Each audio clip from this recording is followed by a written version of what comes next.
So, Lucky was in jail. I wanted to get him out of prison.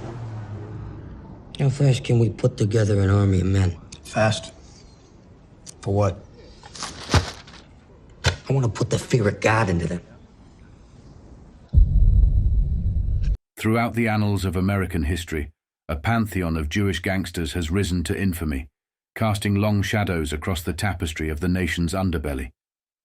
Among these legendary figures, Mo Dalitz stands as a titan, a veritable gambling czar, whose dominion over Las Vegas crafted a billion-dollar empire from the neon sands of the Nevada desert. Yet Dalitz's ascent to the zenith of criminal aristocracy was not a tale birthed in isolation. His roots, entwined with the saga of Lucky Luciano and the tempestuous era of Prohibition, trace back to the days of the notorious Purple Gang, a testament to his storied lineage within the echelons of organized crime.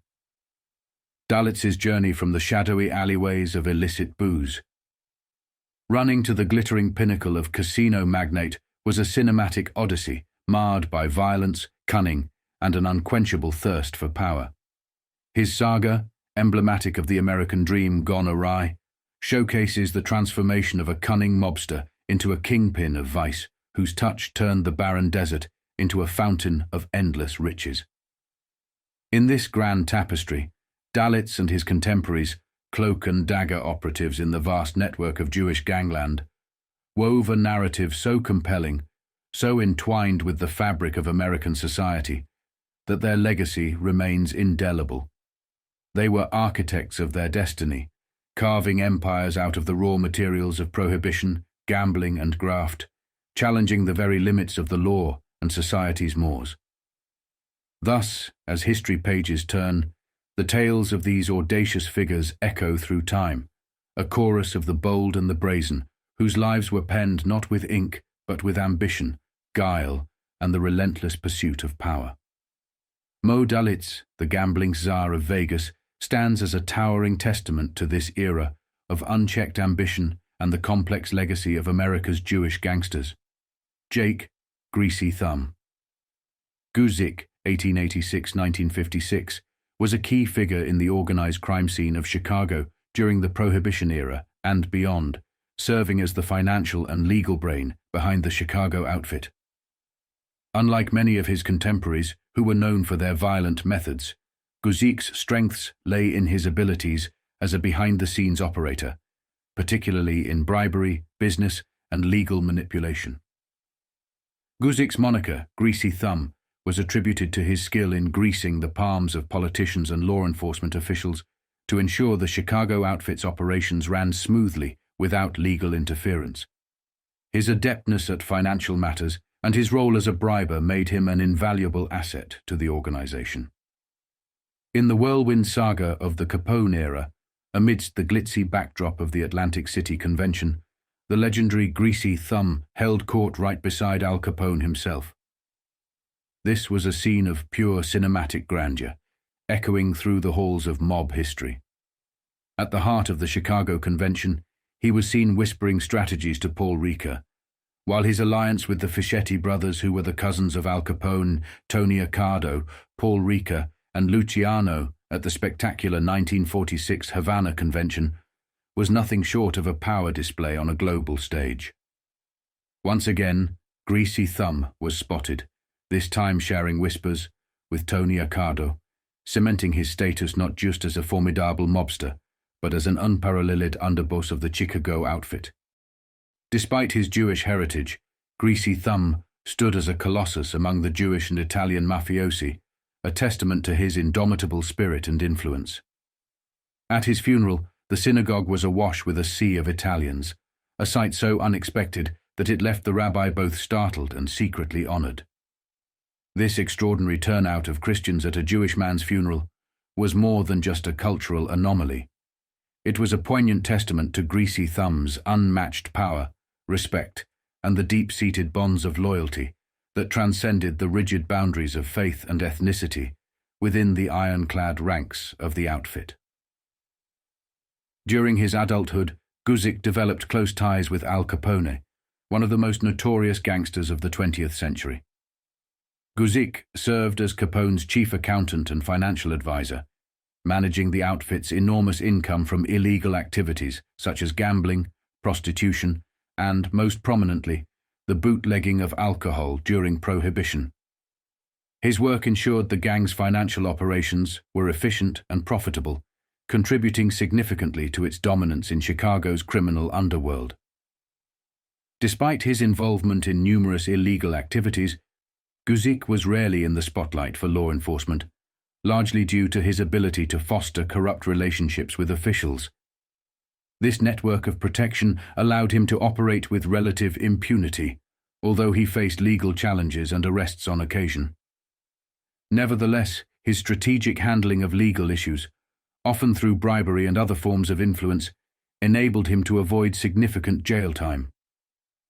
After Capone's imprisonment for tax evasion in 1931, Guzik continued to serve the Chicago outfit, now under the leadership of Paul Ricca and later Tony Accardo.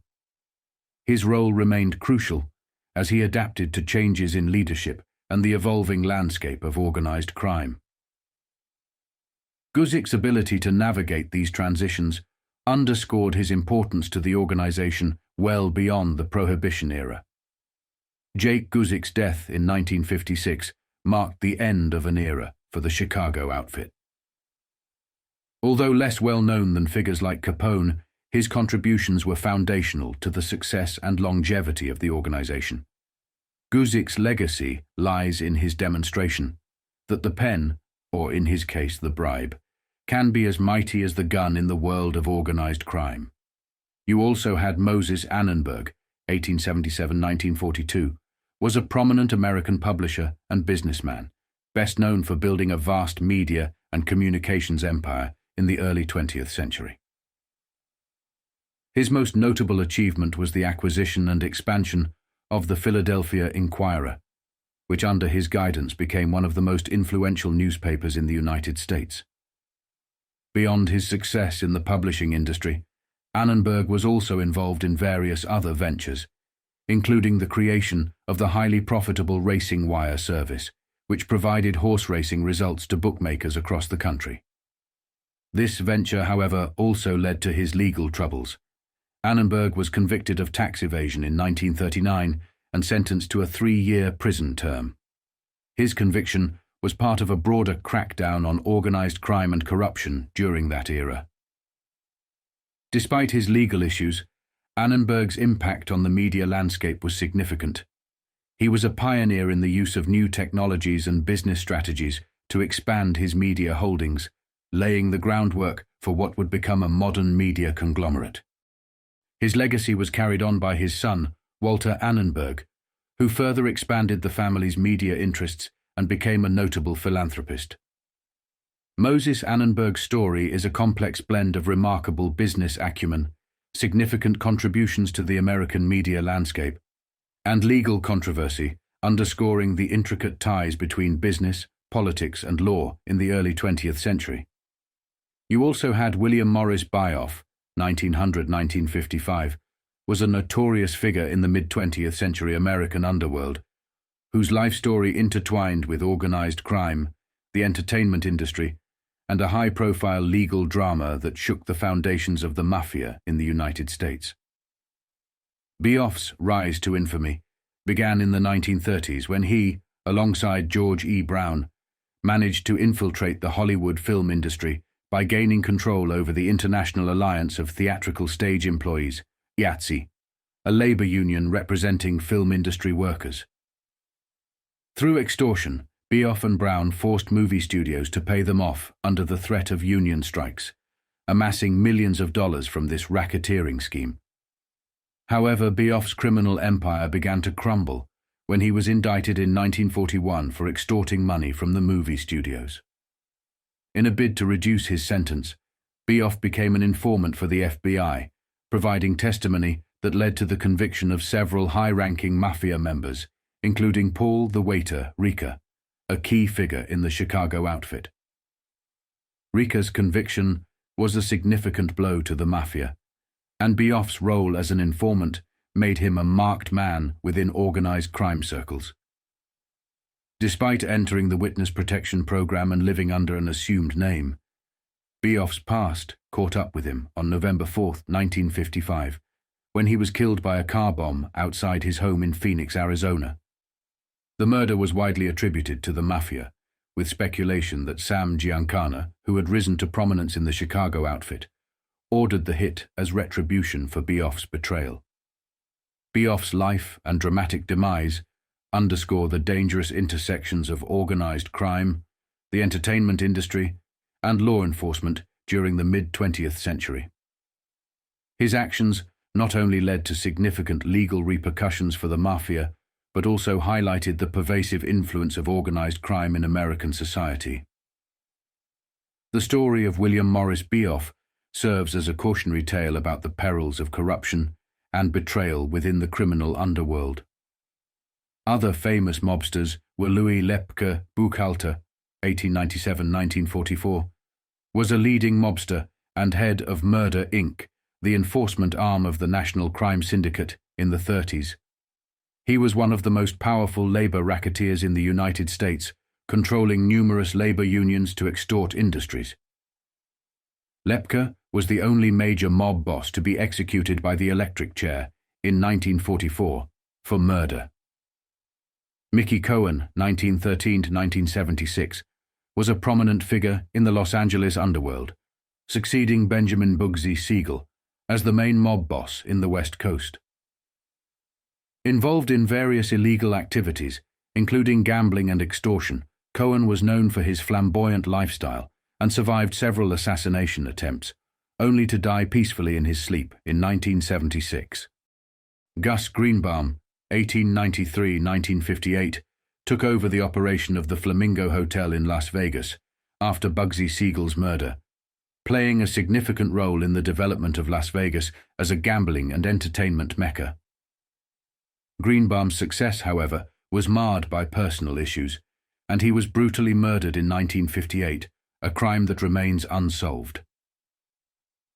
Philip Castell, 1891–1962, also known as Phil Dandy Kessel and the Joker, was a gambler and mobster with strong ties to the Genovese crime family. He was instrumental in the development of the illegal gambling industry in Louisiana and had significant influence in the New York underworld, working closely with Arnold Rothstein, Meyer Lansky, Joe Adonis, Benjamin Siegel, Charlie Luciano, and Frank Costello. Samuel Red Levine, 1903–1972, was a feared hitman associated with Murder, Inc., known for his strict adherence to the Jewish faith, which reportedly influenced his decisions on when to carry out hits. Despite his violent career, details of his later life and exact death remain somewhat elusive. Jacob Little Augie, Organ, 1893–1927, was a prominent New York gangster involved in labor racketeering during the 1920s. Organ's rise to power saw him taking over several lucrative rackets, but his reign was short-lived. He was gunned down in 1927, a victim of the violent gangland struggles of the era. Abe Kid Twist. Reles, 1906–1941, was a key figure in Murder, Inc., known for his ruthlessness. He became a government witness in 1940, leading to the convictions of several mobsters. Reles's potential testimony was cut short when he died under mysterious circumstances, falling from a hotel window. It's widely believed he was silenced by the mob. Reles was dubbed the canary that could sing but not fly. Lau Rothkopf, 1900–1972, was a mobster associated with the Cleveland Syndicate. He was instrumental in various illegal ventures, including gambling and the operation of casinos in both Las Vegas and Kentucky. Rothkopf's connections extended throughout the Midwest and into Las Vegas, playing a crucial role in the syndicate's expansion. Mo Sedway, 1894–1952, was an associate of Bugsy Siegel and a significant figure in the development of Las Vegas. As a mobster and businessman, Sedway helped manage the Flamingo Hotel and was instrumental in establishing the financial structures that would underpin the future of Las Vegas as a gambling paradise. Joseph Doc Stacher, 1902–1977, played a key role in the development of the Las Vegas casino industry and had significant ties to both the Jewish and Italian-American mob networks. He was involved in various legitimate and illicit businesses, ultimately retiring to Israel, where he lived until his death. Abner Longy Zwilman, 1904–1959, was known as the Al Capone of New Jersey for his control over illegal gambling, loan sharking, and racketeering activities in Newark. Zwilman was also a pioneer in the development of the concept of a national crime syndicate. His death in 1959 was officially ruled a suicide, though circumstances surrounding it led to speculation of foul play. Longy was targeted for assassination by the Gambino crime family after he attempted to extort them, a move that was met with a violent response. Additionally, the Brooklyn mobsters suspected that Longy's tax problems would weaken him in his old age, fearing he might become another Abe Reles, a figure known for turning informant. In the clandestine annals of organized crime, where shadows dance with danger and power is seized by the boldest, two figures loom larger than life, casting long, indelible shadows over the underworld and beyond. Arnold Rothstein and Meyer Lansky, architects of the American Mafia, bankers of the underworld, and inadvertent benefactors to the Jewish community. Their legacy is etched in the bedrock of organized crime, a testament to their genius, ruthlessness, and unparalleled acumen. Arnold Rothstein, known in the hushed tones of reverence and fear as the Brain, was a colossus among mobsters, a visionary whose cunning eclipsed the era's brightest minds. With a prescience that bordered on the prophetic, Rothstein foresaw the winds of chance and change, navigating the turbulent seas of the Prohibition era with the ease of a seasoned captain. His strategies were masterpieces of criminal ingenuity, turning the streets into chessboards, where he maneuvered with unmatched grace, always 3 steps ahead, always poised to declare checkmate. Under his aegis, the Jewish Mafia didn't just survive, it thrived, weaving itself into the very fabric of American organized crime. But Rothstein's true genius lay not just in his own exploits, but in his ability to spot and mold the next generation of underworld titans. Among his protégés was Meyer Lansky, a figure who would go on to redefine the boundaries of Mafia influence. Lansky was not just a mobster, he was a revolutionary transforming organized crime into a global enterprise that rivaled the corporations of the day. His operations extended beyond the mere illicit, touching the realms of legitimate business, finance, and even philanthropy, providing a paradoxical form of support to the Jewish community at a time when it faced discrimination and hardship. Together, Rothstein and Lansky were more than mere criminals. They were pioneers of a shadow economy, Mafia bankers who laid the financial foundations of modern organized crime. Their influence extended beyond the Jewish Mafia, earning them respect and fear in equal measure from their Italian counterparts, a testament to their unparalleled power and intellect. Dangerous, undoubtedly. But Arnold Rothstein and Meyer Lansky were also brilliant, their legacies a complex blend of shadow and light. They navigated the underworld with an elegance and foresight that left an indelible mark on history, transforming the very nature of organized crime and ensuring their names would be whispered in awe and trepidation for generations to come. In the grand theatre of the Mafia, they were not just players, they were the playwrights, scripting the rise of an empire that would endure long after their demise. In this series, we will delve into the life of Meyer Lansky, tracing the formation of his criminal empire from its early days around 1915. While some aspects of this history may overlap with narratives explored in my documentaries on Lucky Luciano and Frank Costello, our focus here shifts to Lansky's perspective and his integral role in shaping the underworld landscape. His involvement in the conflict between Joe Masseria and Salvatore Maranzano, which was an Italian affair, which shows how dangerous Meyer Lansky was. Meyer, who was also known as the Little Man, was also busy forging his own legacy. Alongside figures like Luciano, Arnold Rothstein, and Johnny Torrio, Lansky was instrumental in building what would become a criminal powerhouse. Interestingly, Lansky served as a personal advisor to Luciano, helping him ascend to the pinnacle of the criminal world. However, their fates would diverge significantly. While Luciano faced imprisonment for a decade before being exiled, Lansky managed to live most of his life in relative freedom on American soil. A noteworthy attempt to flee to Israel for sanctuary was thwarted when Golda Meir, Israel's first female prime minister, who, coincidentally, grew up with the Benjamin Siegel family, denied his entry. This documentary aims to shed light on Lansky's vision and his journey from a humble beginning, working in a tool and die shop, to becoming a mechanic, and eventually controlling one of the largest transportation networks. His partnership with Benjamin Siegel, Luciano, Costello, and the pivotal role of Arnold Rothstein in uniting these men created a formidable empire. Our story will conclude just before the outbreak of the war between Maranzano and Masseria, marking a pivotal moment in organized crime history. This narrative will not only explore Lansky's strategic mind and entrepreneurial spirit, but also highlight the complex relationships and alliances that defined the early 20th century underworld. As 1915 dawned, Lansky's gang began to coalesce.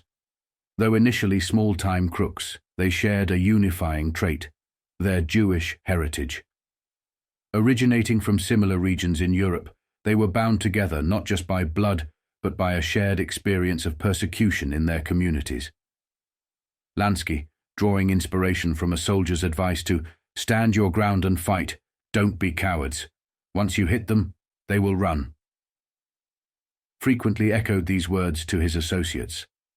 This mantra became a rallying cry for the likes of Siegel, Red Levine, Meyer's younger brother Jake, and his crew, instilling in them a fierce determination to confront their adversaries head-on. Among this tight-knit group of outlaws, one individual would rise to become Lansky's trusted lieutenant, embodying the spirit of resistance and solidarity that Lansky championed. The right-hand man in Lansky's forces was a tall, attractive boy named Benny Siegel, whose parents had made the long journey from Kiev in Russia to escape the pogroms.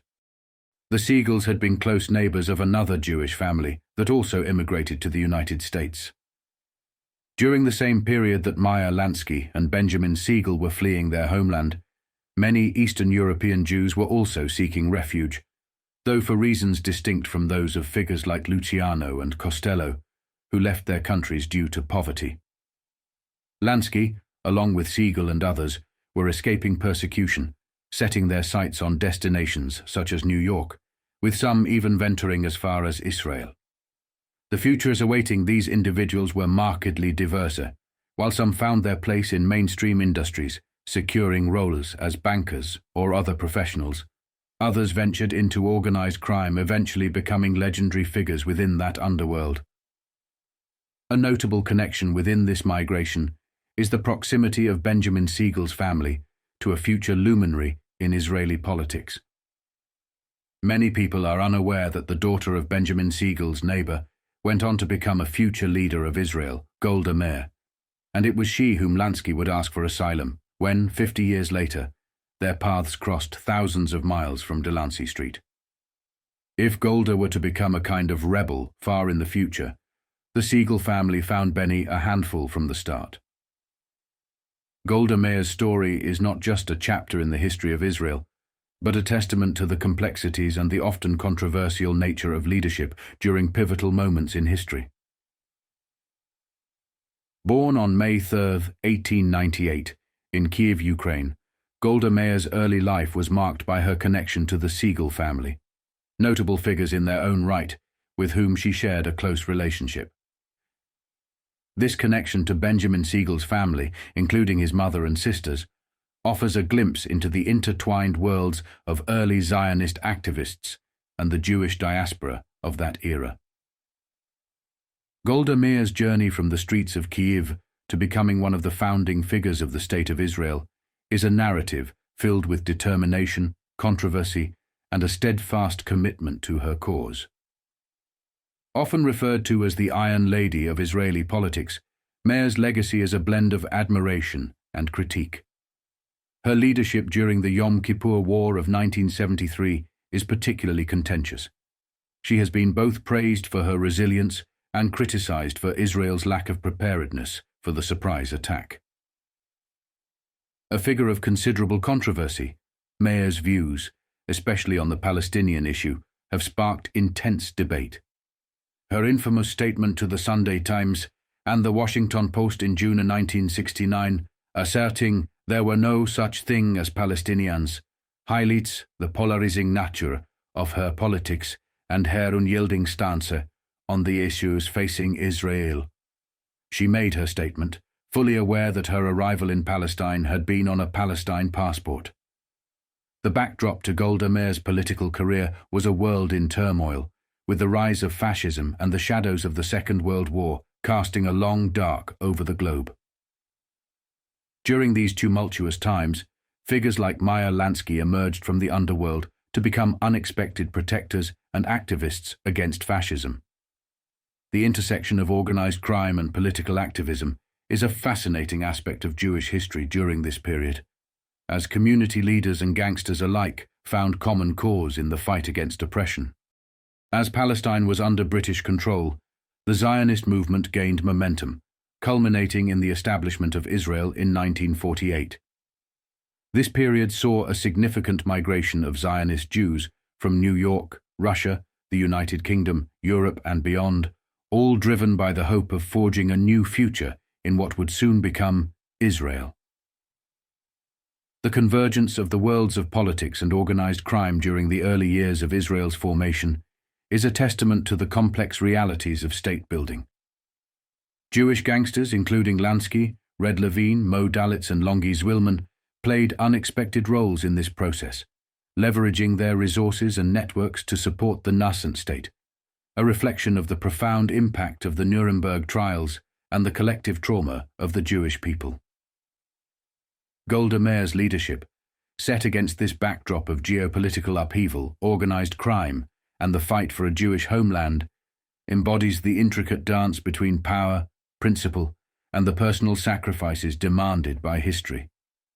Her story is a reminder of the multifaceted nature of leadership and the enduring questions it leaves in its wake.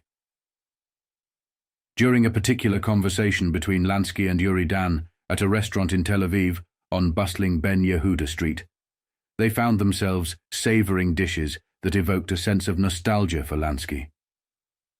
As they indulged in chopped liver and gefilte fish, the flavors transporting Lansky back to the familiar streets of the Lower East Side, the conversation took a turn towards reminiscing about the old days, specifically focusing on Benjamin Siegel, Lansky's notorious childhood friend. In this intimate setting, Lansky took the opportunity to share his thoughts on violence within the realm of their operations. He was keen on setting the record straight, expressing a profound distaste for unnecessary brutality, and highlighting his preference for strategy over force. Lansky articulated a philosophy that seemed at odds with the violent reputation that often shadowed their line of work. He emphasized that, despite the perceptions, he had always endeavored to minimize the reliance on firearms and physical aggression, preferring instead to resolve conflicts through cunning and negotiation. This conversation at the Dan restaurant not only shed light on the personal dynamics within the early mob, but also revealed a lesser-known side of Meyer Lansky, showcasing his complex approach to the world of organized crime. When I decided the Jewish boys in the neighborhood should organize their own gangs to protect themselves, as the Italians did against the Irish, I went to see Benny Siegel. I told little Benny he could become my number 2. He was young but very brave. He liked guns. His big problem was that he was always ready to rush in first and shoot, to act without thinking. That always got him into trouble. I explained patiently to him again and again that if you're going to succeed, it's better to work from behind the scenes. There are hundreds of people who can use guns and go into the firing line, but there are only a few who can organize and direct them to do it effectively. It's always much better not to shoot if you can help it. It is better to use reason, or if that fails, threats. You learn as a leader to direct others, and it is far more efficient to stay out of trouble. There must be a way of getting what you want without violence. I admit that sometimes you must take direct action, but then you do it positively, properly. Do not rush in like an idiot. You must think before you act and work out exactly what you're going to do. And always limit the amount of violence. It's a poor substitute for brains. Thus, Lansky's philosophy, which was alas his second in command, was never to learn. Meyer and Benny became so close that the teenage group of boys they enrolled in became known as Lansky and Siegel's mob. The brains behind the gang were undoubtedly Lansky's, but he was never able to bring Benny under total control. To the day he died, himself under a Mafia death sentence, Siegel was only too ready to shoot first and ask questions afterward. Meyer's advice to Benjamin was always, "It's better to lose a battle and make sure you win the war." Often fell on deaf ears. It was his violent and impetuous nature that earned him the nickname Bugsy. Everybody said he was crazy as a bedbug, but I loved him, and as long as he listened to me, he stayed out of trouble. When we were in a fight, Benny would never hesitate. He was even quicker to take action than those hot-blooded Italians, always the first to start punching and shooting. Nobody reacted faster than Benny. Lansky and his associates would have their lives saved many times in later years by Benjamin Siegel's fearless action. Doc Stacher, another early member of Lansky's group, remembered that when they were running truckloads of bootleg liquor all over the United States in the 20s, Bugsy never hesitated when danger threatened. While we tried to figure out what the best move was, Bugsy was already shooting. When it came to action, there was no one better.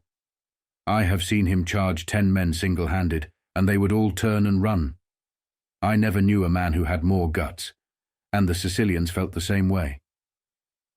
Besides Doc Stacher, the early Lansky-Siegel gang included Red Levine, a cousin of Lansky's named Irving Sandler, known as Tabo, Abner Longy Zwilman, Lansky's younger brother Jake, Louis Lepke Buchholter, Udi Albert, Dutch Goldberg, and later Dutch Schultz, whose real name was Arthur Flegenheimer.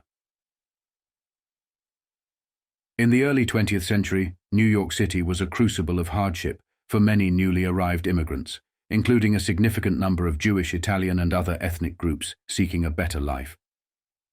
These individuals faced not only the daunting challenges of poverty and starvation, but were also subject to systemic persecution.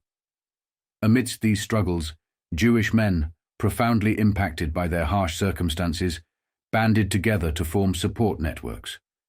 These groups initially emerged as protective alliances, but gradually evolved into organized entities, engaging in protection rackets and other activities to sustain their communities. As the Lansky crew began to coalesce, it emerged as a formidable force, comprising loyal and ruthlessly efficient members.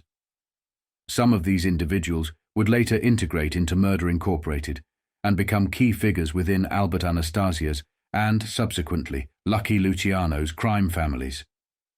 Among them was Red Levine, a figure who not only shared a childhood bond with Meyer Lansky, but also grew to become an indispensable ally to Luciano.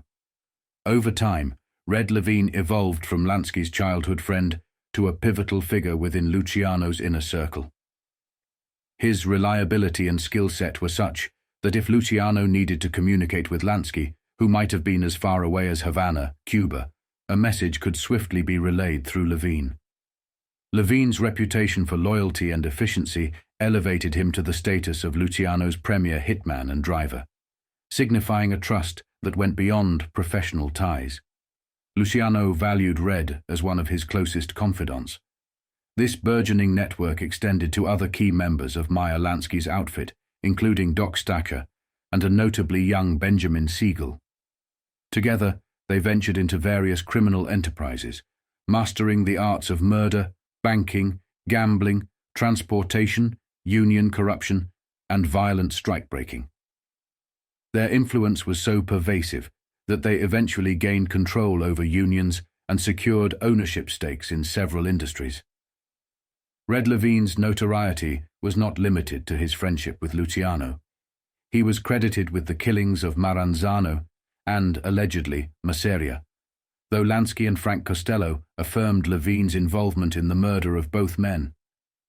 However, Luciano stated, "Red was only Maranzano's killer, not Masseria's." Another notable member of the crew was Irving Sandler, known as Tabo, a cousin of Lansky's. Each member brought their own unique skills and ruthlessness to the table, contributing to the crew's success and infamy in the underworld.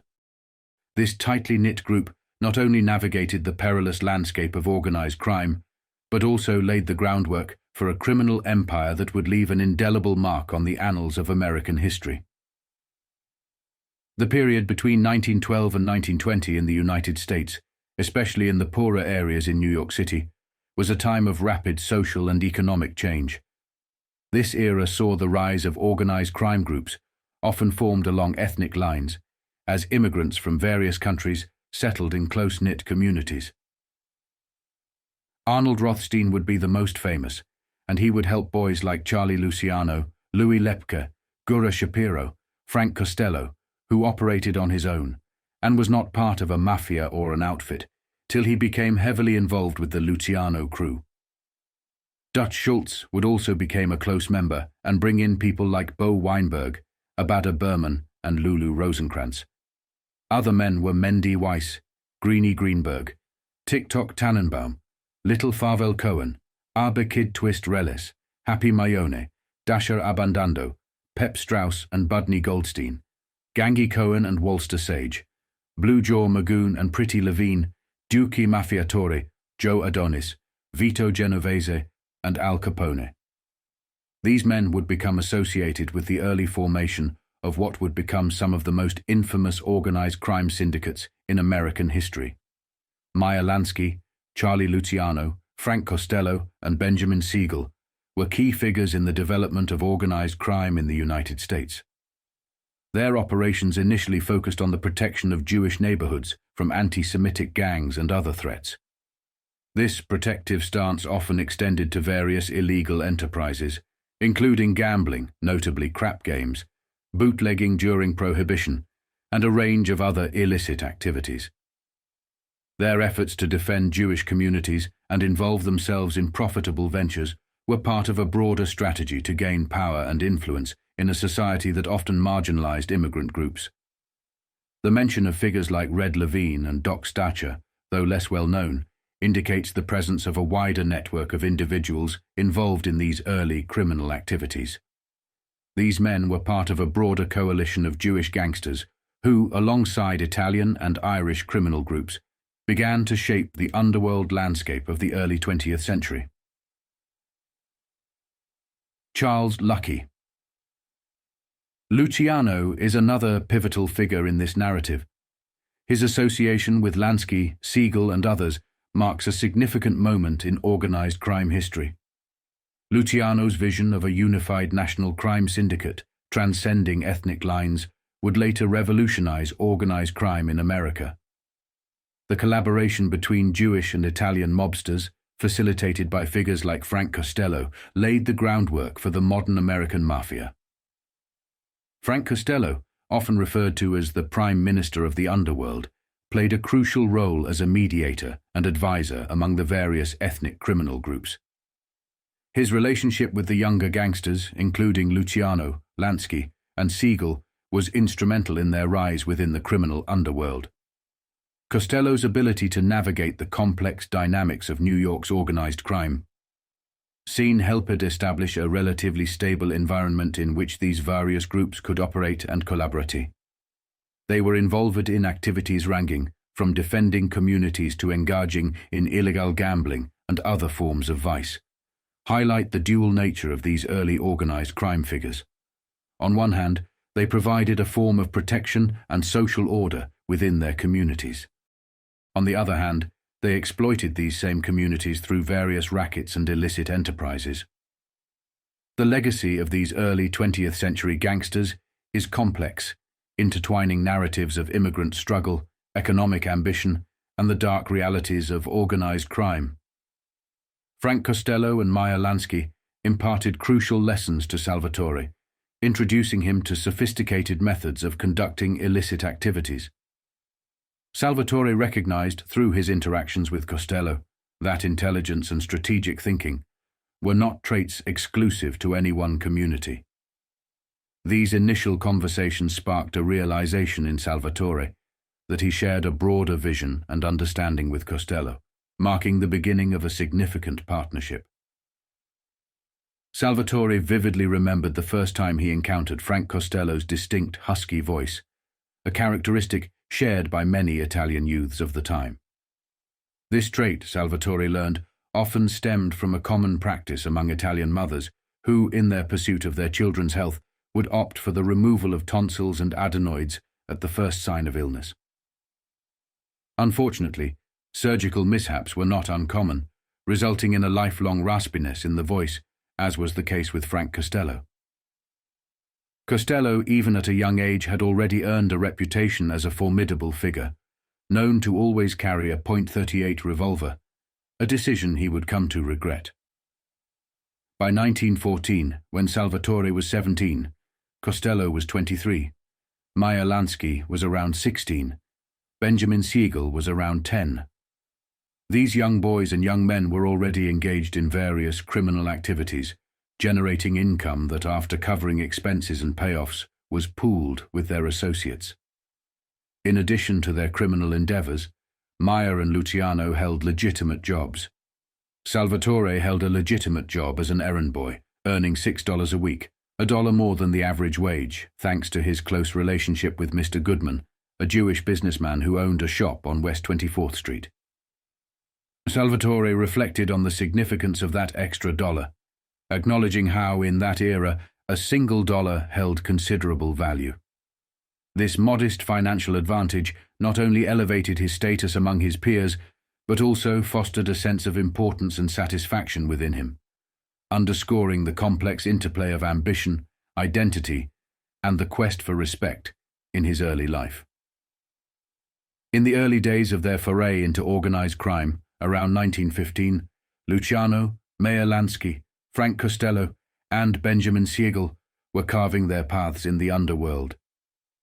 Siegel, who had become Lansky's right-hand man, was an integral part of the team. In the earlier days, my father and my grandfather used to quarrel, and I loved my grandfather. Now Benjamin was not there, and I took no notice of my parents' wish that I keep on at Chater. I preferred to go into the street and watch the crap games. Sometimes I would think of my grandfather and knew he would not have liked what I was doing, running around instead of studying. I was small and skinny even in my teens, but I had made a good many friends and discovered that they looked up to me for leadership. I did not deliberately set out to become a leader, but it came naturally to me. When I finished the 8th grade in 1917, I had to leave school. That was a huge change in my life. Meyer Lansky stood at a crossroads early in his life, pondering over the path he should take, leveraging the innate qualities he possessed. His bravery and leadership skills were evident, and much like many in his position, he harbored a deep desire to provide for his mother, aspiring to a lifestyle that, at the time, seemed only attainable through the avenues the streets offered. This decision, born out of necessity and ambition, would later become a source of regret for Lansky, much like it did for his contemporaries, Luciano and Costello. They all wished, in hindsight, that they had pursued their education, believing that although success and wealth might have taken longer to achieve, it would have been a more fulfilling and arguably a more honorable path. Despite choosing the life of quick earnings, Lansky never abandoned his commitment to self-education. He remained intellectually curious, continually seeking knowledge in the fields that interested him, such as business, accounting, finance, and banking. He would voraciously read new books on these subjects, including works by professors from prestigious institutions like Harvard, a university he never attended. This self-taught education underscored his serious intelligence, a talent that, due to the societal barriers of racism and poverty, was diverted from a conventional path to success and instead navigated the murky waters of the underworld. Lansky's intellect did not go to waste. Rather, it found its application in a world dominated by gangsters and crooks.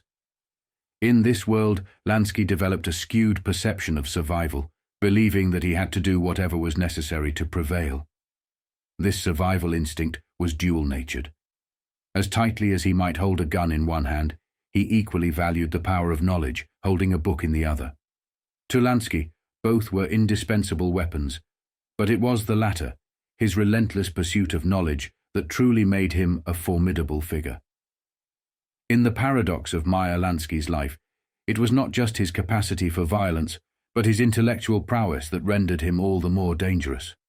My parents wished I could go on with my studies and become a doctor or something like that. I was only 15 at the time, but even then, I knew I had to get a job and bring in some money. I was very good with my hands.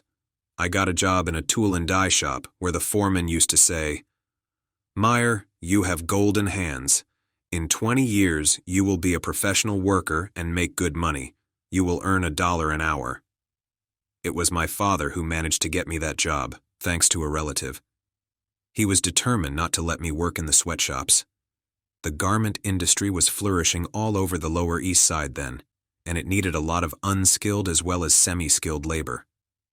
The factories were soon full of thousands of Jewish men, women, and children making clothes under the most terrible conditions.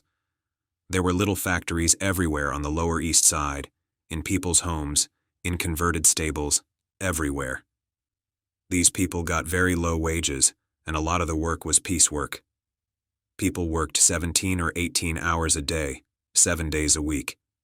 They worked on the fire escapes and out on the sidewalks when it was hot. It was a terrible life, and my father said, "I will never let you do that. You will die young from the tailor's disease." That's why he got me a job working with my hands as a tool maker, although that wasn't the sort of job most Jews thought of as being suitable at the time. In the midst of hardship, Lansky's father was steadfast in his resolve to shield his son from the harsh realities of manual labor. He was determined to secure for Lansky a reputable job that would provide a stable income, considering it his paternal obligation. However, Lansky harbored a complex mix of feelings towards his father. Despite his father's efforts to provide a better future, Lansky felt a sense of resentment, stemming from what he perceived as a deprived childhood and the absence of a comfortable home environment. Lansky's father went to great lengths to support his son, actions that unfortunately went unappreciated by Lansky. He critiqued his father not for the love and sacrifices made, but rather for the failures and shortcomings. This dynamic deeply affected Luciano as well, especially as Lansky began to stray into street hustles to support the family financially. While their mother tacitly accepted the money, understanding the necessity of sustaining the family. After the loss of 2 daughters, Luciano's father reacted with indignation. Luciano, wary of the scrutiny that his earnings might invite, chose to conceal his income from both parents. He was aware that disclosure could lead to interrogations he wasn't prepared to answer, and, potentially, to punitive measures from his father. Though not abusive, his father's discipline was meant to be corrective, yet it never achieved its intended effect. Instead, it only served to reinforce Luciano's resolve, making him more defiant and determined to follow his own path, independent of others' directives, including his father's. Despite these challenges, Luciano maintained a deep respect and affection for his parents, recognizing the immense efforts they made on behalf of their family. His complex feelings towards his father, intertwined with gratitude and resentment, exemplify the nuanced dynamics within families, navigating hardship and aspirations for a better life. In the same challenging environment, Luciano's mother found herself enduring the harsh realities of early 20th century immigrant life in America. She spent her days laboring in deplorable conditions, where the air was thick with the threat of tuberculosis, spaces were cramped, and the heat was stifling. After long hours of toil, she would return home only to continue her work by preparing meals for the Luciano family. Once the family was fed, she would briefly rest, only to rise and repeat the cycle 7 days a week. Luciano's father shared a similar routine, dedicating himself to relentless work, with the rare luxury of a day off during the weekend. The grueling hours, hard labor, and abysmal working conditions were a vivid illustration of a life they were desperate to leave behind, a life that both Meyer Lansky and Lucky Luciano vowed never to subject themselves or their future generations to. The conditions they witnessed were not just challenging. They were dire, akin to what might be seen in underdeveloped regions of the world. Meyer Lansky's father, having immigrated to America, found himself in the garment industry, colloquially known as the schmatties business. It was a sector characterized by its sweatshops, particularly in New York's Lower East Side, where workers, including Lansky's father, eked out a living under tough conditions. Drifting from one job to another, he became one of the countless individuals who endured the relentless grind of the sweatshops, a testament to the immigrant struggle for a better life. Reflecting on his father's advice, Meyer Lansky remembered a crucial directive. "I must stay away from the schmatties business, never go near it." This counsel was not just a warning against a specific industry, but a broader admonition to seek a different path, a life beyond the relentless hardship and limited opportunities that had defined his family's existence. Lansky and Luciano, both shaped by the struggles of their families, were driven by a shared determination to forge a new destiny, one that would break the cycle of poverty and labor that had ensnared their loved ones. As 1917 dawned, these groups expanded their efforts into labor union activities, serving as intermediaries and advocates for workers in a desperate quest for employment. Their willingness to cross traditional boundaries and work on behalf of both employers and employees underscored a shared desperation among these immigrant communities to find any means of financial stability. The discrimination these groups faced was palpable, particularly in the labor market. For instance, in certain sectors of New York, African American workers were paradoxically paid more than their Italian counterparts, igniting resentment within the already marginalized Sicilian and Jewish communities. This disparity highlighted the complex web of racial and ethnic tensions that characterized the city's social landscape. Key figures, such as Frank Costello from Harlem, Charles Lucky, Luciano from Manhattan, and Meyer Lansky, among others, emerged from these impoverished backgrounds. Their early lives were marked by significant hardship. They witnessed the dire consequences of poverty firsthand, including encounters with drug addiction, prostitution, and even death within their communities. Despite their eventual involvement in criminal activities, including narcotics trafficking, a charge from which Lansky would later distance himself, these individuals often framed their actions as desperate attempts to escape the destitution that pervaded their early experiences. Lansky and Luciano's narratives, in particular, reflect a nuanced understanding of the era's challenges. Their initial foray into narcotics, as evidenced by Luciano's early arrest on drug charges and the support he received from Jewish figures like Arnold Rothstein and Max Goodman, underscores the complexity of their struggle. While Lansky would vehemently deny his involvement in drug trafficking, both he and his associates were deeply influenced by their formative years in the crucible of New York's immigrant poverty. Their stories offer a stark illustration of the multifaceted challenges faced by immigrants in early 20th century New York. From systemic persecution and labor discrimination to the harsh realities of urban poverty, these individuals navigated a fraught path, shaped by both their ambitions and the socio-economic conditions of their time. In those days, my family still had very little money. Actually, we were almost starving. I look around me here in Israel and see children all happily going to school, good schools, with big athletic fields. It was not like that on the Lower East Side when I was growing up.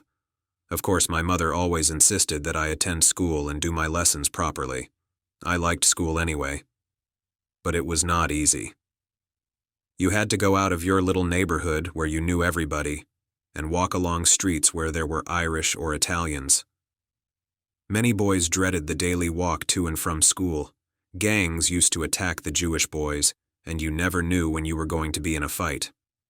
I realized quickly that I had to learn to speak English well, and I read a lot and listened to my teachers. I respected them, and I understood quickly that if I wanted to get on in life, I must study.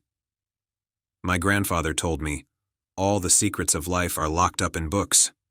He meant the Bible, but now I could see that books and the knowledge they contained were the key to open all doors in America. I also went to Cheddar until my bar mitzvah, but then I stopped going although my mother wanted me to continue my studies.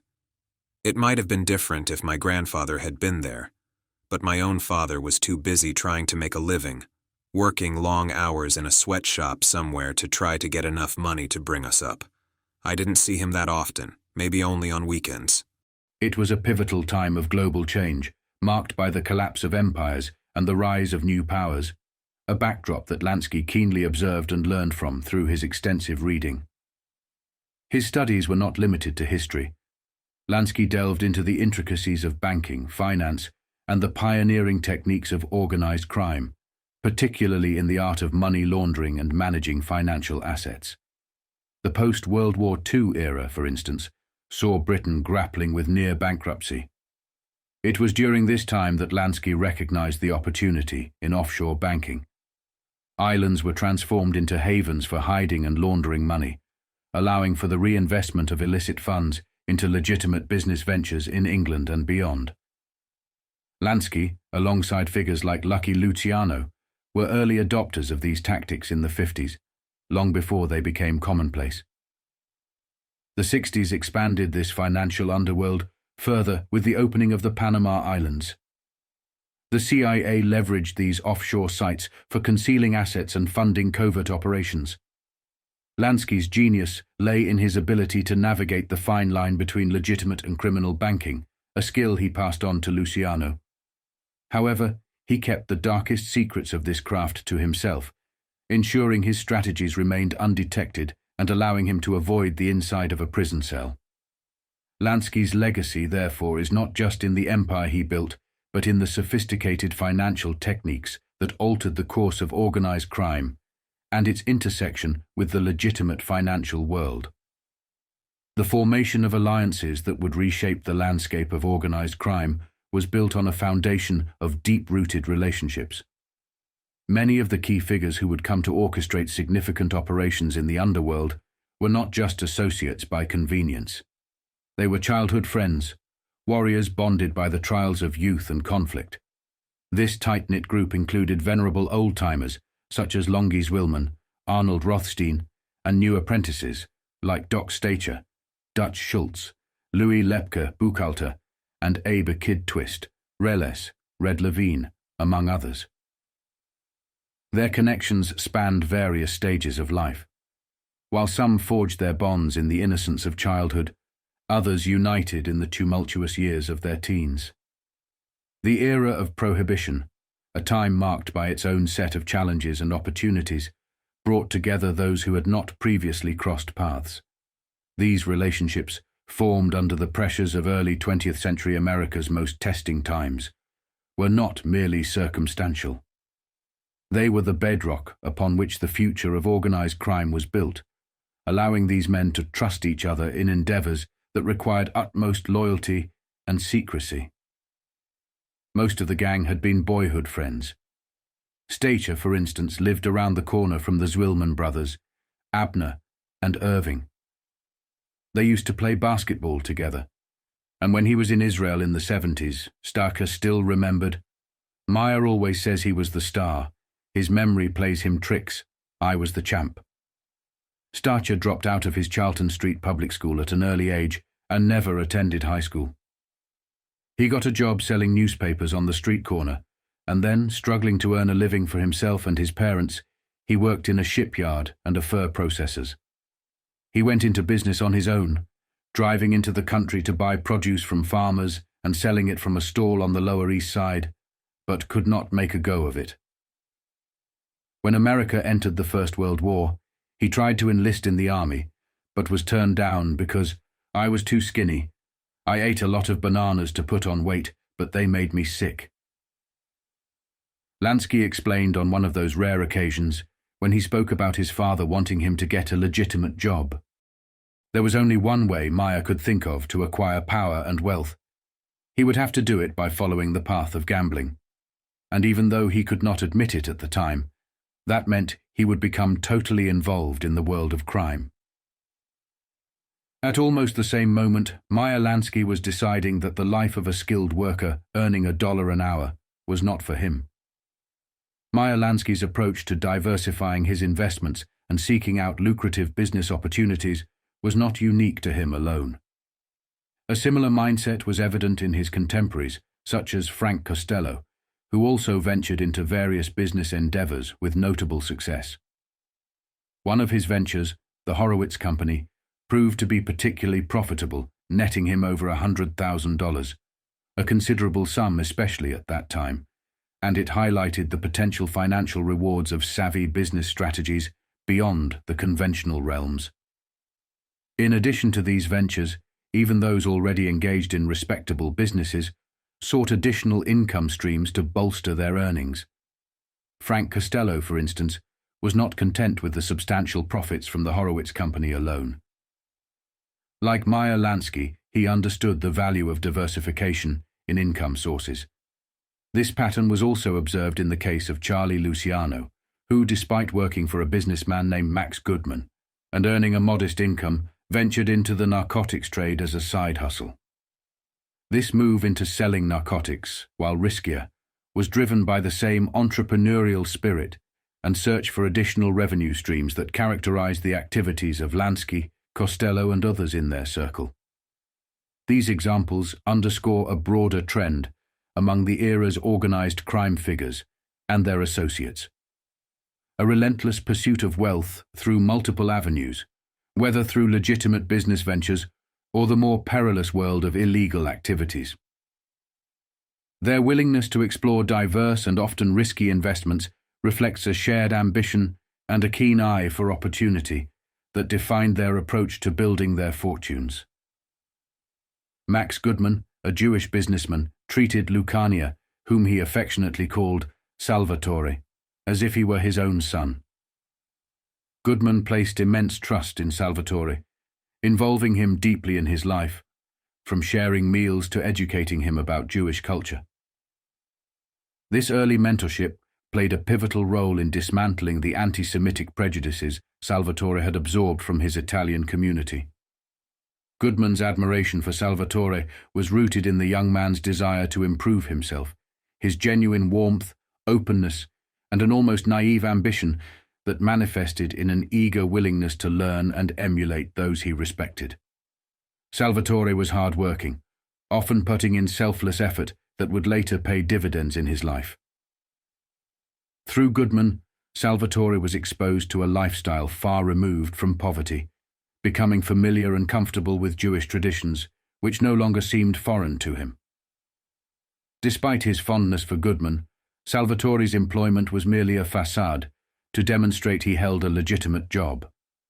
His true endeavors were anchored in the streets, where he orchestrated heists, hold-ups, and other illicit activities with his cohorts, which at that moment in time were Meyer Lansky, Frank Costello, Benjamin Siegel, and more.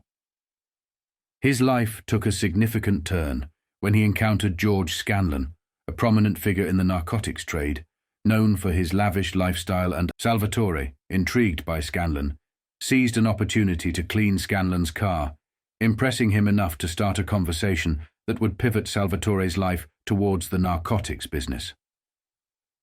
Demonstrating his resourcefulness, Salvatore proposed using his delivery job as a cover for distributing heroin, transitioning from small-time street crimes to the lucrative drug market.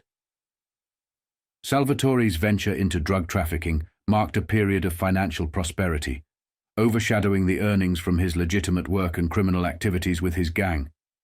His unique blend of charisma, savvy, and ambition set him apart from his peers, establishing him as a maverick within his circle. However, this ascent was marred by betrayal. Convinced that jealousy within his ranks led to his downfall, Salvatore's life spiraled when, in the early hours of June 1916, federal agents arrested him. Frequenting a pool room known as a nexus for addicts and dealers, Salvatore was apprehended with the very heroin he had been distributing hidden in hats supplied by Goodman. Facing the consequences of his actions, he pleaded guilty and was sentenced to a year in prison, of which he served 10 months. The arrest devastated his family. His mother was inconsolable, and his father, overwhelmed by shame, could not bear to attend the court proceedings. Salvatore's journey from a young man inspired by the kindness and culture of Max Goodman to a small player in the narcotics game illustrates a profound transformation, underscored by ambition, betrayal, and the harsh realities of the choices he made. The moment Lansky heard about the sentence passed on to his newfound friend, he decided to come to his aid. He was well aware that the Italian had saved him from a bad beating after that first clash on the street corner. And quite possibly, Salvatore had saved him again during the fight in the East River. Meyer Lansky has always had the reputation of being a man who keeps his word and is loyal to his allies. In the Underworld, where treachery and the double cross are professional hazards to be expected at all times, the little man, as Lucania liked to call him, was known for never letting down a friend in need and never stabbing a partner in the back. Ruthless with his enemies, Lansky demonstrated his loyalty and decisiveness when he gave complete support to his friend Lucania. Christmas 1916 marked a pivotal moment in Salvatore's life as he began his incarceration at Hampton Farms. This period posed a significant challenge for him, not only in terms of the distance from his crew and their criminal endeavors, but also in confronting the personal and moral consequences of his actions. Salvatore, determined to shorten his sentence, sought ways to navigate the prison system from the outset. The visit from Max Goodman, whose business Salvatore had exploited as a cover for his illicit activities, was a profound moment for Salvatore. Despite the harm Salvatore had caused to Goodman's reputation and business, Goodman still harbored a sense of paternal care towards Salvatore. Their conversation revealed the depth of Goodman's disappointment and Salvatore's remorse. Goodman's questioning of Salvatore's motives and Salvatore's tearful admission highlighted the young man's desperation for financial gain and the perceived necessity of his actions. Goodman's insistence on calling Salvatore Charlie at Salvatore's request symbolized Salvatore's desire to shed his old identity and assimilate more fully into American society. Goodman's commitment to securing Salvatore's release through a diligent campaign of letters, personal visits, and promises of employment underscores the complexity of their relationship, one marked by betrayal, disappointment, and a lingering sense of responsibility and care. Salvatore's recounting of his time in prison paints a vivid picture of the harsh realities of early 20th century incarceration. His descriptions of the grueling labor, the abusive treatment by guards, and the dehumanizing conditions highlight the profound impact this experience had on him. Salvatore's use of knee pads as a makeshift solution to protect his raw knees, only to be met with further violence from the guards, illustrates the relentless brutality of his environment. The lack of privacy and constant surveillance Salvatore endured represent the ultimate indignity and a significant source of his suffering. His comparison of his experiences to the character of Oliver Twist from Charles Dickens' novel offers a poignant reflection on his sense of victimization and resilience in the face of cruelty. Salvatore's narrative, from his ambitions and missteps to his time in prison and the lessons learned therein, is a testament to the complexities of his character and the transformative power of adversity. Through the lens of his relationship with Goodman and his experiences behind bars, Salvatore's story is one of redemption, identity, and the enduring quest for dignity and respect. When Lansky met him on the first night of his freedom, the Sicilian showed no remorse about being labeled a criminal. "My only mistake was that I got caught," Charlie stated firmly. Like Lansky, he was determined to achieve wealth and power by any means necessary, including crime if needed. Lucania had learned from his first mistake. He was not to be caught and imprisoned again. The meeting after his release from the penitentiary solidified the bonds between Meyer Lansky and Charlie for all time. Henceforth, they were to work in close harmony, with Lucania as the frontman, his name and photograph frequently appearing in the newspapers. Ebullient and extroverted, Charlie fully enjoyed the publicity that surrounded his image as America's #1 gangster through the 20s and 30s, as long as he was above the law. From the early days of his criminal career, Meyer Lansky chose a path distinctly different from many of his contemporaries in the underworld. Unlike Charlie Lucania, who embraced the public image of a gangster, Lansky preferred to operate from the shadows, valuing anonymity over notoriety. He was the strategist behind the scenes, the calculating mind that assessed risks with the precision of a corporate manager. Lansky was instrumental in bringing order to the often chaotic criminal activities of his Italian allies, ensuring they worked together for mutual benefit. He also managed to unite Jewish underworld figures from major American cities, extending his influence and control. Despite his preference for the background, Lansky was not averse to direct action when necessary. He was willing to take up arms during Prohibition, riding shotgun with liquor convoys, and prepared to use violence if the situation demanded. This aspect of his character was crucial when Lucania, fresh out of prison and suspecting an Irish youth of betraying him to the police, wanted immediate revenge. Lansky counseled patience, warning of the consequences if anything were to happen to the youth given his father's position as a policeman. He suggested waiting for a more opportune moment, a strategy that ultimately paid off when the Irish youth disappeared without a trace, and Lucania avoided suspicion due to a solid alibi. As the United States entered World War I in 1917, the partnership between Lansky and Lucania strengthened. At this time, neither saw themselves as the future powerhouses of the underworld they would become. As the shadows of the First World War stretched across the globe, America found itself drawn into the conflict, aligning with Britain and preparing its men for battle. Among those caught in this tumultuous tide was Charlie Luciano, whose future hung in the balance, threatened by the draft. Unlike his associates, Lansky and Siegel, too young, Costello, rendered unfit by throat issues, Charlie was prime for Uncle Sam's call. But for Luciano, the war's timing could not have been worse. His burgeoning criminal empire needed him, and the draft threatened to tear him from the streets he ruled, potentially handing his hard-earned territory to rivals. Luciano's resolve was clear. I knew goddamn well that if I went to Europe, by the time I got home it would be the end of me when it came to my outfit. A meeting was convened, a desperate bid to devise a scheme to dodge the draft. What unfolded next would fetch a notorious chapter in Luciano's history, a tale involving deceit, camaraderie, and an unconventional strategy to evade wartime service. The plan was audacious, born from a jest by Siegel, who quipped that surrendering Luciano to the army would only happen if they traded General Pershing.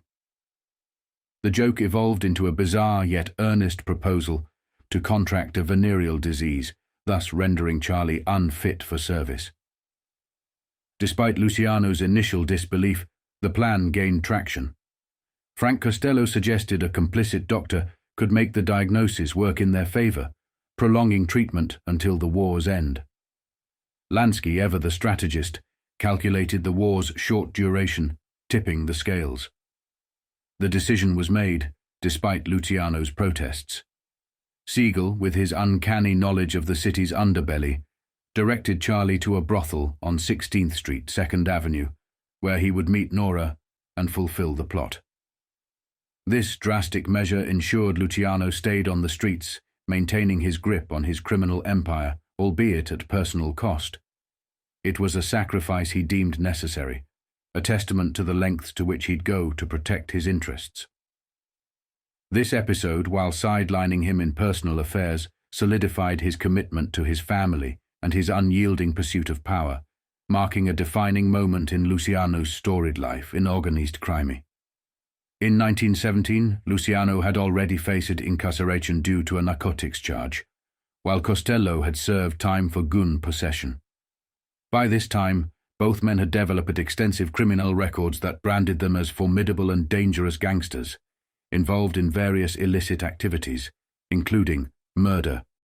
During this period, Meyer Lansky had dropped out of school and was also making a name for himself, aligning with notable figures such as Benjamin Bugsy Siegel, Red Levine, Doc Stacher, his cousin Irving Sandler, known as Tabo, Abner Longy Zwillman, and his younger brother Jake Lansky.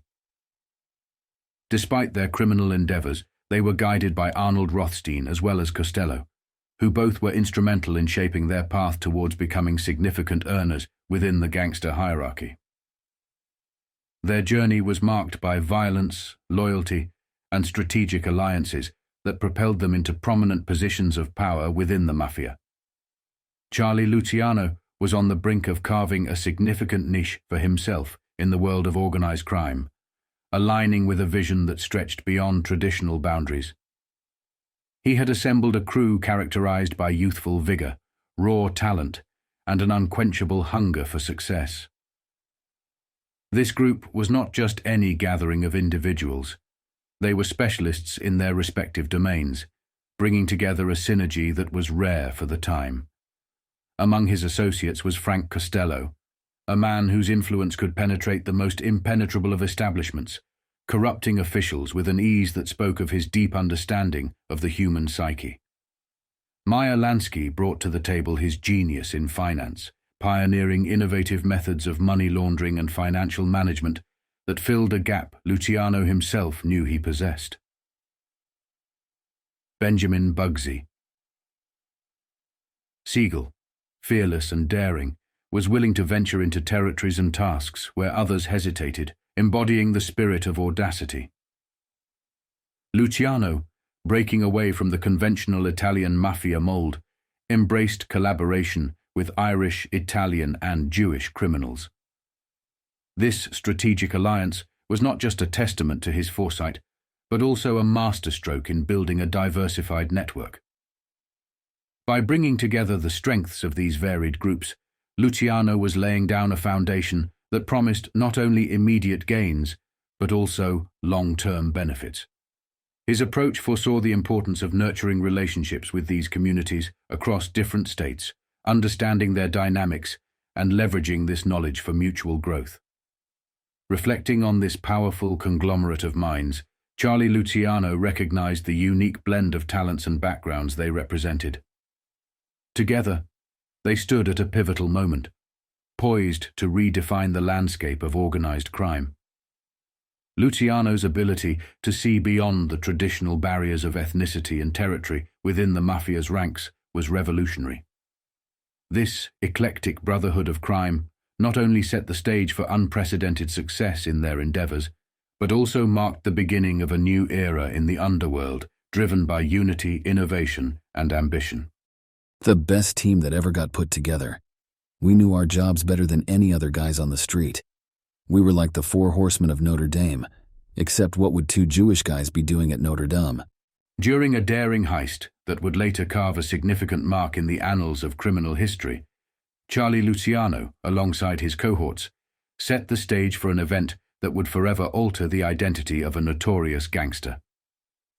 As they prepared to infiltrate a factory, intent on commanding a valuable haul, a pivotal conversation unfolded among the thieves. It was this dialogue that catalyzed the transformation of Frank Castilia's future, a moment of strategic ingenuity that predated the pivotal year 1914.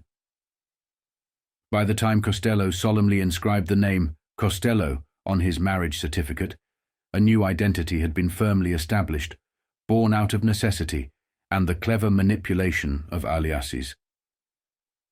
Luciano, with a hint of nostalgia, recounted how he and Meyer Lansky were instrumental in bestowing this moniker upon their accomplice during the tense moments leading up to their audacious act. The discourse began with Meyer Lansky's pointed inquiry, challenging the established order of risk-taking within their group. Why should the Jews, Bugsy, and me always go first and take all the chances, while the spoils are divided equally amongst us? With 2 Italians in our midst, it is only fair they shoulder the same risks, he argued, igniting a debate that would inadvertently redefine Castilia's identity. Confusion ensued as Luciano questioned Lansky's categorization, emphasizing the diverse ethnic makeup of their crew reminiscent of their neighborhood's cultural mosaic. "What do you mean, 2 Italians? We are a mix, 1 Wop, 1 Mick, and 2 Jews," Luciano retorted, puzzled by Lansky's assertion of an Irish presence. The clarification that followed would seal Frank Castiglia's fate. "He's Irish. You know, Frank Costello," Luciano explained, unveiling the orchestrated origin of Costello's adopted surname. This revelation, recounted with pride and amusement in the years that followed, saw Costello affectionately dubbed "Hey Irish" by his peers. As they delved deeper into New York's political quagmire, having an Italian ally masquerading under an Irish alias proved to be an invaluable asset.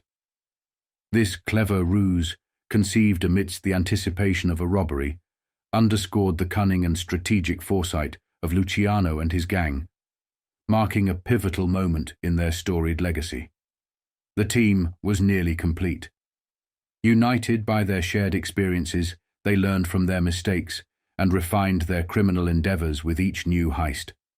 Their operations, ranging from thefts to stick-ups and robberies, grew increasingly ambitious. It was around the transition from 1917 to 1918 when these men found common ground, forging a bond with the aim of advancing their illicit pursuits. As their ventures began yielding significant returns, Charlie would often remark on the decent flow of money they had started to see. We had so much dough coming in, it was hard to keep track of it. Even a good counter like Meyer would get confused once in a while. We figured it would be a good idea if we opened up a bank account.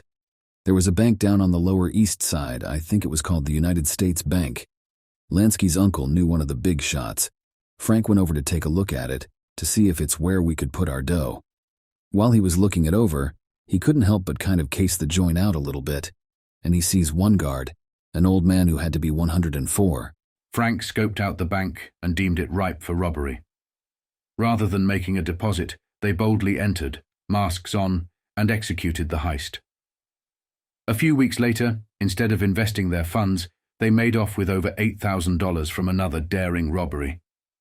In their early days, they were mere bank robbers, breaking into apartments and factories, conducting small-scale raids, running protection rackets, running their own crap games, and had a small bookmaking operation. However, a pivotal law change would transform them, laying the groundwork for a powerful criminal empire. Charlie Luciano, Benjamin Siegel, Meyer Lansky, and Frank Costello, Vito Genovese, Tony Accardo, Al Capone, Paul Ricca, Jake Guzik, Joe Bonanno, Joe Profaci, Tommy L., Albert Anastasia, Longji Zwilman, Russell Bufalino, Stefano Magadino, Nucky Johnson, Bumpy Johnson, The Purple Gang, Mo Dalitz, the Maceo crime family, Silver Dollar Sam, and Carlos Marcelo, as well as Santo Traficante Sr. alongside Junior, would emerge as the architects of organized crime in America. Charlie Luciano would become known as the mastermind who organized crime. Frank Costello earned the title of the Prime Minister of Organized Crime for his strategic acumen, and Meyer Lansky, the Mafia's accountant, was hailed as the mathematician of the Underworld. Together, these men would alter the annals of history. In 1918, amidst bank robberies and other ventures, Charlie contemplated the risk of dying in a shootout. Yet he accepted those odds, recognizing the potential for unparalleled power and wealth. Their audacity set the stage for an organized crime dynasty that would influence the country for decades. By November 1918, their empire had expanded to encompass 20 members, dominating the downtown area of Manhattan, a place where Luciano, Siegel, and Lansky had not only grown up, but still called home. Across the landscape of East Harlem, Costello's influence prevailed, bridging the wealth between these territories. These were prosperous times, albeit marked by relatively minor criminal endeavors. They targeted small banks, warehouses, storage facilities, and any location ripe with easily movable assets or cash. They were also moving narcotics on a small scale. They also offered protection and ran their own craps games. Siegel, ever the daring frontman, specialized in reconnaissance missions. He had a knack for blending into upscale environments, often venturing into high-end jewelry stores under the guise of shopping for a gift for his mother, girlfriend, or sister. His careful scouting informed the gang's strategy, enabling them to strike precisely and efficiently, knowing exactly where valuable items were stored. This approach ensured they never held on to stolen goods for long, having already secured a network of clients eager to offload the items on their behalf. In less affluent neighborhoods, pawnbrokers and moneylenders became their prime targets. These establishments, rich in cash and valuable items but poor in security, were easy prey. Should any of these ventures turn violent, Charlie was quick to cynically justify their actions by blaming the victims for their wealth's visibility. As their wealth accumulated, the gang sought to legitimize and grow their earnings. Off-track betting, a lucrative and protected industry, caught their attention.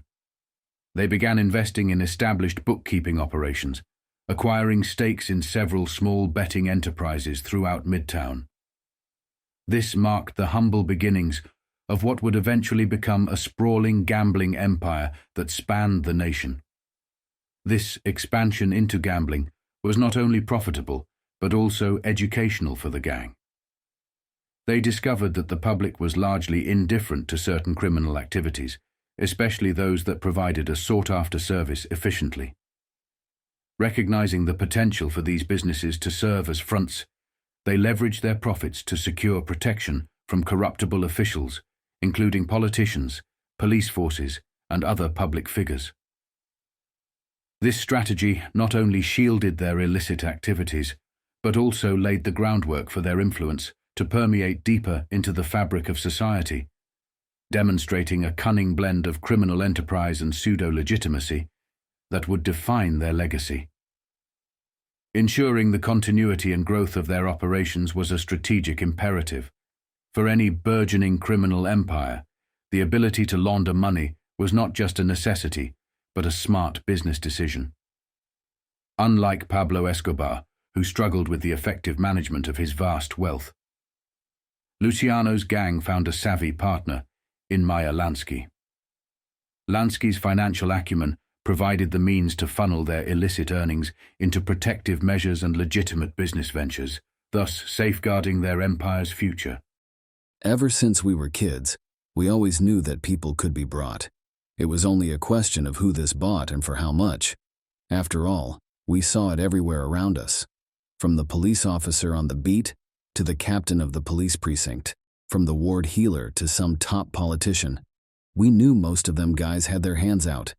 It was Frank Costello, a little bit later, who really opened the door to the whole business of buying influence and protection. He had the style and class of a guy twice his age, and with that Irish-Italian name we hung on him, he was able to move in all circles. That is when we set up a private bank, not a real bank. We called it our Buy Money Bank. It started with $5,000 and the pot was turned over to Costello to use any way he saw fit. In the modern corporate lexicon, this strategy is akin to what is now referred to as a political fund. Essentially, a bank account brimming with cash designated to sway politicians, ensuring they act in favor of the fund's contributors within legislative halls. Over a span of just a decade, such a fund, humorously dubbed the Buy Money Back Bank by those in the know, burgeoned into a multi-million-dollar reservoir aimed at corrupting public officials. Frank Costello, with a mix of prudence and ambition, was at the forefront of this operation. Starting with a modest sum, he strategically dispersed cash into the hands of police officers and politicians in areas where the group's bookmaking operations were taking root. His investments were not random.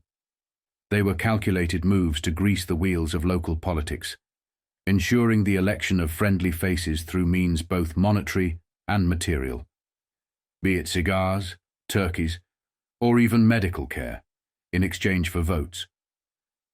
Costello's genius lay in his grassroots approach to political influence, targeting areas intertwined with their business interests and lubricating the machinery of local politics with the necessary funds and goods to sway community sentiment. This savvy method not only bolstered the politician's public image, but also laid a sturdy foundation for the syndicate's foray into political manipulation.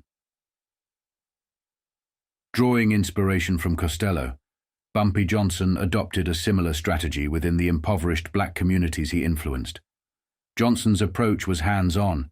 He'd literally open the back of a van to distribute free turkeys, diapers, and other essentials to the needy, especially during pivotal times like election seasons.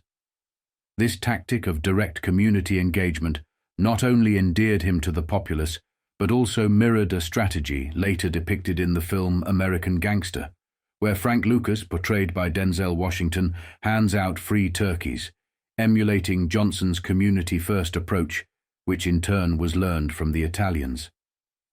Such gestures, while seemingly benevolent, were strategic, ensuring that their chosen politicians were captured in photo ops that would circulate in local newspapers and throughout the community. By providing tangible benefits like medical supplies and holiday turkeys, they were not just winning hearts and minds, but also cementing a symbiotic relationship between organized crime and political power. This careful, incremental strategy of blending civic generosity with political bribery enabled Costello, Nucky Johnson, Meyer Lansky, Carlos Marcello, Tony Accardo, Jake Guzik, Mo Dalitz, Benjamin Siegel, Doc Stacher, Red Levine and their cohorts to weave an intricate web of influence that extended far beyond their immediate locales. They were, piece by piece, constructing a formidable empire of political corruption, leveraging both monetary influence and community goodwill to envelop the nation in their grasp, thus marrying organized crime with political power in an unprecedented dance of mutual benefit. By the time the First World War drew to a close in 1918, Lansky had already assembled a fiercely loyal cadre destined to stand by his side for the remainder of their days. He possessed an uncanny knack for commanding unwavering loyalty, with his associates willing to lay down their lives for him if need be. Parallel to Lansky's endeavors, Charlie Lucania was on a similar trajectory, rallying Sicilians and other Italians to his cause. Together, these two titans formed a formidable core of approximately 20 men, known for their relentless ruthlessness and unshakable reliability. Just as Lansky had chosen Bugsy Siegel as his indispensable lieutenant, Charlie found his own in an Italian compatriot, Francesco Castiglia, hailing from Calabria. Castiglia, who would later earn notoriety as Frank Costello, was every bit as merciless as Bugsy and equally quick on the draw. Beyond his capacity for violence, Costello boasted a brilliant mind and a versatile personality, enabling him to navigate various social echelons with ease. The Italian Jewish syndicate, spearheaded by these men, became a force of nature, casting a wide net of terror. They preyed on moneylenders, pawnbrokers, and insurance agents who dared to venture into the Italian and Jewish enclaves, collecting modest premiums. These victims, often flushed with cash, presented easy marks, enabling the gang to avoid the complexities and disputes often associated with the disposal of stolen merchandise. The spoils of their criminal exploits were lavishly squandered on alcohol and women, a practice quite common among their ilk. However, unlike their contemporaries, Lucania and Lansky exhibited remarkable foresight, earmarking a portion of their illicit gains for a special fund. While the exact purpose of this fund remained nebulous, both men intuitively understood the importance of amassing a substantial war chest if they harbored any aspirations of ascending to the pinnacle of criminal enterprise. This decision to judiciously invest in their future criminal endeavors epitomized their strategic acumen, setting the stage for them to eventually reap the lavish rewards of their painstakingly cultivated empire. As visionary entrepreneurs, Meyer and his cohort meticulously laid the groundwork for expansive ambitions. At this juncture, Meyer was voraciously consuming every tome on business management and finance the local libraries could offer, eager to fortify their empire with solid commercial acumen. Despite Lansky's undying passion for gambling, he swiftly recognized the limitations of small-scale crap games. The real jackpot lay in the burgeoning underworld of illegal off-track betting, a realm already teeming with opportunity and peril. Thus, the ambitious duo from the Lower East Side resolved to carve their niche in this lucrative domain. Yet navigating this venture required a delicate balance, as the arena was already under the tight grip of established mob overlords. The prospect of vast riches spurred Meyer and Charlie to strategically infiltrate the established books, leveraging their hard-earned savings to buy out bookmakers' shares. To shield their burgeoning stake in the bookmaking enterprise from the prying eyes of law enforcement, the duo initiated a regimen of regular payoffs to both beat cops and police brass. Costello, with his knack for discreet operations, was tasked with orchestrating these payoffs, proving remarkably adept in the territories they operated. Moreover, the gang expanded their influence by greasing the palms of local politicians, who were all too eager to exchange favors for the gang's liquid assets. Hard cash was, after all, a universal language of persuasion. 1919 marked a pivotal year, catalyzed by two dramatic incidents that would indelibly shape their trajectory. The first was a brutal attack during one of Meyer's meticulously organized crap games. As the dice rolled in an aged tenement, the tranquility was shattered by 6 men who burst forth, wielding iron bars with reckless abandon, targeting the game's organizers, their protectors, and the unsuspecting participants. The aftermath was grim, with 4 individuals left in a battered heap as the assailants retreated, their leader issuing a chilling proclamation, "This is a warning. Next time, we will kill you." Meyer, fueled by a mix of outrage and determination, sought retribution. His quest led him to the Italian ringleader, only to be met with a startling revelation. "Take it easy," the man cautioned. "I was dispatched by Joe Masseria. Lay a finger on me and you're courting disaster, sonny." This confrontation marked Meyer's inaugural clash with Joe the Boss Masseria, a towering figure within the traditional Mafia hierarchy who had cast his predatory gaze upon the Lower East Side, intent on extorting a share from every gambling den, no matter how modest. Despite recognizing the formidable reputation of Masseria, Meyer, with the unwavering support of his own hardened ensemble, led by Bugsy Siegel, mounted a counter-offensive.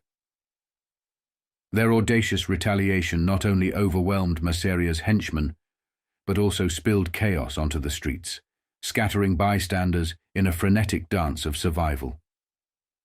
When the dust settled, Lansky found himself briefly detained, only to be dismissed with a nominal fine for disorderly conduct. Surprisingly, Masseria held back from immediate retribution, a testament to the growing influence and resilience of Lansky and Lucania's faction. It was a clear edict to the old guard. The Lower East Side was now under new management. This episode bestowed upon Lansky and Lucania an inflated sense of their burgeoning might, yet they navigated their ascent with a blend of ambition and prudence. They understood all too well the gravity of opposing Joe Masseria, a colossus among gangsters. Had they directly challenged the established Mafia dominion, their nascent syndicate would have faced obliteration. Instead, Masseria maintained a wary distance, a tacit acknowledgement of a new power emerging on the streets of the East Side. Masseria sensed the potential for a future agreement with these gentlemen, so he decided to step back and observe as their power expanded, believing they would eventually come to him. In January 1919, a seismic event shook the very foundations of America, forever altering the course of history and setting the stage for an era of unprecedented transformation. The ratification of the 18th Amendment marked the dawn of Prohibition, a colossal social experiment aimed at eradicating the so-called evils of drink. This was not merely a law, it was the heralding of a new chapter in the American saga, one that promised to redefine the nation's moral compass. Prohibition emerged as the crowning victory of traditional American virtues, a battle cry from the heartland of the country, striving to safeguard its cherished way of life against the encroaching might of urbanization. The initiative found its most fervent champions among the voices of American rural womanhood, notably the formidable Women's Christian Temperance Union and the Anti-Saloon League. These groups waged a passionate crusade against alcohol, driven by a conviction that its abolition would usher in a utopian society free of crime, poverty, and moral decay. They envisioned a world where the scourges that plagued their communities, wasted wages, rampant prostitution, and the myriad vices associated with the saloon, would be banished forever. To these zealots, the mere existence of those who peddled intoxicants was an affront to decency, deserving of the most dramatic and public of punishments.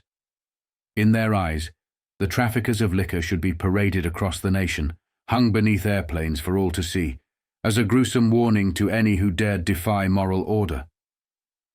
The roots of this fervor lay deep in the soil of rural America, where the Protestant Church held sway. The battle lines were drawn not just over the issue of alcohol, but were entangled in a broader conflict between rural evangelical Protestantism and the urban centers, bastions of Roman Catholicism. The influx of Catholic immigrants in the 19th century had transformed the cities into melting pots of religious and cultural diversity, inadvertently casting them as the antithesis of the rural Protestant ideal.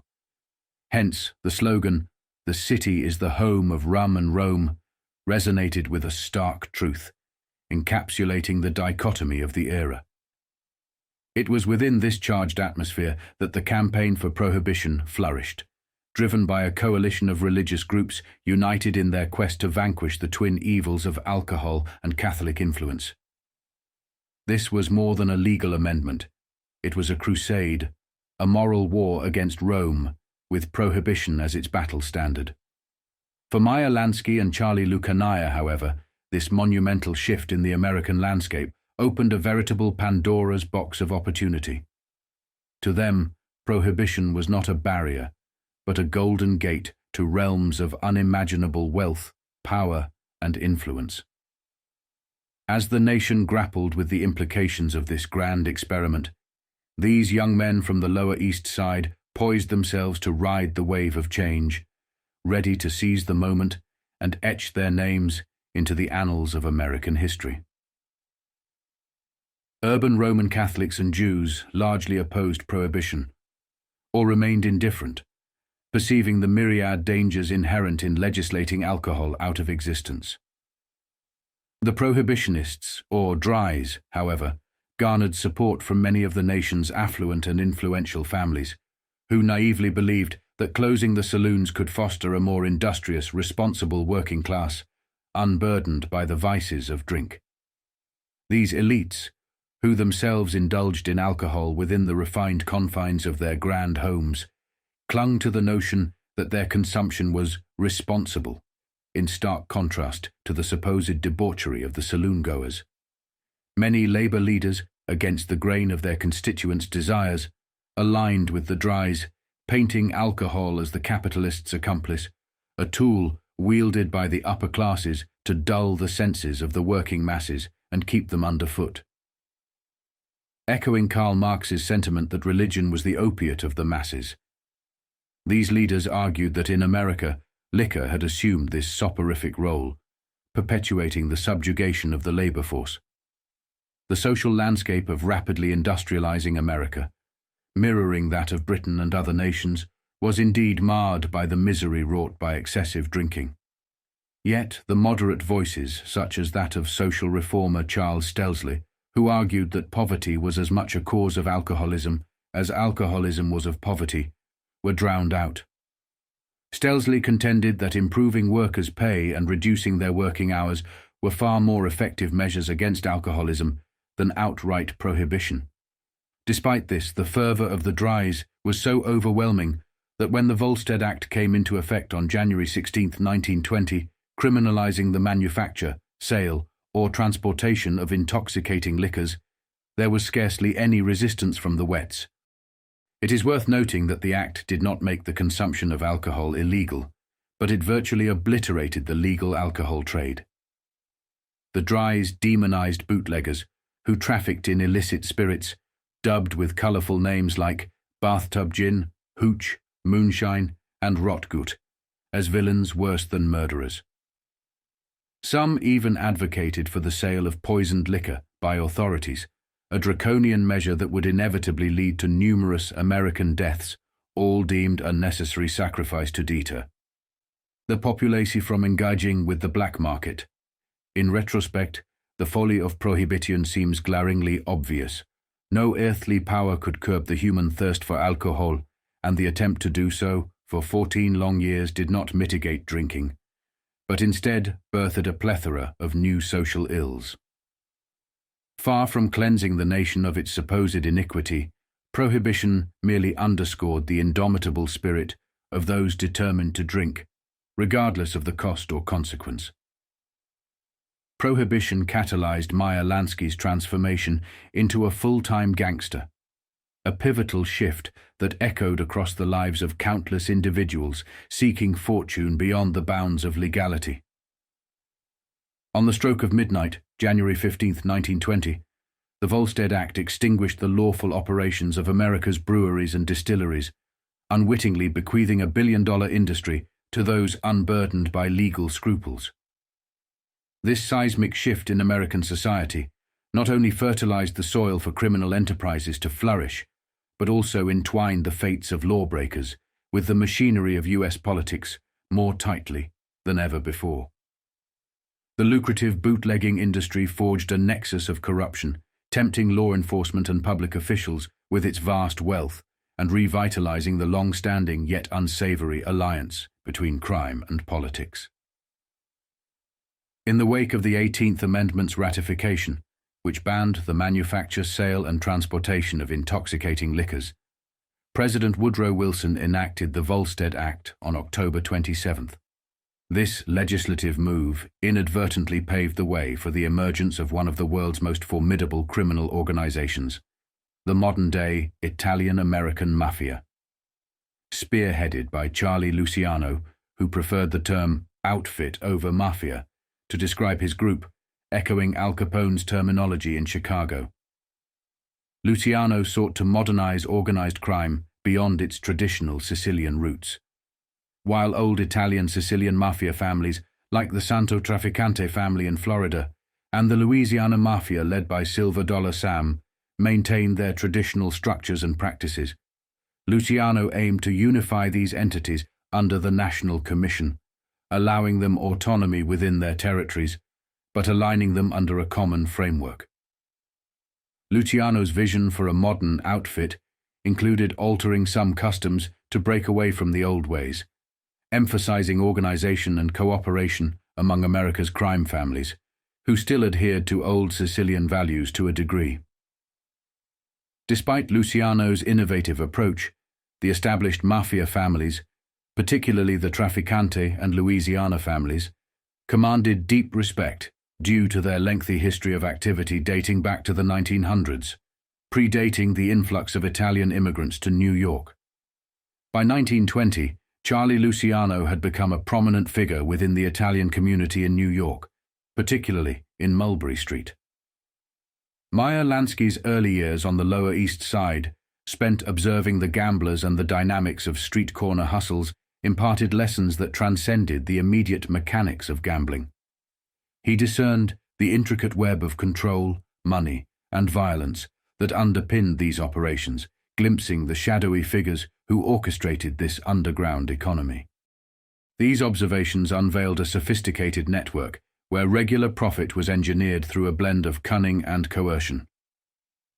Abraham Schoenfeld, serving the Kahila, paralleled Lansky's insights from his vantage point, recognizing the gangster not merely as a rogue element, but as a cog in a larger machinery of organized crime.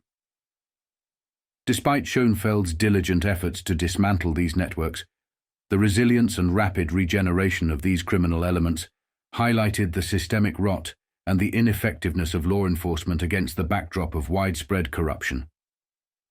The Downtown Merchants Club, operated by Fat Al Levy, stood as a testament to this impunity, thriving in plain sight despite its flagrant illegality.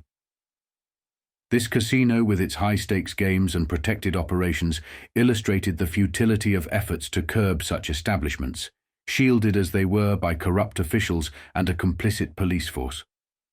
The club's existence, immune to legal challenge and oversight, encapsulated the perverse symbiosis between crime and the American system, revealing a landscape where the untouchable thrived under the guise of the untouchable, facilitated by a network of corruption that extended its roots deep into the fabric of society.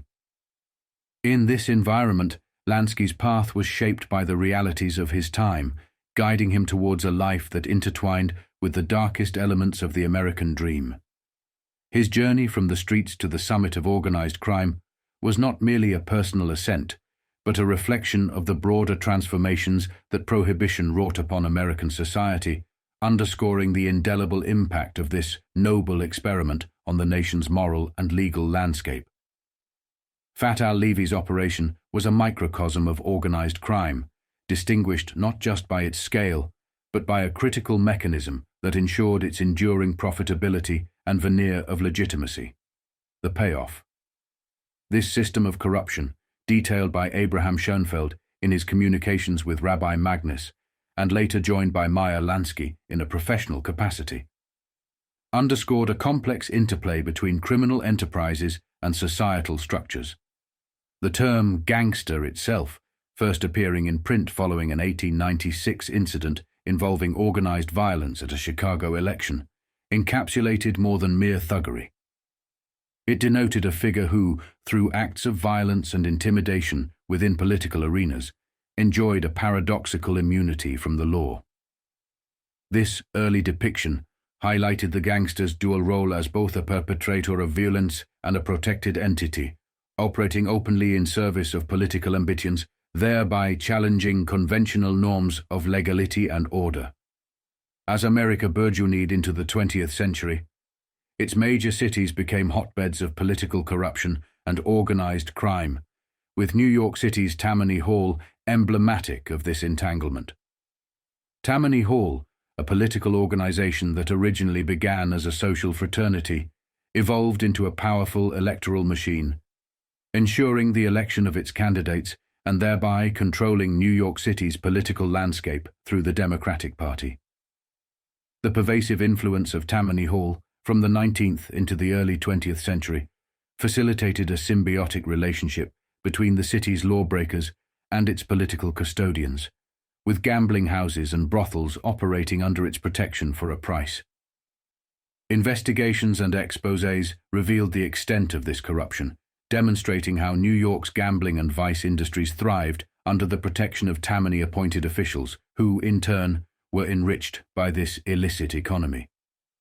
This system, where law enforcement and magistrates were complicit in the city's underworld activities, exemplified the institutionalization of criminal immunity, bought and sold through the corridors of power. Tammany's dominance served as a blueprint for the American gangster tableau, intertwining criminal enterprises with political machinery in a dance of mutual benefit and protection. Arnold Rothstein, born in 1882, emerged as the black sheep of his affluent middle-class family. Despite receiving a superior education and possessing a brilliance that his relatives believed would lead him to a distinguished and honorable life, Rothstein deviated towards a life of gambling and criminal endeavors, much to their dismay. By the year 1920, he had reached the zenith of his underworld career, revered for orchestrating massive Wall Street bond frauds, among other crimes. However, high-stakes gambling, whether within the luxury of his hotel suite or aboard transatlantic ships favored by the wealthy, remained his passion. His sharp intellect earned him the moniker, the Brain. Rothstein was notably prescient about the lucrative opportunities presented by the enactment of the 18th Amendment. He foresaw the vast profits to be made from the illegal liquor trade, understanding that even law-abiding citizens, who normally would not consider breaking the law, would not hesitate to purchase bootleg whiskey. On the Lower East Side, Italian gangsters had long been engaged in small-scale bootlegging operations. In countless impoverished Italian households, running illicit distilleries was a traditional practice. With the advent of Prohibition, this sector of New York's underworld, which was then under the control of Mafia, saw an organized effort to ramp up the production of alcohol from hidden distilleries within the tenements of Little Italies and Little Bohemias across the slums. This led to the mobilization of an extensive network of homemade alcohol distillers, known as alky cookers, and liquor smugglers to meet the anticipated demand. As Rothstein had anticipated, the introduction of prohibition led to the proliferation of speakeasies, clandestine establishments serving alcohol, across New York and indeed throughout many American cities, responding to the widespread and enduring demand for illegal liquor. Speakeasies began to thrive virtually from the moment prohibition was enacted, signaling a robust demand for illicit alcohol. Arnold Rothstein, ever the visionary, quickly grasped that merely expanding these small-time operations was trivial compared to the potential of bootlegging organized on a grand business-like scale. As he neared New York, with the Statue of Liberty coming into view, news of prohibition reached him via the ship's radio. It was then that he outlined a plan of breathtaking ambition. While planning future poker games for his naive, affluent shipmates, Rothstein recognized the need for allies in his upcoming venture. His mind drifted to a young, sharp, and ambitious man he had encountered by happenstance at a bar mitzvah in Brooklyn. This young man, who had expressed admiration for Rothstein's elegance and high societal standing, was Meyer Lansky. Lansky had shared his aspiration to achieve power and success, akin to Rothstein's, which amused the seasoned gambler. Rothstein, having momentarily forgotten the young man's name, referred to his notebook and found the name Meyer Lansky scribbled there. This marked a pivotal moment in the life of Lansky, a Grodno native who by day worked as a tool and die maker, and by night was cultivating a loyal following. "I openly acknowledge that I amassed a fortune from bootlegging," Meyer Lansky confessed to Yuridan as they drove through the Judean hills towards another visit to Jerusalem. "Everyone I knew looked down on prohibition. It was disregarded by the most prominent people, respected businessmen, politicians, senators, and industrialists. All of them purchased illegal alcohol from me or others in the business." Lansky revealed how several major American companies today had their origins in the illicit liquor trade, which he referred to as the Jewish Lake. He highlighted how Louis Rosensteel's bootlegging operations, running liquor from Canada across Lake Erie under the guidance of Sam Bronfman, eventually transformed into the Schenley Corporation following the repeal of prohibition. You can invest in such companies on Wall Street today, and it's considered entirely respectable. As Lansky pointed out, highlighting the enduring link between erstwhile bootleggers and the current reputable liquor manufacturers, a connection rooted in the Prohibition era.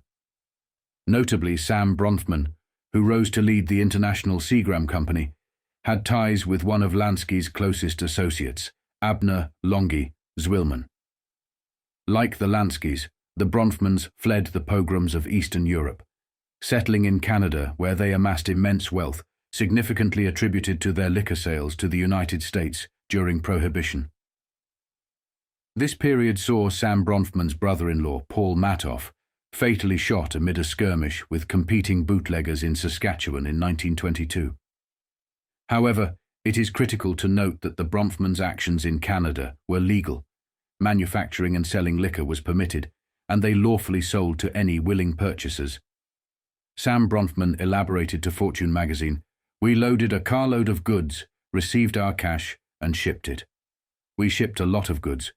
I never crossed the border to count the empty Seagram's bottles."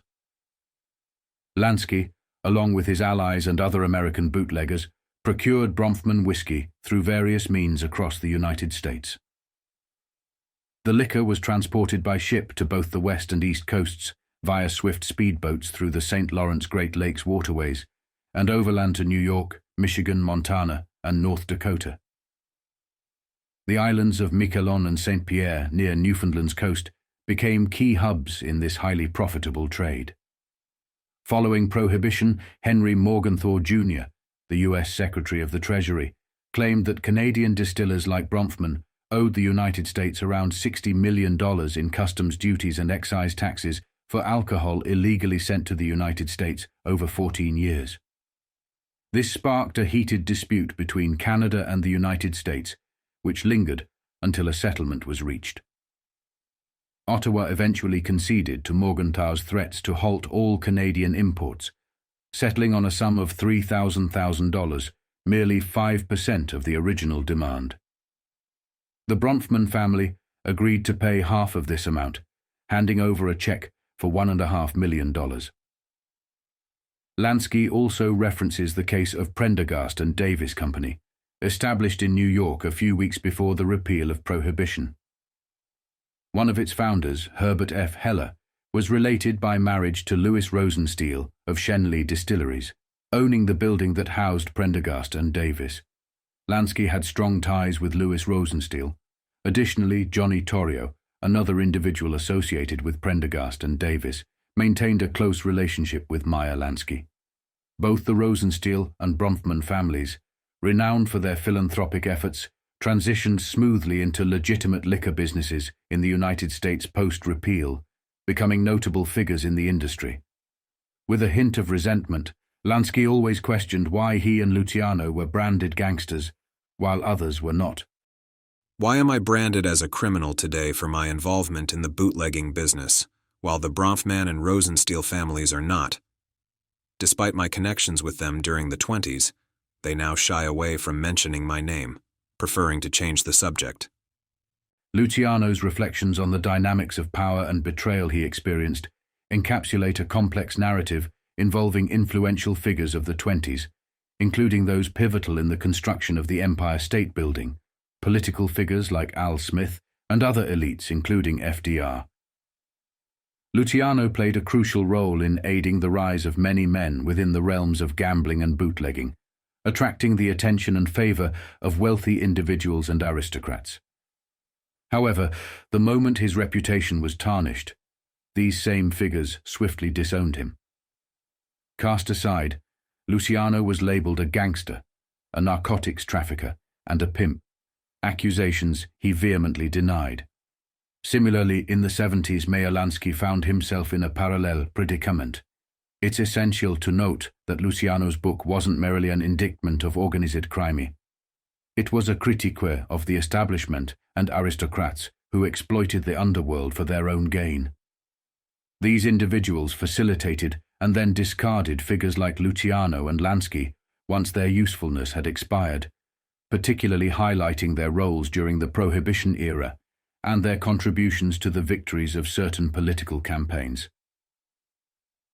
In their later years, both men grew increasingly disillusioned with the establishment and the aristocratic class for their betrayal, marking a significant turn in their perspectives on the symbiotic relationship between high society and organized crime. Back in 1920, Arnold Rothstein openly discussed his ventures with a flattered Meyer Lansky, a remarkable millionaire gambler and underworld figure known for his impressive presence and penetrating dark eyes. Lansky recalls maintaining his composure, despite his incredulity at Rothstein considering him, then an unproven and obscure young man, as a potential partner.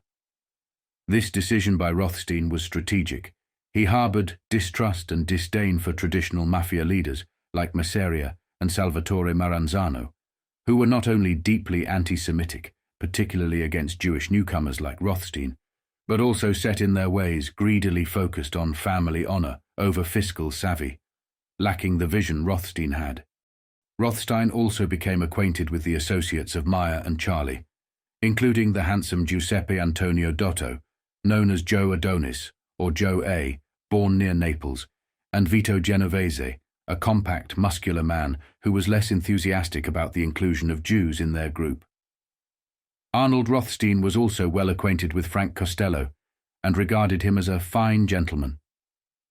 Among these gentlemen, Costello was the most successful, generating significant profits and establishing a strong network of contacts. He played a crucial role in guiding young up-and-comers in their early careers. However, as time passed, the dynamics shifted, and Costello, along with his protégés, eventually became the primary financiers of Rothstein's gambling addiction and mob-related activities. Later on in the late 20s, Rothstein had a lot of financial issues. However, despite the financial turmoil and the newfound riches of his younger counterparts for funding, Rothstein chose not to exploit these relationships for further financial gain. This decision was driven by a deep sense of honor and respect. He viewed these men not as mere lenders, but as apprentices, whom he had mentored. This principle guided his actions, reflecting Rothstein's complex character and his adherence to a personal code of conduct, even amidst the murky waters of mob operations and gambling rings. Carlo Gambino and the formidable Albert Anastasia, who slightly altered his last name to Anastasio to avoid familial disgrace, were also part of Lucania's circle. Anastasia, a convicted murderer who had been released from Sing Sing following the mysterious disappearance of key witnesses, was one of the organization's most fearsome enforcers. Rothstein's plan for his protégés was straightforward. He would travel to London, Edinburgh, and other key cities to negotiate directly with Scotch distillers, paying up front for premium whiskey shipments destined for the US.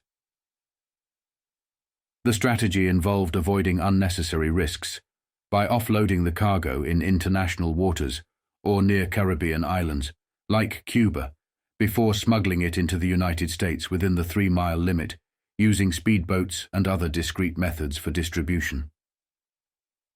Rothstein emphasized the importance of maintaining a reputation for supplying only the finest whiskey.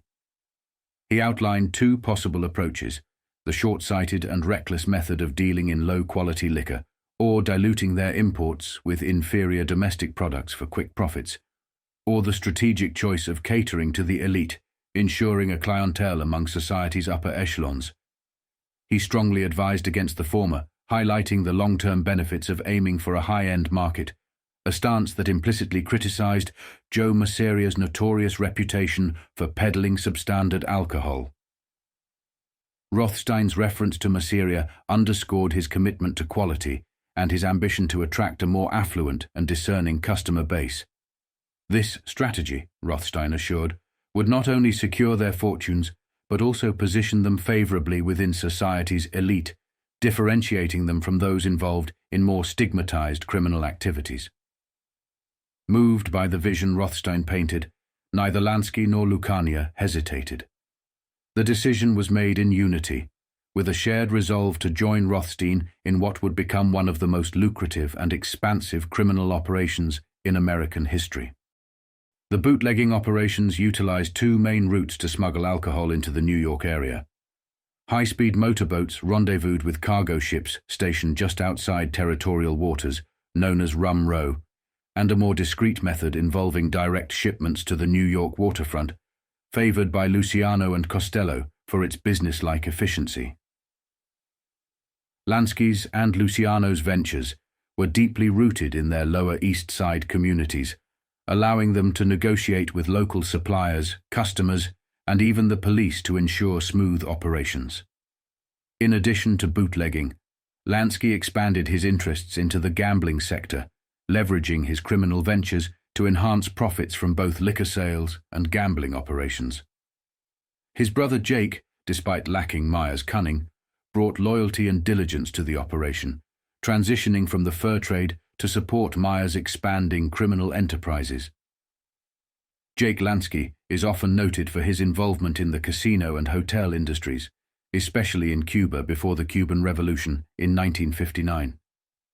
The Lansky brothers saw Cuba as an ideal location for their gambling operations due to its proximity to the United States and the lax regulatory environment under Cuban dictator Fulgencio Batista's regime. They invested heavily in Havana's casino and hotel sector, turning the city into a major gambling and entertainment hub for American tourists. The Lansky brothers' operations were not just about profit. They represented a lifestyle that defied conventional norms, blending business with pleasure in a manner that was both exhilarating and lucrative. Their meetings at Ratner's Kosher restaurant became a hallmark of their operation, a place where business strategies were discussed over breakfast in a casual yet focused manner.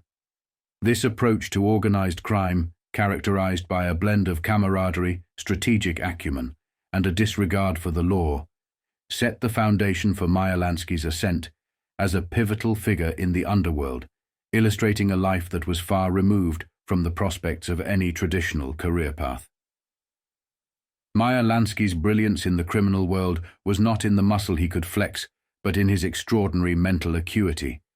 Akin to a human cash register and ledger book, he had an unmatched capacity for maintaining complex calculations and the details of numerous transactions entirely in his head.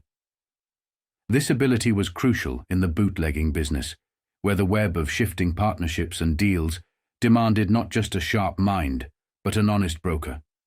Lansky was that and more, fair, accurate, and trusted in an arena where trust was a rare commodity. In the chaotic world of organized crime, where short-term gains often overshadow long-term planning, Lansky's approach was a beacon of stability. The average criminal juggles multiple deals at once, relying on a network of alliances that span both the underworld and the lawful world. Yet the downfall for many in this sphere is not just the inherent risk of criminal activity, but the inability to equitably manage the fruits of these endeavors without resorting to deceit, a failing that often leads to discord and violence. Lansky stood apart in this respect. His transactions were marked by a lack of nasty surprises, fostering a climate of trust and repeat partnerships. His adherence to integrity, in a domain where it was least expected, set him apart, underscoring his belief that success at the top was reserved for those who maintained their honor. His personal restraint also played a role in his success. Unlike many of his contemporaries, Lansky was not driven by a voracious appetite for luxury. This self-control was not just a personal virtue, but a business strategy, ensuring he never became hostage to his own appetites. Lansky's modesty in personal expenditure contrasted sharply with the lavish lifestyles of his peers, highlighting a discipline that extended from his personal life into his professional dealings. Lansky's operational philosophy was influenced by Arnold Rothstein, prioritizing flexibility and discretion over rigid structures. His organization thrived on the absence of formalities, relying on personal connections and direct interventions to navigate the complexities of the bootlegging trade. This approach was epitomized in his advice to trust your memory and keep your business in your hat, emphasizing the value of mental agility over physical documentation. In managing his operations, Lansky displayed exceptional leadership qualities, setting strict protocols for his employees to ensure reliability and discretion. He understood the importance of loyalty and morale among his team, offering incentives and rewards for their dedication and innovation. This management style, which combined fair compensation with acknowledgement of good work, cemented his reputation as a reliable and efficient leader in the bootlegging business. Lansky's claim of running the most efficient international shipping business in the world was not mere bravado, but a testament to his innovative approach to organized crime. His ability to maintain the integrity of his operations, coupled with his strategic acumen and commitment to fairness, redefined the standards of success in the underworld, making Meyer Lansky a legendary figure in the annals of American crime. In the Prohibition era, Meyer Lansky's acumen for managing the complexities of the bootlegging business with precision and integrity set him apart in the world of organized crime. His ability to memorize intricate details of transactions, ensuring fair distribution among partners, cemented his reputation as a reliable and honest figure in an inherently dishonest landscape. Lansky's dealings extended beyond local operations to influential figures like Moe Delitzsch in Ohio and giants in the liquor industry such as Samuel Bronfman and Louis Rosenstiel, showcasing his extensive network and business savvy. Lansky's philosophy towards violence in business mirrored the competitive spirit of corporate America, favoring strategic competition over brute force. This approach not only differentiated him from his contemporaries, but also highlighted his understanding of efficiency and reputation management within the criminal underworld. Despite his business-minded approach, Lansky's criminal endeavors were not without their darker aspects. A series of police mugshots from 1928 captured the dual nature of Lansky's persona. One, a seemingly innocuous businessman, and the other, a hardened criminal, showcasing the inherent contradiction within his character. These images, taken following an arrest for attempted homicide, hinted at the violent underbelly of Lansky's operations, including a chilling incident involving John Barrett, a former associate suspected of betrayal.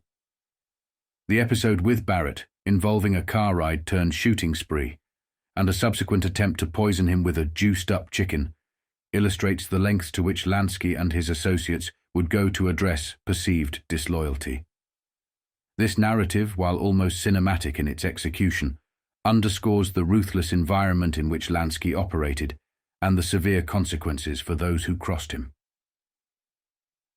Lansky's ability to maintain a veneer of civility and business acumen, while engaging in acts of violence, underscores the complex duality of his character. His insistence on efficiency, loyalty, and the strategic use of fear and violence when necessary reveals the multifaceted nature of his approach to organized crime.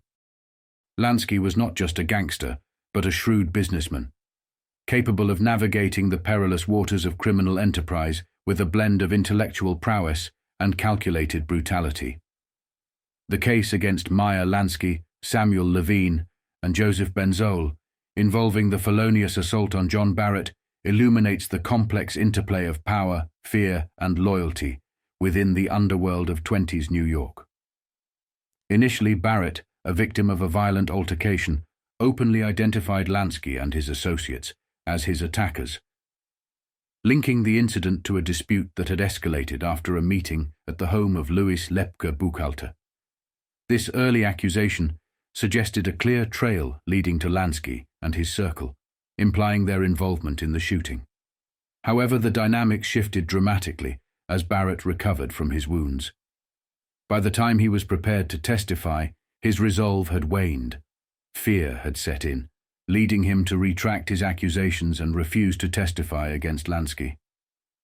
This about-face, likely induced by intimidation or the realization of the potential consequences of crossing figures like Lansky, resulted in the dismissal of charges due to lack of evidence. Lansky's own reflections on the incident years later were characterized by a selective amnesia that conveniently omitted any recollection of involvement in Barrett's shooting. This denial, contrasted with his vivid memories of his business operations during Prohibition, highlights the selective nature of Lansky's memory and his preference for being remembered as a shrewd businessman rather than a violent criminal. In the months following their venture into large-scale bootlegging, Charlie Lucania and Meyer Lansky expanded their operations well beyond the confines of New York, establishing a nationwide network. Irving Wexler, better known by his moniker Waxy Gordon, and a Philadelphia associate of Rothstein, had independently arrived at a similar foresight as the New Yorker. Smuggling top-notch Scotch whiskey into the United States was a goldmine. Rothstein and Gordon entered into a partnership, with an understanding that Gordon would prioritize Lansky and his New York comrades in distributing the European liquor Rothstein managed to import. This arrangement facilitated a collaborative link between the bootlegging factions in the two cities, ensuring mutual first-choice rights and a policy of non-engagement with external parties without mutual consultation.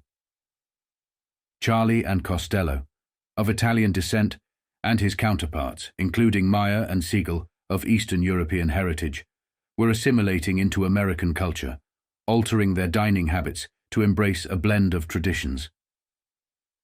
Charlie's affinity for Jewish diners and treats, alongside his enduring love for Italian ice cream, highlighted this cultural melding. Despite the dubious nature of his activities, Charlie maintained a close relationship with his mother, confiding in her about his experiences, such as his unusual breakfast choices on a train journey, which bewildered her with their departure from traditional Italian fare. Charlie's commitment to his family's well-being was evident. He leveraged his connections to secure legitimate employment for his brothers, ensuring they and their families enjoyed financial stability. His dedication extended to his nephews and nieces in Italy, whom he kept informed about family affairs, albeit steering clear of his underworld dealings. A chance encounter on a train with two bankers, epitomizing the allure of old money, marked a pivotal moment for Charlie and his associate. Captivated by their elegance and the lifestyle they represented, Charlie was reminded of the stark contrast between their worlds.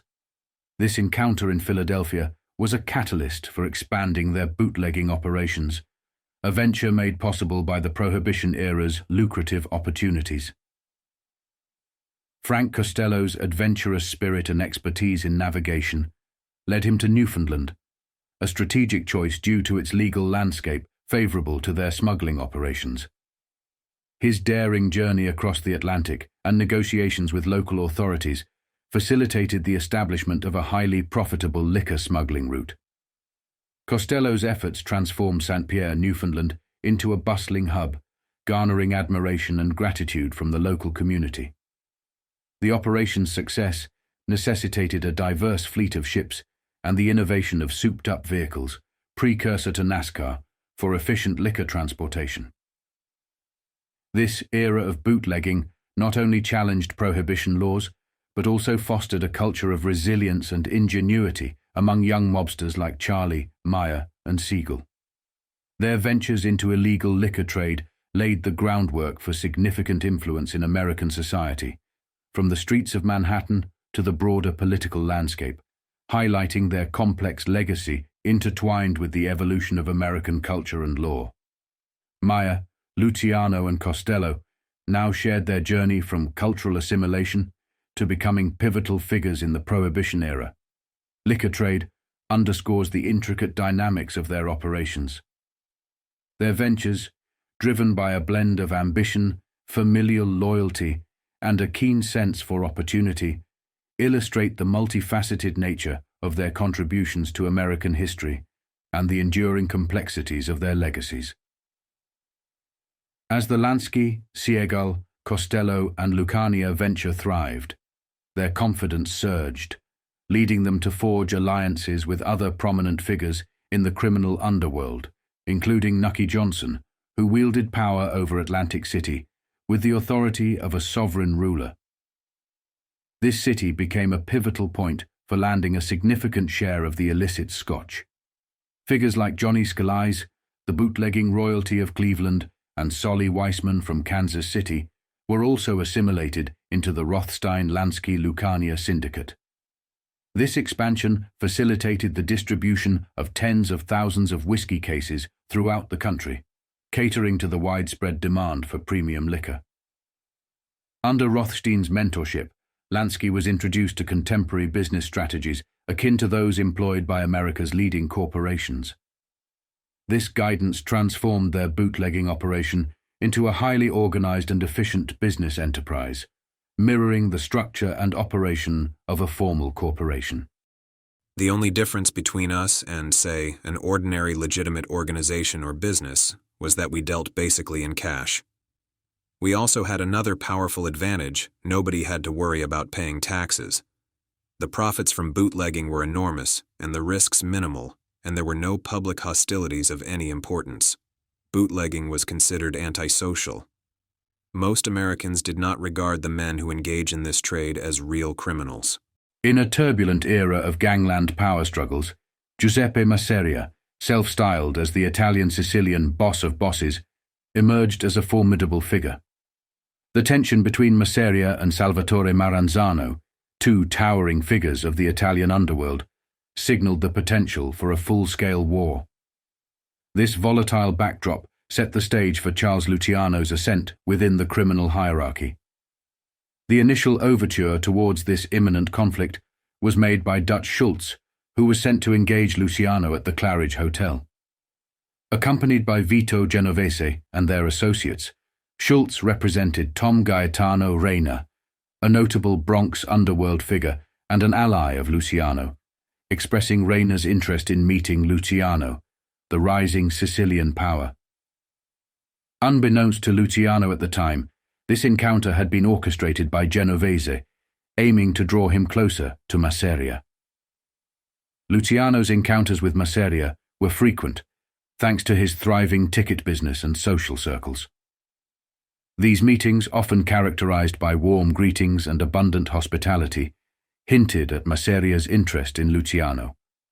Amid such congeniality, Masseria and Luciano discussed potential collaborations, contrasting sharply with Masseria's blunt demeanor and lack of sophistication compared to the intellectual Maranzano. A secret meeting with Masseria in a nondescript office close to Maranzano's territory revealed the depth of the animosity between the two bosses.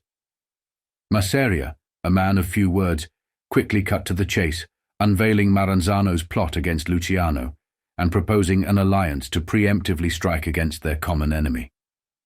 Despite Masseria's crude approach and straightforward proposition to make Luciano the supreme boss, Luciano hesitated, sensing the need for caution and independence in the face of such an enticing offer. This cautious stance was validated by Luciano's experiences, marked by setbacks like hijackings and raids, reflecting the hazards of their illicit endeavors. Amidst a critical shortage of scotch, an unexpected opportunity arose through Nucky Johnson, the undisputed ruler of Atlantic City, who extended a lifeline to Luciano, offering exclusive access to his liquor supplies in exchange for a partnership. The pivotal moment came when Luciano and his men, equipped and masked, daringly intercepted a shipment meant for Maranzano, solidifying his resolve to side with Masseria. Despite his personal disdain for Masseria, Luciano recognized the strategic advantage of aligning with his forces against Maranzano. This decision marked a crucial turning point in Luciano's career, as he navigated the treacherous waters of gangland politics, aiming to consolidate power while maintaining a delicate balance between rivalry and alliance. The income generated from bootlegging was substantial, with minimal risks involved, and there was little to no public condemnation. In fact, bootlegging was not seen as a socially detrimental activity. The era's sentiment was captured by Groucho Marx's quip, "I was a teetotaler until prohibition," reflecting the general populace's attitude towards the prohibition laws. Similarly, Al Capone in Chicago encapsulated the bootlegger's rationale by stating, "I earn my livelihood through public demand. If breaking the law makes me culpable, then my customers, encompassing thousands of Chicago's finest, share in the guilt. The difference lies in my role as a seller and theirs as buyers. I am labeled a racketeer for my activities, yet I consider myself a businessman. When I distribute a liquor, it's deemed bootlegging. When my clients serve it with elegance, it's regarded as sophisticated hospitality." Lansky and Lucania were well aware that the consequences for bootlegging were minor should their employees be apprehended. The judicial reluctance to enforce harsh penalties stemmed partly from the fact that judges and law officials themselves consumed alcohol, often acquired through illegal means, possibly even from those they were sentencing. Arrests were infrequent, a situation further secured by having Frank Costello manage bribes to customs officials, police, judges and politicians. These payments, a direct result of prohibition profits, were considered by the bootleggers as simply the cost of doing business. Charlie and his crew were thriving, establishing lucrative connections and raking in substantial profits. This was exactly the kind of operation Charlie thrived on, and he quickly recognized they had stumbled upon a veritable gold mine. There was no need for persuasion. The potential was clear. They were sitting atop a wealth of opportunity, especially within the alcohol trade, and it was imperative to seize control. Charlie, with a sharp focus, aimed to dominate the whiskey market. By cornering this sector, he aspired to become the go-to supplier for whiskey, a beverage cherished by both the affluent and the impoverished alike. The challenge now was to not only establish, but also to sustain a billion-dollar enterprise. This entailed mastering the nuances of business, from money laundering to understanding the intricacies of supply and demand. Among Charlie's team, Meyer Lansky emerged as the intellectual force, a genius with an insatiable appetite for knowledge. While others might have spent their time in gyms or boxing clubs, Lansky devoted himself to strengthening the most critical muscle of all, the brain. His pursuit of education found him in any free library he could access, marking the beginning of a lifelong passion for books and learning. From the moment Lansky arrived in America, his first priority was to locate a free library, securing a membership that sparked his enduring love for knowledge. However, Lansky's brilliance was juxtaposed with the nefarious world around him. Surrounded by criminals and gangsters, he, like Costello, managed to create a formidable enterprise engaged in dubious activities.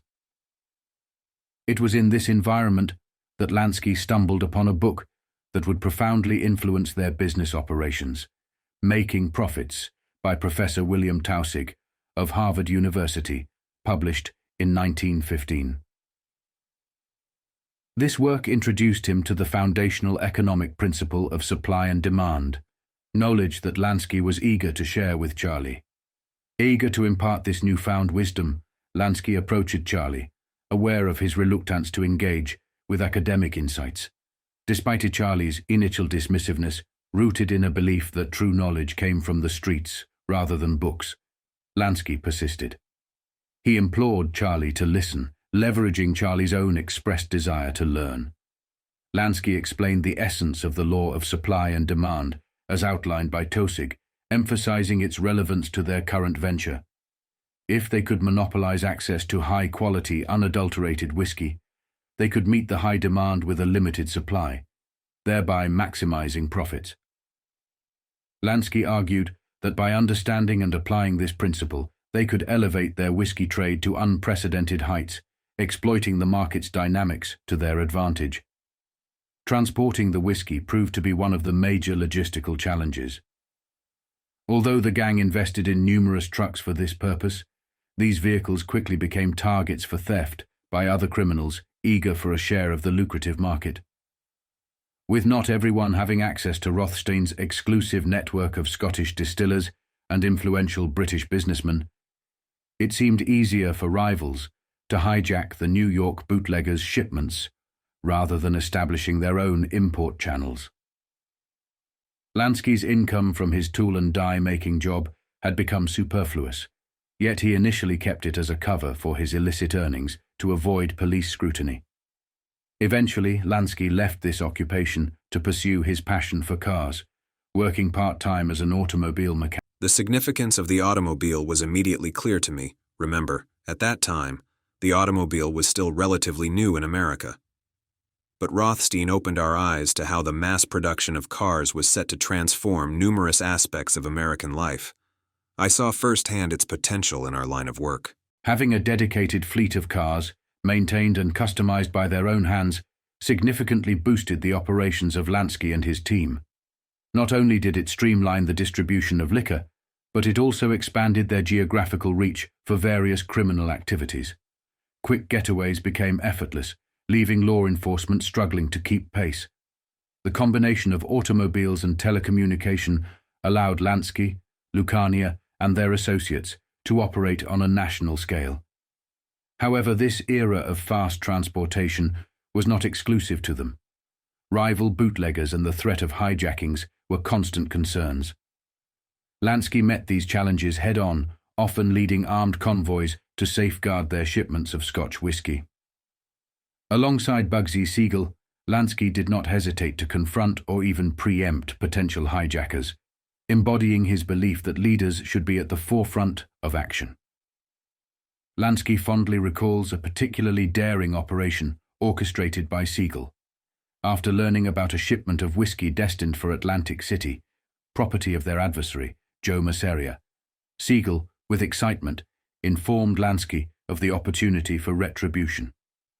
Adorned with masks and heavily armed, the Bug and Meyer gang, bearing their grievances against Masseria, set up an ambush on a secluded road near Atlantic City. They had been informed of the shipment's precise timing and route thanks to a $2,000 bribe. This hijacking was shrouded in secrecy due to the delicate nature of the whiskey, which was intended for Rothstein's partner, Waxy Gordon, in Philadelphia, to be diluted with inferior alcohol. Gordon, unaware of the heist's orchestrators, would undoubtedly be infuriated to discover his associates from New York were behind the theft. The Lansky crew prepared their ambush with cunning, positioning a fallen tree across the road to appear as though it had been knocked down by the wind. In the dead of night, around 3:30 a.m., the convoy approached, guarded by 10 of Masseria's men. The leading truck stopped abruptly at the sight of the obstacle, prompting several men from the following trucks to attempt to clear the path. However, as they began to move the tree, a barrage of gunfire erupted, sending them scrambling for cover. In moments, 3 men lay dead, and 5 more were seriously injured, their bodies strewn across the ground. The rest quickly gave in when Bugsy Siegel and his crew, armed and determined, closed in on them. In their victory, Siegel and his men could not resist assaulting the remaining guards, who were still standing, using fists, feet, and clubs. This decision would have consequences, as one of the beaten guards recognized Lansky, and word of their identities eventually reached Joe Masseria in New York. Although Masseria held off on retaliating against Lansky and Siegel due to ongoing negotiations with Charlie Lucania, he silently vowed to deal with them on his terms once he had secured an alliance. The news of the hijack also made its way to Waxy Gordon in Philadelphia, who was incensed to learn he had been cheated out of a lucrative deal with Joe Masseria. Gordon remained silent about his dealings with Masseria to avoid drawing Rothstein's ire, but harbored a deep resentment towards Lansky, marking the start of a fierce rivalry between the two. This dispute escalated to the point where accusations of betrayal and deceit were openly exchanged, once even leading to a physical altercation halted by Lucania's intervention. This feud, known in the underworld as the War of the Jews, strained their business relations until Lucania took decisive action. Prioritizing his long-standing partnership with Lansky, Lucania orchestrated a plot involving Lansky's brother Jake, affectionately nicknamed the Hunchback, for his playful attempts to appear shorter in their youth. Jake delivered incriminating documents to the Internal Revenue Service, which led to Gordon's arrest and conviction on charges of tax evasion in 1933. Gordon's downfall rendered him unable to regain his former status in the criminal underworld. After a stint in prison, his attempts at a comeback through wartime underground economy activities and drug trafficking were thwarted, partly due to a tip-off from Lucania, showcasing the lasting influence and reach of Lansky and his allies. Waxy Gordon's removal paved the way for more cooperative figures in Philadelphia, significantly easing operations for Lansky and his New York crew.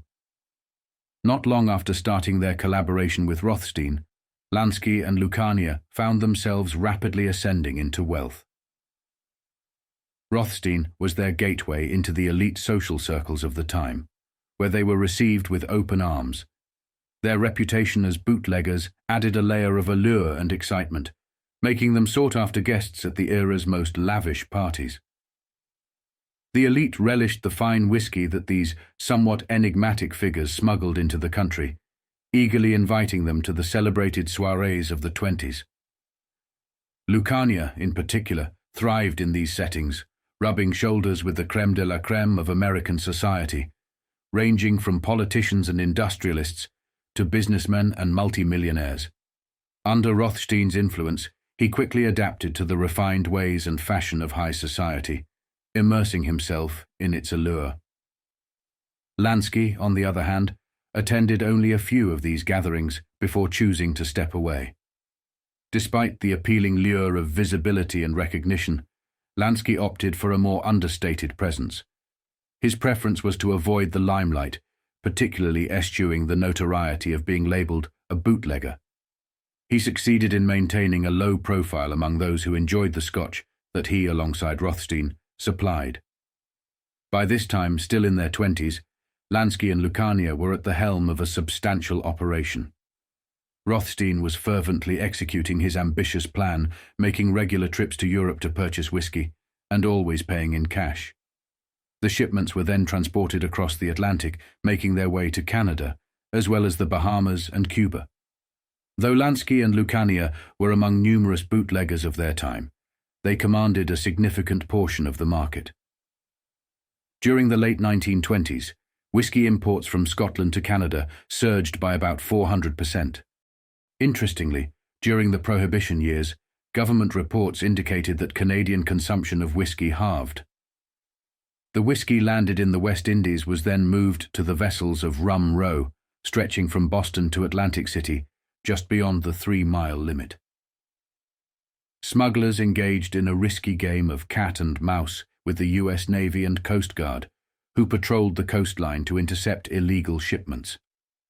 Bootleggers, in an attempt to outmaneuver these forces, would meet with intermediaries from Rum Row in their fleet of speedboats, usually under the cover of darkness, to transfer the illicit cargo. The perilous nature of these operations was undeniable, with the constant threat of losing entire shipments to law enforcement or rival pirates, who would not hesitate to engage in violent confrontations to hijack goods on the high seas, or after they had been safely landed on the East Coast. The danger extended to the roads as well, where customs and police forces occasionally captured truckloads of smuggled whiskey, leading to deadly encounters. Despite the hazards, the lucrative nature of the trade made it a risk worth taking for many, with enormous profits to be had. A case of 12 bottles of Scotch, factoring in expenses such as bribes, wages for sailors, and payments for loading and unloading, cost the bootleggers about $25. The Scotch producers, seizing the opportunity, inflated their prices, yet the return on investment for figures like Lansky and Lucania could soar to $1,000 per case. While much of the whiskey was sold directly from its original bottle for around $30 a fifth, costing the bootlegger slightly over $2 per fifth, Lansky and Lucania discovered a method to significantly increase their margins on each bottle of imported Scotch. Lansky elaborated on their strategy, highlighting a significant oversight in the Volstead Act.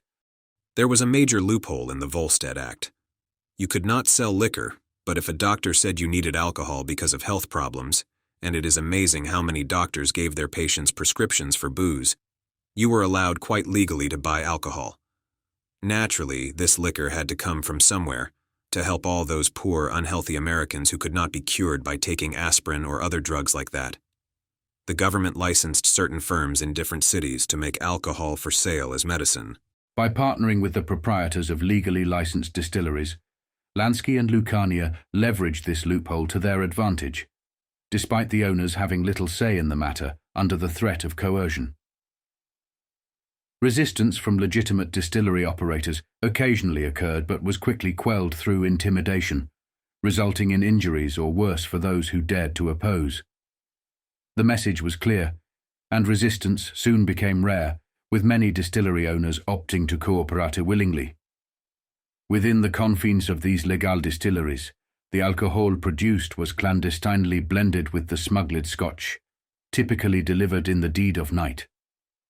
To this mixture, inexpensively unaged whiskey, prune juice, caramel, or other colorants were added to achieve the desired appearance. Despite these unscrupulous methods, Rothstein, their mentor, remained unaware of these practices, believing in providing genuine quality to the customers. Nonetheless, Lansky and his associates employed chemists and experts to skillfully mix and disguise their products, making it difficult for most to discern the difference from authentic Scotch. This dilution process allowed them to transform one bottle of genuine Scotch into several bottles of a slightly altered variant. The US government estimated that around 16 million gallons of industrial alcohol were used annually by bootleggers during Prohibition's peak for such purposes, significantly spearheaded by figures like Waxy Gordon in Philadelphia. Lansky detailed the complexities of their operation, noting, "But it was not as simple as it sounds," highlighting the need for authentic-looking bottles and labels that mimicked prestigious Scotch brands. This endeavor led them into bottle manufacturing and real estate to store their vast inventory, evolving into a substantial business that meticulously avoided attracting legal scrutiny. Lansky emphasized the importance of running a legitimate front, necessitating a deep understanding of business operations, from sourcing materials to managing finances. The organization paid its bills and taxes on time, maintaining an impeccable record with the authorities. Lansky praised the innovative and discreet business practices that underpinned their success, emphasizing the reliance on skilled bookkeepers and accountants who were integral to their sophisticated operation. First and foremost, Lansky emphasized the importance of discretion among his employees. They needed to conduct their operations without openly discussing the business. Additionally, all crucial details and figures were memorized rather than documented, minimizing the risk of leaving any evidence that could potentially incriminate them. This approach led to a largely oral administration system, with no formal record-keeping.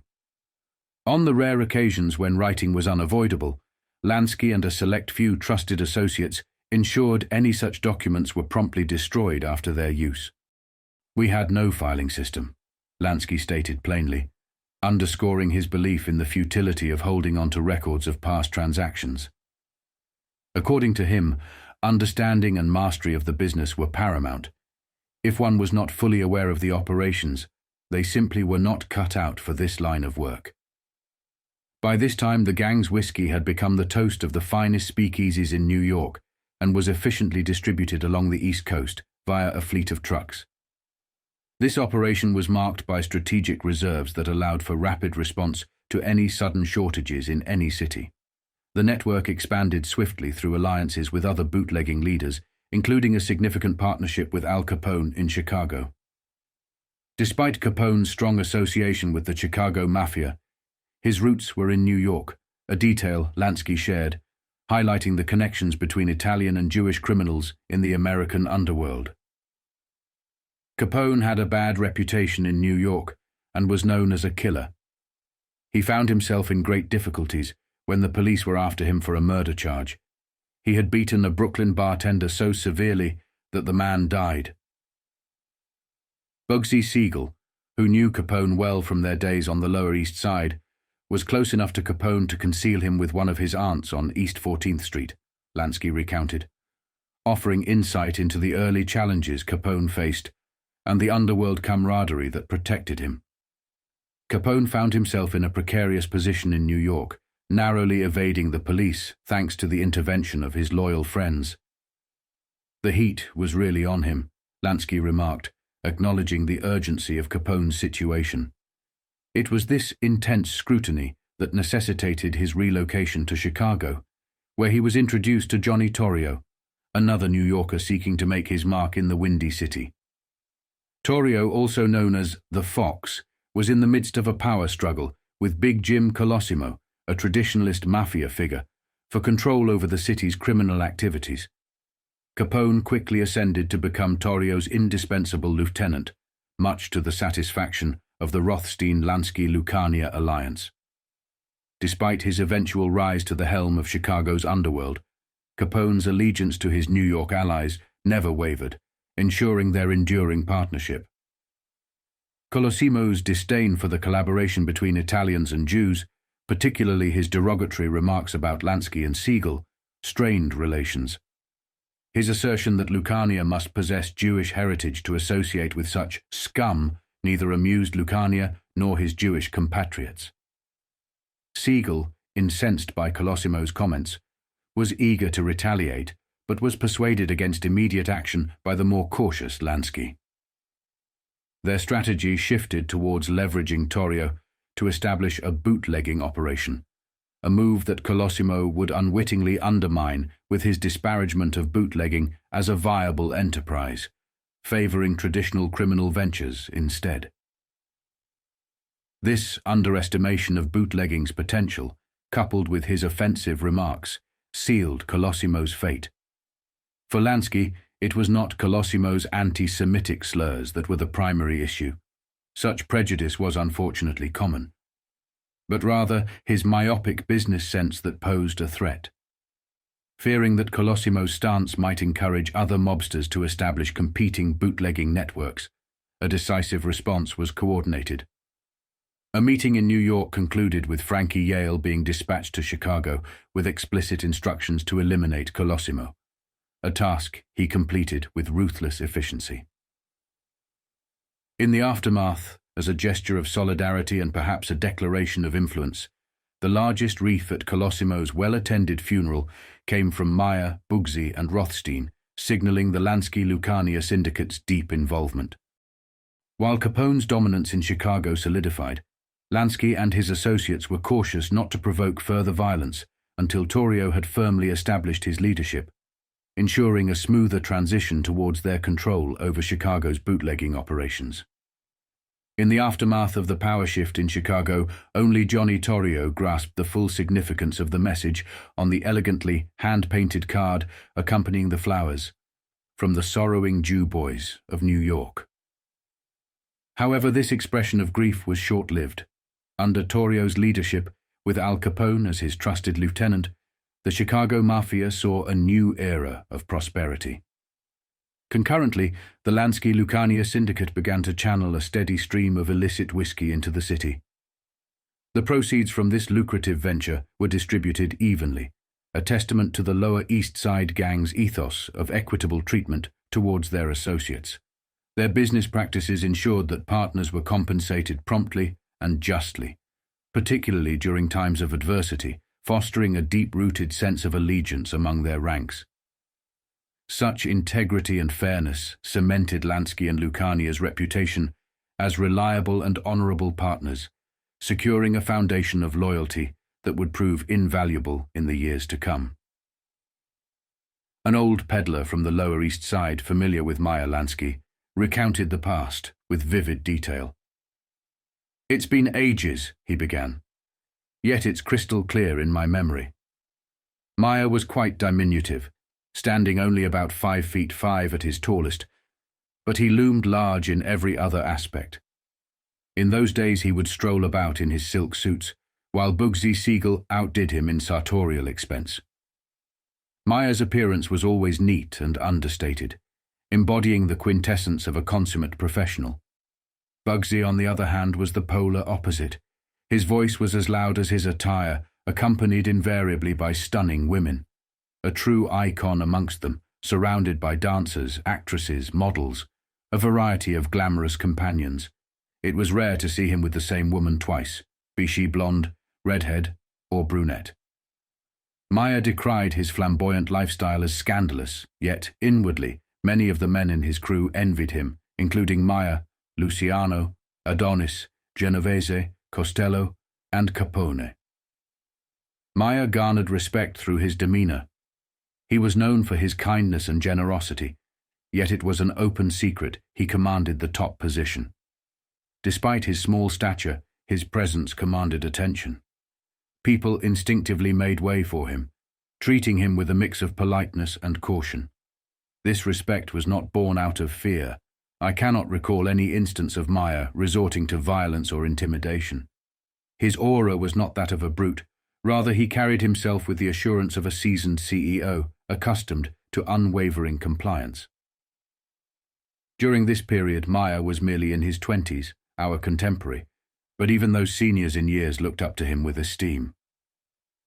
Despite the common knowledge that his wealth was not garnered through conventional means like auto repair, his reputation remained untarnished among the Orthodox community. The respect Meyer Lansky garnered from his Jewish peers on the Lower East Side was a testament to his multifaceted character as he ascended in stature. Not only did he amass a substantial fortune, but he also delighted in the sway and influence his elevated position afforded him.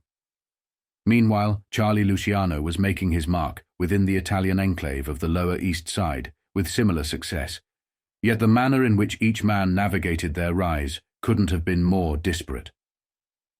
Lansky shied away from the limelight, eschewing the company of showgirls and society women who flocked to Luciano, now eagerly welcoming him into their circles. For affluent women, being seen with the enigmatic Sicilian Luciano became a thrilling badge of honor, boasting of liaisons with the gangster from New York's underbelly. To the outsider, it seemed Luciano was the helm of their operation. However, leadership was in fact a shared endeavor, with Lansky, Siegel, Costello, and a few other key figures making decisions through thorough deliberation. Yet it was the strategic minds of Luciano and Lansky that typically steered the group. Their commands followed unquestioningly. especially in urgent situations where democratic discourse was impractical. Both men were unyielding, fierce, and now unequivocally immersed in criminality, even if some did not regard bootlegging as a bona fide crime. They expanded their illicit enterprises to include gambling and roulette in New York City's hidden corners and took over numerous legitimate ventures. They infiltrated political spheres, securing the loyalty of law enforcement and high-ranking officials through corruption. Lansky, while perhaps seen as a kind and reasonable young man by his Jewish neighbors, was astute and ambitious enough to swiftly ascend the ranks of the criminal world, fulfilling Arnold Rothstein's prediction of his emergence as a dominant force in the American underworld. Lansky's intolerance for betrayal was notorious, particularly evident in his tactical behind-the-scenes maneuvers to expand their company's reach into Chicago, and his dealings with those who dared to deceive him or Luciano.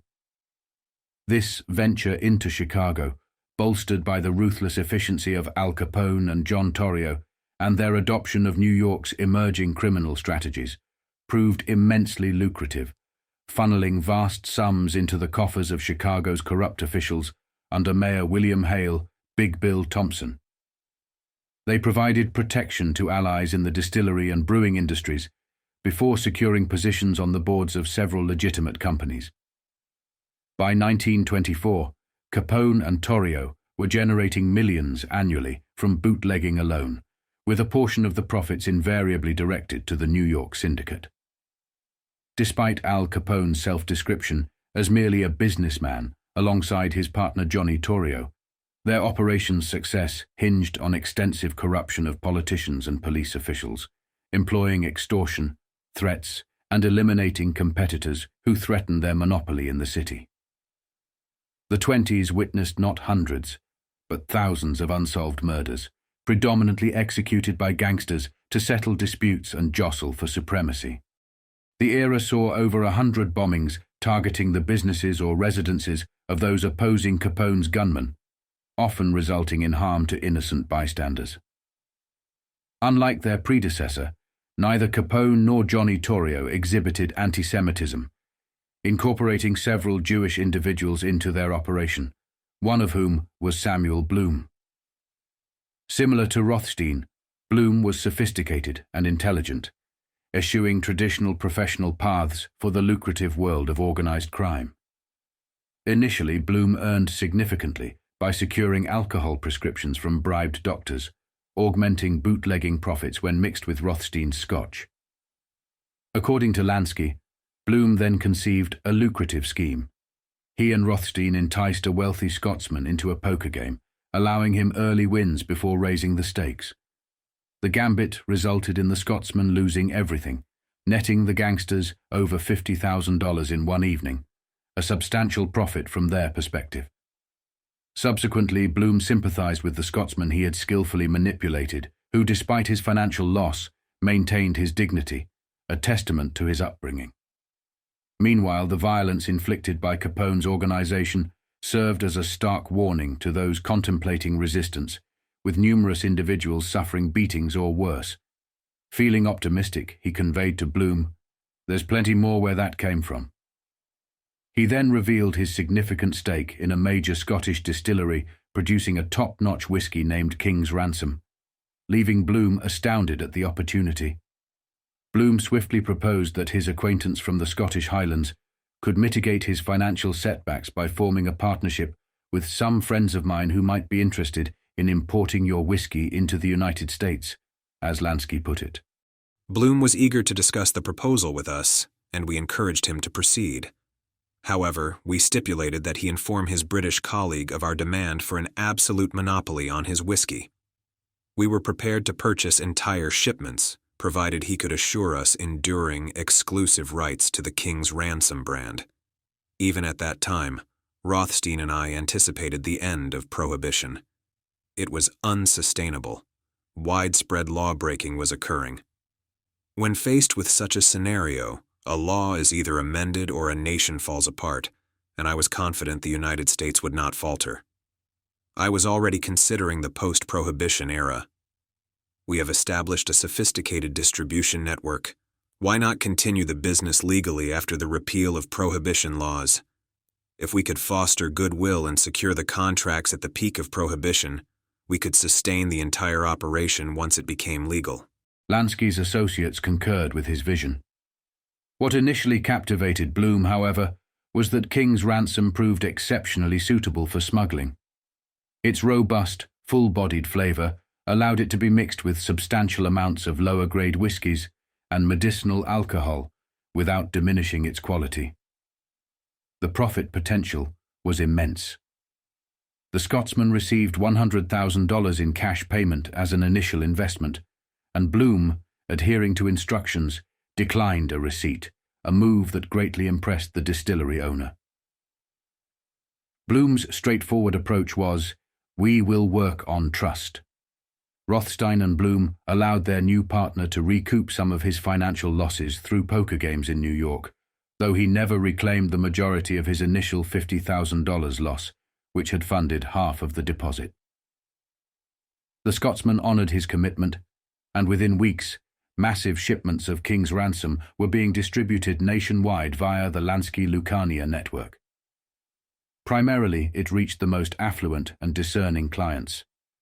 Following the repeal, the Lower East Side Group, via a firm overseen by Frank Costello, became the official U.S. importer of King's Ransom for several years.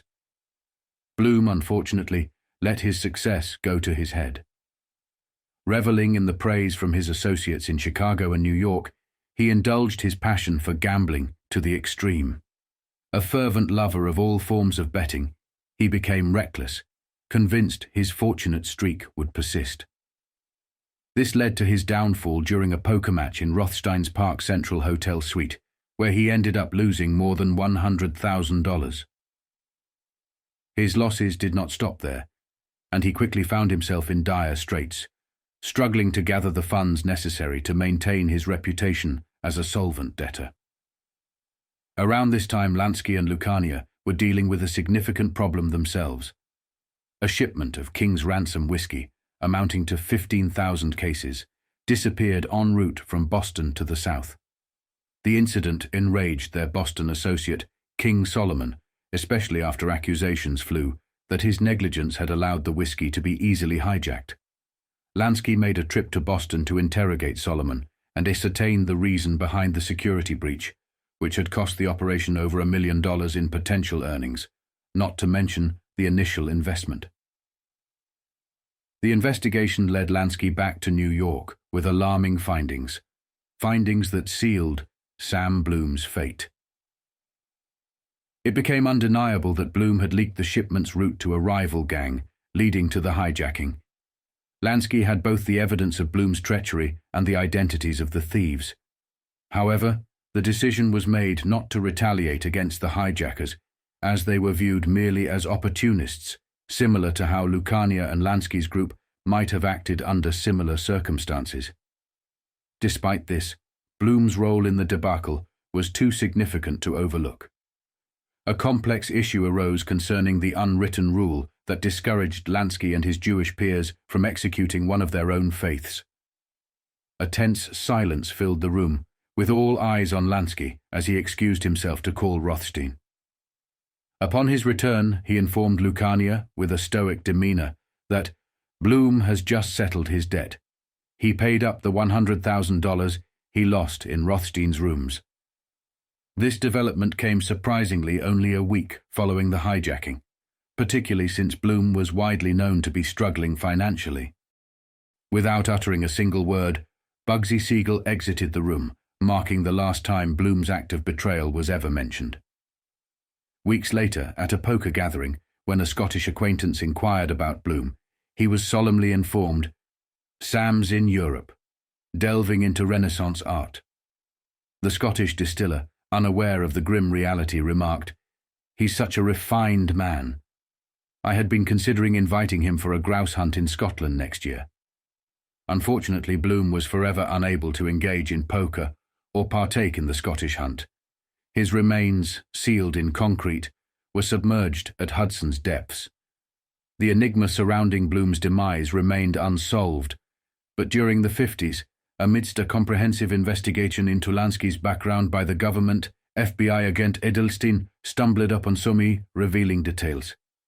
Benjamin B. Barron, a former railroad inspector from 1926 to 1934, was among those interviewed.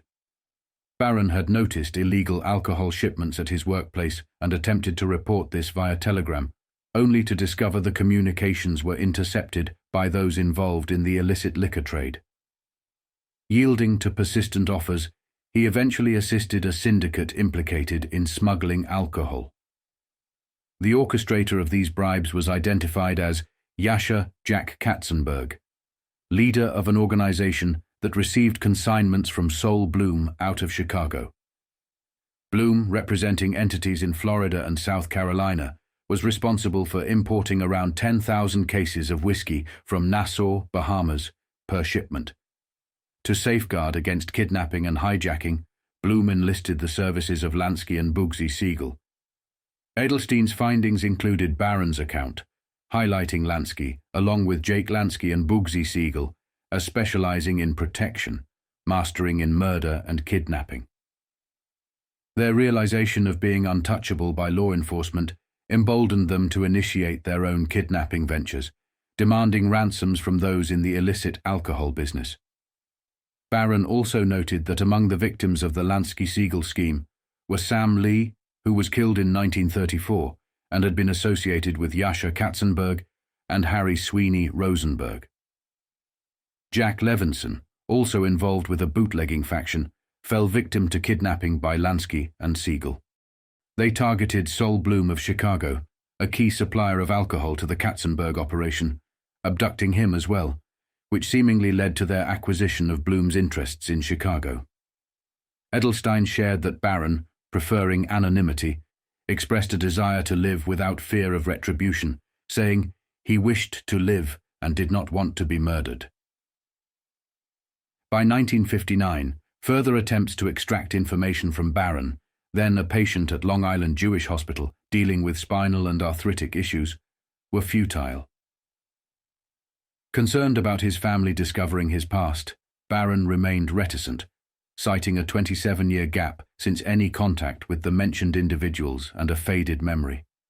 Carlos M. Bernstein, once a special investigator for the Bureau of Alcohol, Tobacco and Firearms, reversed the narrative of employer-employee roles in Barron's account. Bernstein, having interviewed Yasha Katzenberg, learned that Lansky and Siegel had actually been financial backers for Katzenberg in illegal liquor and narcotics ventures. Another FBI agent revealed that in August 1938, Katzenberg, then indicted on narcotics charges, identified Meyer Lansky as the leader of a major criminal syndicate based in New York City, with influence stretching nationwide. This syndicate, according to Katzenberg, covertly owned various legitimate and illicit enterprises, including the Thomas J. Malloy and Company liquor importing firm and the Revere racetrack in Massachusetts, among others. He outlined the syndicate's aggressive expansion into professional gambling operations across the United States. In the Roaring Twenties, Charlie, already a figure of considerable influence and wealth, from bootlegging, gambling and various heists, ventured into a realm he had previously avoided: narcotics. Seduced by the promise of quick profits, he found himself ensnared in a trap of his own making. Introduced to heroin trading by Vito Genovese through a contact, Big Nose Charlie Lagaipa, Charlie reluctantly agreed to a deal that promised substantial returns. This decision, fueled by a momentary lapse into greed, led to his arrest with heroin in his possession, a costly mistake that tarnished his reputation and left him facing the grim prospect of a lengthy prison sentence. Charlie's usual leverage and connections failed him. Even his ties to Frank Costello and his police contacts were of no avail against the unbending narcotics agents. In a desperate bid for freedom, he broke the Omerta Code, offering information on a larger heroin stash in exchange for his release. This betrayal effectively exiled him from the narcotics trade, as trust in him evaporated among the higher echelons of organized crime. Despite this setback, Charlie's ingenuity and resilience shone through.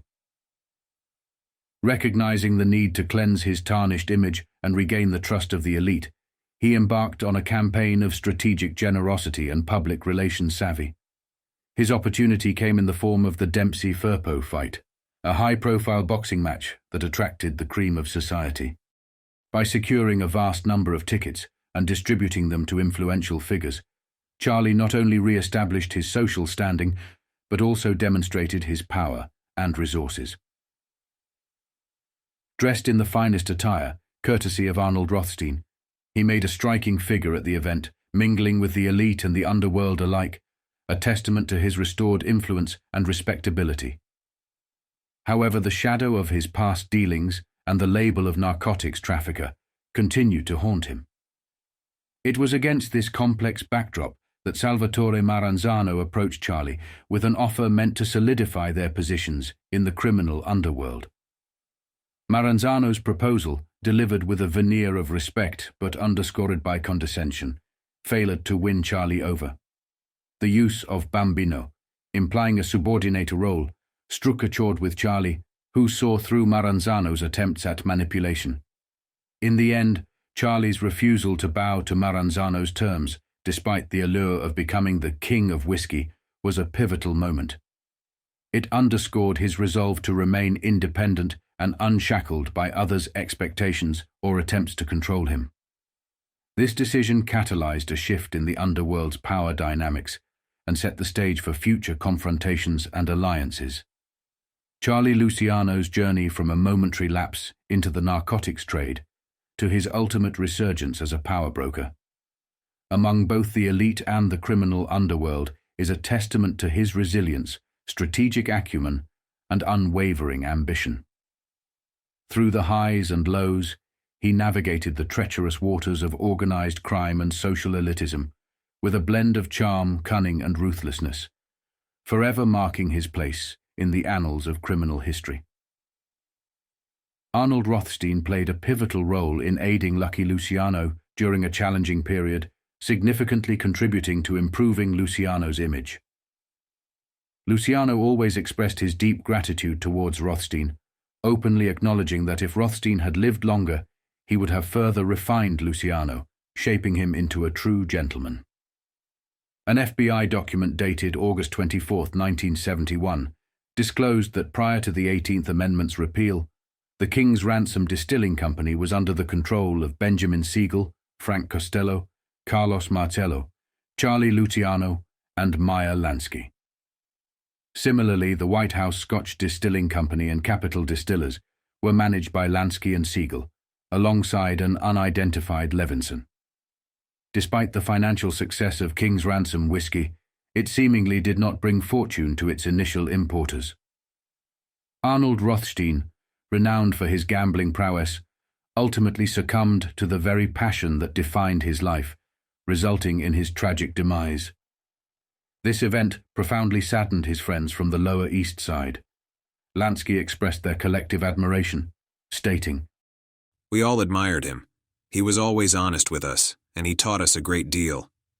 We got on well right from the beginning. Like me, he was a gambler from the cradle. It was in blood with both of us. Rothstein seems to have had a gift for figures too, and he used to practice by asking his friends to fire off random numbers at him. He would multiply, divide, add, or subtract these numbers and produce the answers instantaneously. He had an ice-cold nerve, and even when playing for the highest stakes, with hundreds of thousands of dollars at risk, he never lost his head." Rothstein's remarkable abilities and his cool demeanor under pressure made him a legendary figure among his peers on the East Side.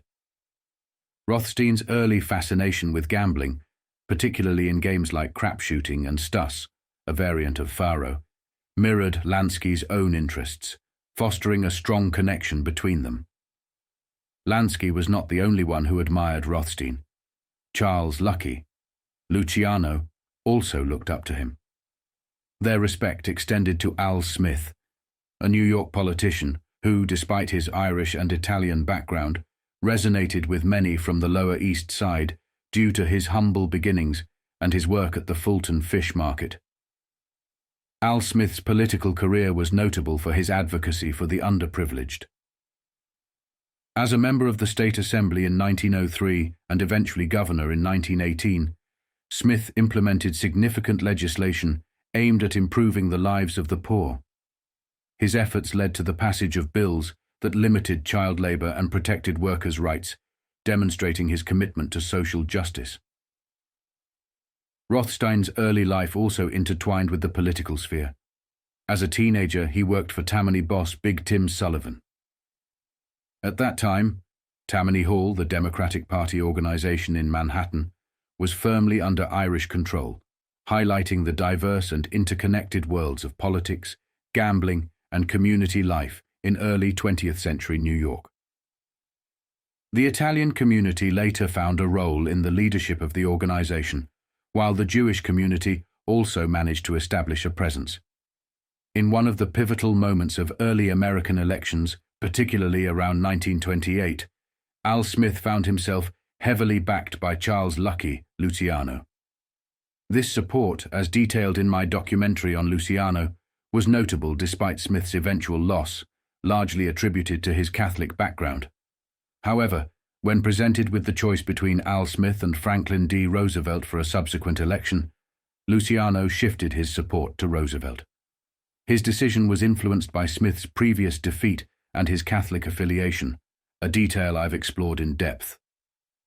Interestingly, after Roosevelt's victory, he and his administration actively pursued organized crime, targeting Luciano, Frank Costello, and their associates in a rigorous crackdown. This shift in support and its consequences underscore a complex interplay of politics, religion, and organized crime during the era.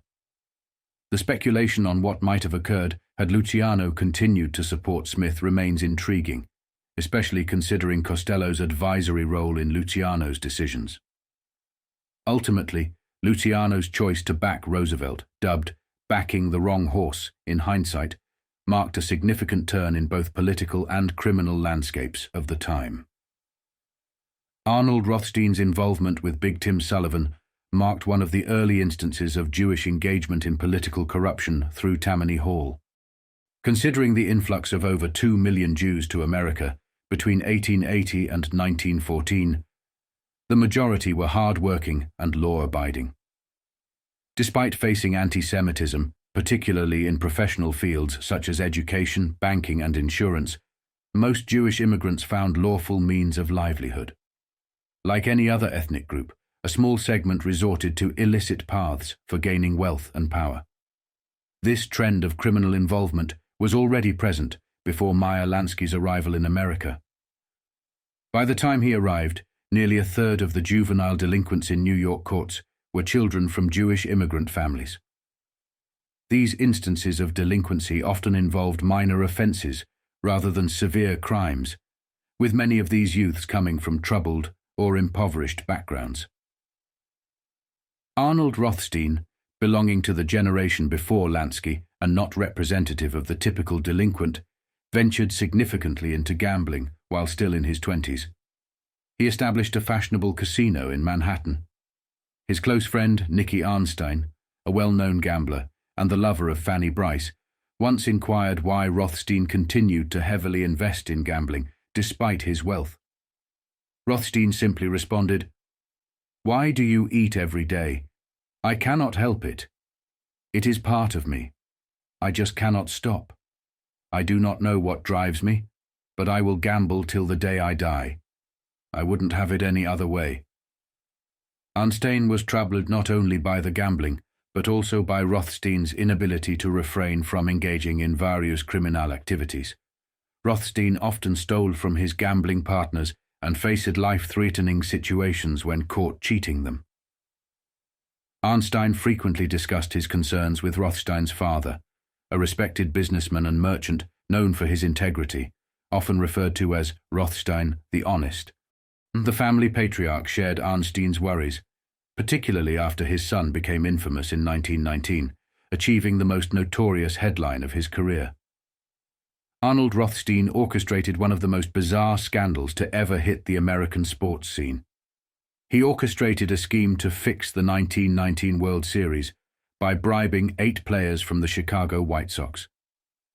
With $100,000, he purportedly won in a poker game, Rothstein passed the money through his trusted associate, Abe Attell, to the players, who agreed to underperform in the early games of the series. Rothstein and his associates placed large bets, anticipating a huge win. However, when the plot was exposed, it caused a national uproar. Despite his known involvement, Rothstein, adept at evading legal consequences, managed to avoid implication in the scandal.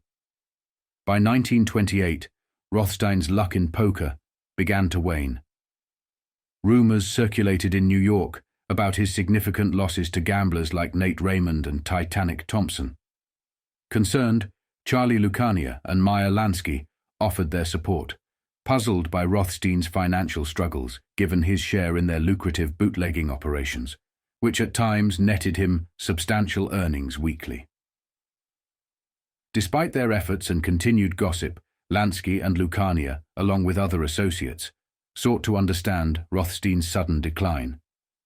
Lansky reflected on Rothstein's condition, attributing it to a gambling addiction that had overwhelmed him. He described it as a disease that had finally taken over, highlighting Rothstein's reckless bet of $500,000 on the 1928 presidential election, which he won by backing Herbert Hoover over Al Smith. This victory, however, did not alleviate concerns about Rothstein's well-being. Lansky, recognizing the destructive nature of gambling, opted early in life to operate games rather than participate, ensuring he always came out ahead. Despite the support offered, Rothstein continued his downward spiral. He looked aged beyond his 46 years when I last saw him, a man shattered by his own actions. Shortly thereafter, on November 4, 1928, Rothstein was fatally shot in his Park Central suite and succumbed to his injuries after a few hours. Despite pressure from law enforcement, he took the identities of his assailants to his grave, leaving the mystery unsolved. In the shadowy twilight before his demise, Arnold crossed paths with a man who would cast an ominous shadow over the narcotics underworld, Alfred Leonard Lowenstein.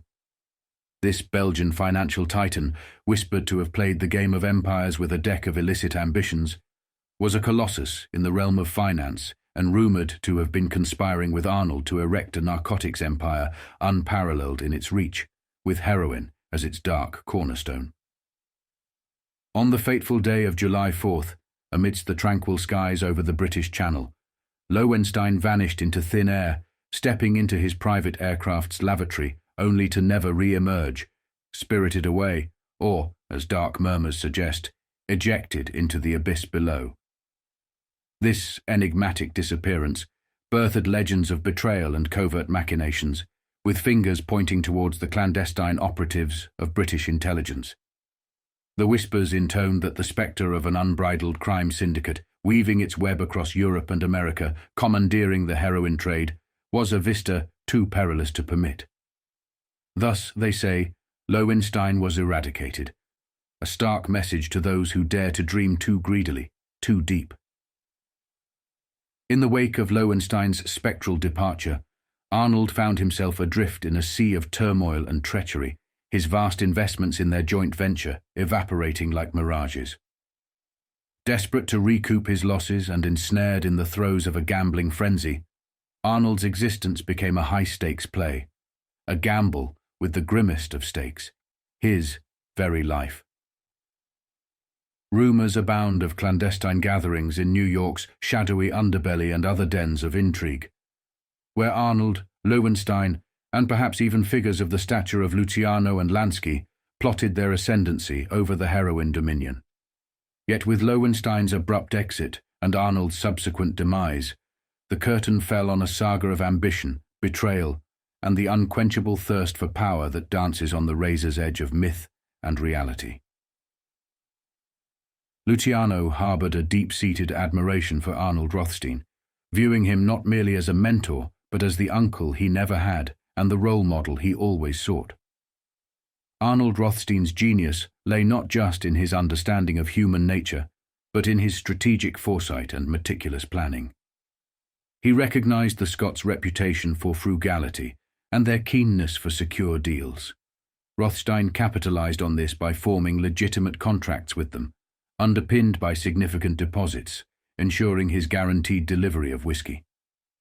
This movie was not just smart, it was revolutionary in the Prohibition era's shadowy world of bootlegging. Rothstein's next step was to approach Waxy Gordon for the distribution of this liquid gold, placing a condition that Luciano would have the first opportunity to purchase. By securing Luciano's Myers Costello, Adonis, Dutch and others' involvement, Arnold ensured that not a single drop of whiskey went to waste under their arrangement. Rothstein was pioneering in orchestrating the entire supply chain of illegal liquor distribution.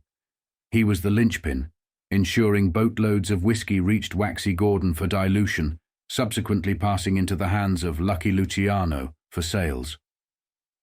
Luciano, with his already established transportation networks through the Bug and Meyer gang, along with Vito's enforcement, Costello's corruption manipulation, and a customer base eagerly waiting, formed a formidable distribution machinery. This consortium, which expanded to include notable figures like Adonis, Scalise, the Profaci family, and the Mangano brothers, and later attracted interests from groups such as the Purple Gang and Zwilman, turned the illegal liquor trade into an empire, dwarfing legitimate breweries in sales volume. The transition of these mobsters into gambling, unions, and deeper levels of corruption was almost natural. Public officials, seduced by the Mafia's influence, began awarding public contracts in exchange for kickbacks, marking an era of unprecedented mob influence. Arnold Rothstein, beyond being a mastermind of crime, was also a mentor to many, including Luciano and Meyer. He imparted lessons on style, class, and respectability, essential traits for navigating the treacherous waters of organized crime and high society alike. Rothstein's guidance extended to personal etiquette, dressing with subtlety yet taste, and the nuances of social conduct. Charlie words on Arnold were, "He taught me how to dress, how not to wear loud things but to have good taste. He taught me how to use knives and forks and things like that at the dinner table, about holding a door open for a girl or helping her sit down by holding the chair. If Arnold lived a little longer, he could have made me pretty elegant. He was the best etiquette teacher a guy could ever have. Real smooth." Charlie reflected on the invaluable lessons Rothstein imparted, which went far beyond the realms of organized crime.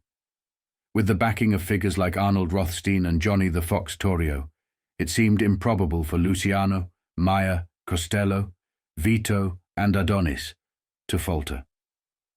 These seasoned criminals not only saw potential in Luciano, but actively invested in nurturing it, guiding him toward becoming the boss of bosses in the organized crime world. Luciano, in turn, proved indispensable to Rothstein, managing all liquor sales and earning Rothstein's trust. I did a lot of favors for Rothstein too. I used to back him in poker games. We both made money. But he could spend it so fast just living that it even made my head spin. And I was a pretty good spender myself, Luciano shared, hinting at the complexities of their relationship with money and Rothstein's eventual demise. Rothstein's end was as mysterious as his life was extravagant. Luciano hinted at the possible cause. All he had to do was ask me for the dowk he owed. I'd have it sent right over. All I knew about it was that he had welched on a bet. That was the rumor. Of course, the police officers called me in and they grilled me, but I never knew who done it. This statement not only reflects the murky waters of Rothstein's financial dealings, but also underscores the loyalty and respect he commanded, even in death. Arnold Rothstein's legacy, therefore, is not just a tale of crime, but narrative rich with lessons in leadership, mentorship, and the complexities of human relationships set against the backdrop of Prohibition-era America. Like any other entrepreneur, Meyer Lansky and Charlie Lucania required a professional workspace. By around 1924, they had taken up a permanent suite in the prestigious Claridge Hotel. Their enterprise had escalated to the stature of a significant business, a fact well recognized by their suppliers. The Scottish distillers fully capitalized on the demand for their whiskey. They were well aware that they were engaging with individuals outside the realm of legality. Those esteemed gentlemen in Britain consistently pressed for higher prices, fully cognizant of the insatiable demand for alcohol. If individuals like me are branded as criminals in today's discourse, then those nobles and esteemed figures from Scotland and Canada must be labeled likewise. They exploited prohibition to their financial benefit. I do not hold it against them. Had I been in their shoes, I likely would have acted similarly. Nonetheless, we needed to enhance our efficiency. To reduce expenses and boost efficiency, we initiated our own fleet to transport Scotch across the Atlantic. This required substantial administrative effort, dispatching our personnel to Europe to manage the charters and to recruit competent crews. I must state, with a touch of humility, that our operations were exceptionally smooth, minimizing paperwork and finding innovative methods to streamline our interactions with the Europeans. They were initially taken aback by our mode of operation, but paying up front in cash, as we did, usually means you get treated legally. By the mid-20s, we had established the most efficient international shipping operation worldwide. The European contacts also emphasized the importance of engaging the most talented professionals. We consistently employed top-notch experts, ranging from importers and exporters to lawyers, to ensure every aspect of our operation was covered. I was proactive in evaluating their work, guiding them to adjust their methods to better align with our business objectives, thus enhancing efficiency and minimizing bureaucratic delays. Rothstein was exceptionally gifted in understanding business. His innate grasp of business principles convinced me that he would have achieved remarkable wealth in any legitimate financial endeavor, just as he did through gambling and other illicit activities. He had an uncanny ability to identify the core of any financial issue and solve it with precision. I endeavored to emulate Rothstein's approach by simplifying business and financial processes to their fundamental elements. I sought his counsel, posed questions, engaged in extensive reading, and developed some of my own strategies. I always advised my team to rely on their memory, maintaining that business details should be kept confidential. This approach, however, required vigilance against potential deceit, as the lack of written records could tempt some to act dishonestly. Nevertheless, we quickly identified and dealt with anyone attempting to deceive us. We distinguished ourselves by offering better compensation than anyone else, always in cash, which significantly bolstered loyalty among our associates. We recognized and rewarded their contributions generously. When they presented valuable suggestions, we not only commended them, but also financially rewarded them. We extended our support to those facing personal difficulties, offering assistance whether it involved financial aid or intervention by our personnel to resolve any issues they faced. In a strategic move to expand their operations, Lansky, along with Lucania, overcame their previous animosity towards the Irish by forging a partnership with Big Bill Dwyer through Costello. Dwyer, a former dock worker in New York, who had early on recognized the lucrative potential of prohibition, had established his own alcohol distribution network. However, their alliances did not include all Irish groups. In 1927, a violent clash between two rival factions resulted in the death of 11 individuals. This incident involved the hijacking of a whiskey shipment from Ireland to Boston by a group lying in wait along a road in southern New England. The conflict was intense, resulting in almost every guard being killed or injured. The assailants, connected to the Lansky-Lucania organization, seized the alcohol, though their execution was flawed, leading to severe consequences for their leader had he not succumbed to his injuries. Doc Stacher later discovered Joseph Kennedy's involvement, suspecting his knowledge of the perpetrators. The ambush cost Kennedy a fortune, and he was subsequently overwhelmed with requests for financial aid from the families of the deceased or injured guards. Siegel expressed frustration over the hiring of inadequate guards, a sentiment echoed by Stacher, who elucidated the organization's approach to such dangers. If escape was possible, they were to fight. Otherwise, they were instructed to flee or yield to avoid unnecessary bloodshed and the ensuing police scrutiny. Maintaining operations with minimal disruptions was paramount. The guards were primarily tasked with deterring hijackers, avoiding violence when feasible. Stacher recounted Joseph Kennedy's enduring resentment, which he believed was inherited by his sons, perceiving their legal pursuits as vendettas against them. Stacher also noted Kennedy's controversial tenure as the U.S. ambassador to the UK, highlighting his unpopular opinions and the support he found among certain British aristocrats sympathetic to appeasing Hitler. The complex relationship between Meyer Lansky, other members of the Jewish Mafia, and the Kennedy family is deeply rooted in historical events and personal grievances. The animosity was particularly fueled by the Bay of Pigs invasion's failure, which only exacerbated existing tensions. Adding to this friction was the controversial figure of Joseph Kennedy, who was rumored to have sympathies for the Nazis. His connections to British aristocrats who openly admired Adolf Hitler and criticized Winston Churchill's war stance cast a shadow over the Kennedy family's image. When John F. Kennedy ascended to the presidency, his administration's conflicts with organized crime came to the forefront. Figures like Frank Costello felt directly slighted by the Kennedys. The end of Prohibition and the ensuing scramble for legitimate contracts left Costello feeling robbed by Kennedy, who, as the British ambassador, seemed to wield undue influence.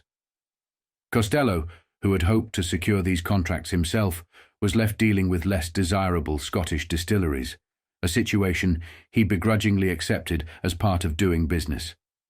However, Lansky and others perceived the conflict as more than just business disputes. They saw it as indicative of deeper ideological rifts. Compounding these issues was a belief among some in the Mafia that Kennedy harbored anti-Semitic views and maintained his connections to fascist ideologies.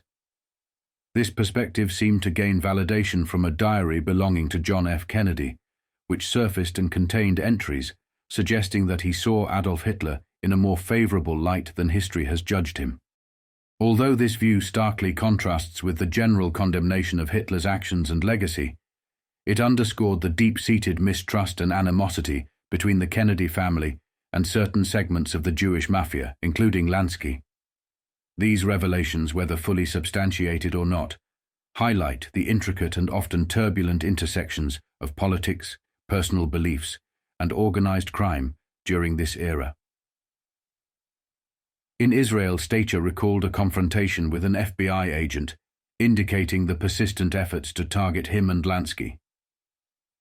Recognizing the formidable opposition from the U.S. government and the Kennedy family's vendetta, Stacher concluded that remaining in America was futile, acknowledging his guilt but recognizing the impossibility of contending with such forces. By a twist of fate, and as an unintended consequence of their profitable bootlegging ventures, individuals from the Lower East Side expanded their operations into the New York garment industry. Lansky recounts his personal experience and knowledge of the sector, stating, I grew up knowing all about this business. When I was a boy, I got to know the slave trade, as we called it, only too well. During my early adolescence, it was a common sight to see individuals laboring on fire escapes and in the streets, particularly during warmer weather, to keep up with the demand. The garment industry saw growth in other major cities, such as Chicago, Boston, and Philadelphia, all of which became home to Jewish settlements. However, New York emerged as the epicenter of this booming industry. Although Irish and German workers were part of the workforce, the Jewish community, leveraging their tailoring skills and traditions, increasingly became the predominant source of affordable labor within the garment sector. Initially, before the influx of Eastern European Jews, it was the German Jews who dominated the clothing manufacturing scene in the mid-19th century. Clothing production was predominantly a manual process, and the immigrant population provided a vast pool of inexpensive labor, including men, women, and children, ready to undertake the manufacturing of garments. People tirelessly worked at their machines from dawn to dusk. They were typically 3 generations living together. Grandparents might engage in lighter tasks, such as pressing the finished trousers or sewing women's garments, while children also contributed, working alongside their parents. A major reason for the influx of newcomers into this industry was its low entry barrier. Essentially, all one needed was a sewing machine that could be transported on one's back. I remember living in a tenement as a boy where one apartment was perpetually crowded with people laboring over tables and sewing machines. The cacophony and odors were unbearable. Passing by, I could feel waves of heat escaping through the doors. The room was dark, poorly ventilated, and filthy, with workers often eating at their stations, leaving crumbs and waste scattered on the floor. The sole toilet facility was rudimentary and unclean. While some might have considered the contractors merely supervisors, they too faced their own challenges, working diligently and living in uncertainty about the day-to-day labor needs. I recall seeing people congregating at the Hester Street Pig Market each morning, newcomers and others, waiting in hope for work, uncertain of whom they would work for or how much work there would be. This market offered everything, from eyeglasses to worn clothing to job seekers, except for pigs. Every visit to New York includes a stop at the corner of Green Street and Washington Place. There, on the wall of the building now owned by New York University, is an inscription commemorating the 146 lives lost in the Triangle Shirtwaist Company fire on March 25, 1911. This tragedy gave rise to new paradigms of social responsibility and labor legislation, significantly improving American working conditions. The early 20th century, particularly in America, was marked by harrowing working conditions that cast a shadow over the era. This period, especially in bustling urban centers like New York, saw the exploitation of labor on a staggering scale. Employers wielded unprecedented power, hiring and firing at will, with the workforce having virtually no rights. Child labor was rampant. As young as 7 were thrust into the grinding gears of industry, their small hands operating dangerous machinery for meager wages. The concept of a fair wage was a distant dream, with workers earning barely enough to survive and often not even that. The factories and mills were dens of despair, where men, women and children toiled side by side in conditions that were nothing short of nightmarish. The air was thick with the stench of chemicals and the clamor of machinery, making every breath an effort and every moment fraught with danger. Accidents were commonplace, yet went largely unreported and uncompensated, with injured workers quickly replaced by another desperate soul. Diseases spread rapidly in such cramped and unsanitary conditions, with tuberculosis and pneumonia stalking the workforce, claiming lives with ruthless efficiency. Strikes and protests, brave attempts to demand better conditions and fair pay, were crushed with brutal force. The striking workers, labeled as agitators and troublemakers, faced not only the ire of their employers, but also the heavy hand of the law, with clashes often turning violent. And then came the economic cataclysms, the Depression of 1919 and the Great Depression starting in 1929, exacerbating the already dire situation. Jobs vanished overnight, leaving millions without a means to survive. The streets of New York bore witness to the desolation, with lines of hungry, desperate people stretching for blocks, all hoping for a morsel of food. Families were torn apart by poverty and starvation, with no relief in sight. The spectre of death loomed large, claiming those weakened by hunger and despair. In this bleak landscape, survival was a daily battle against insurmountable odds. The distinctions of background and class blurred in the face of pervasive poverty. Everyone was thrust into the same struggle for existence. The early 1900s were a testament to human endurance in the face of unimaginable hardships, a dark chapter in the annals of American labor history. I am intimately familiar with this history. The tragedy occurred just a month before my family's arrival in America. The incident was still a fresh wound, with families deeply mourning. On that fateful day, cries of "Triangle are burning, they are trapped," summoned thousands to the scene. The factory, spread across 3 floors and employing mostly Jewish and Italian teenage girls, around 600 in total, was considered relatively reputable. Yet, on that day, Those workers were caught in a deadly trap. Some managed to flee via a stairway or reach the roof. However, the main exits were locked, and the elevators soon ceased to operate. Many succumbed to smoke inhalation at their sewing machines before a more horrific fate unfolded. In desperation, they crowded at the windows, leaping into the abyss to escape the encroaching flames, only to meet death upon impact with the street below. Despite the firemen's efforts, including the deployment of nets, the force with which the bodies fell overwhelmed their attempts to save them.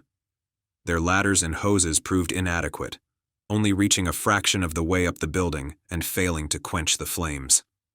As the tragedy worsened, the relatives of the workers could only watch in horror as more and more victims jumped.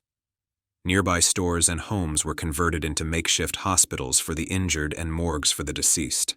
In total, 146 lives were lost, predominantly young women, though some male workers also perished. Despite this calamity, New York's garment industry continued to thrive, becoming a dynamic nucleus for fashion manufacturing. The garment industry was characterized by its high volatility and significant risks due to rapidly changing fashion trends and the intense competition among manufacturers to anticipate public preferences. The traditional method of hand-making clothes was overtaken by the demand for ready-made garments produced using advanced machinery. This shift created a large market for manufactured clothing. A critical factor in this competitive landscape was the manufacturer's ability to attract the attention of buyers who visited New York biannually from across the United States. These buyers represented department stores, chain stores, and wholesalers that served both large and small retail outlets. They wielded considerable influence, prompting manufacturers to spend generously and sometimes desperately to persuade or incentivize them. It was deemed essential business practice to cater to these influential visitors who controlled the order books by offering various favors, including sex, tickets to top shows, or other perks that might secure an order. The most coveted incentive for buyers during Prohibition was authentic whiskey imported from the Highlands of Scotland, a stark contrast to the inferior quality alcohol available in local speakeasies. Louis Buchalter, known affectionately as Lepkeeler by his mother, introduced a novel idea.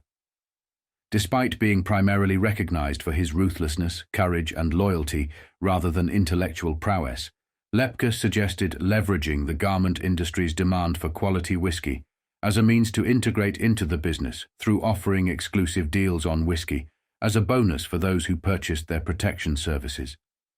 Lansky and Lucania quickly saw the value in Lepke's proposition, acknowledging his deep understanding of the garment industry's workings and his prominent role in the protection racket within the sector. Lansky reminisced about Lepke's early days in the business, noting his straightforward approach to extortion. Lepke would demand a weekly payment from garment manufacturers for protection, leaving no doubt about the consequences of refusal by making it clear the protection was against gangsters. This strategy, while blunt, underscored Lepke's influential position in the industry and his innovative contribution to expanding their operations through the strategic offer of whiskey. If manufacturers did not pay protection fees, they would be targeted by Lepke's associates who would resort to violence, intimidation, damaging their products with acid or even arson. In instances where these owners sought help from law enforcement, Lepke's gang would escalate their terror tactics, sometimes placing explosives on the property. Several individuals in the clothing industry suffered severe injuries or death at the hands of Lepke and his gang before he aligned with Lansky and Lucania.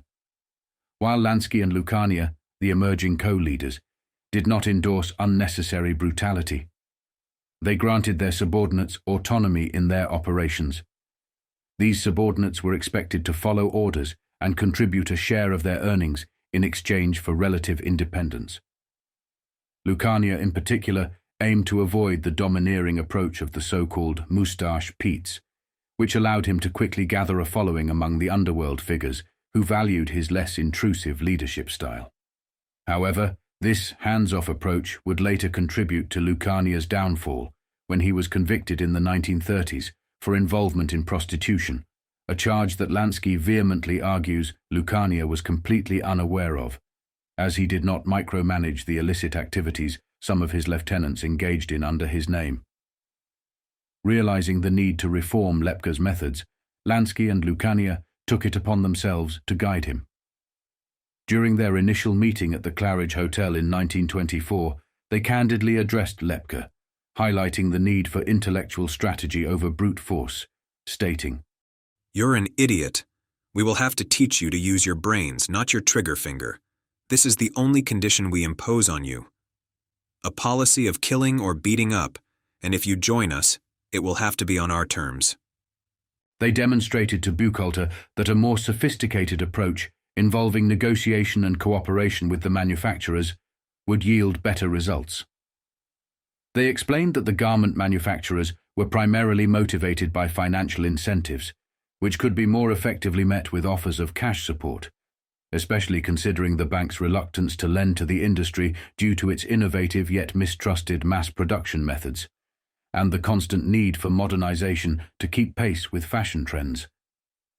Manufacturers striving to stay competitive were often compelled to secure financing for new machinery, frequently sourced from Europe.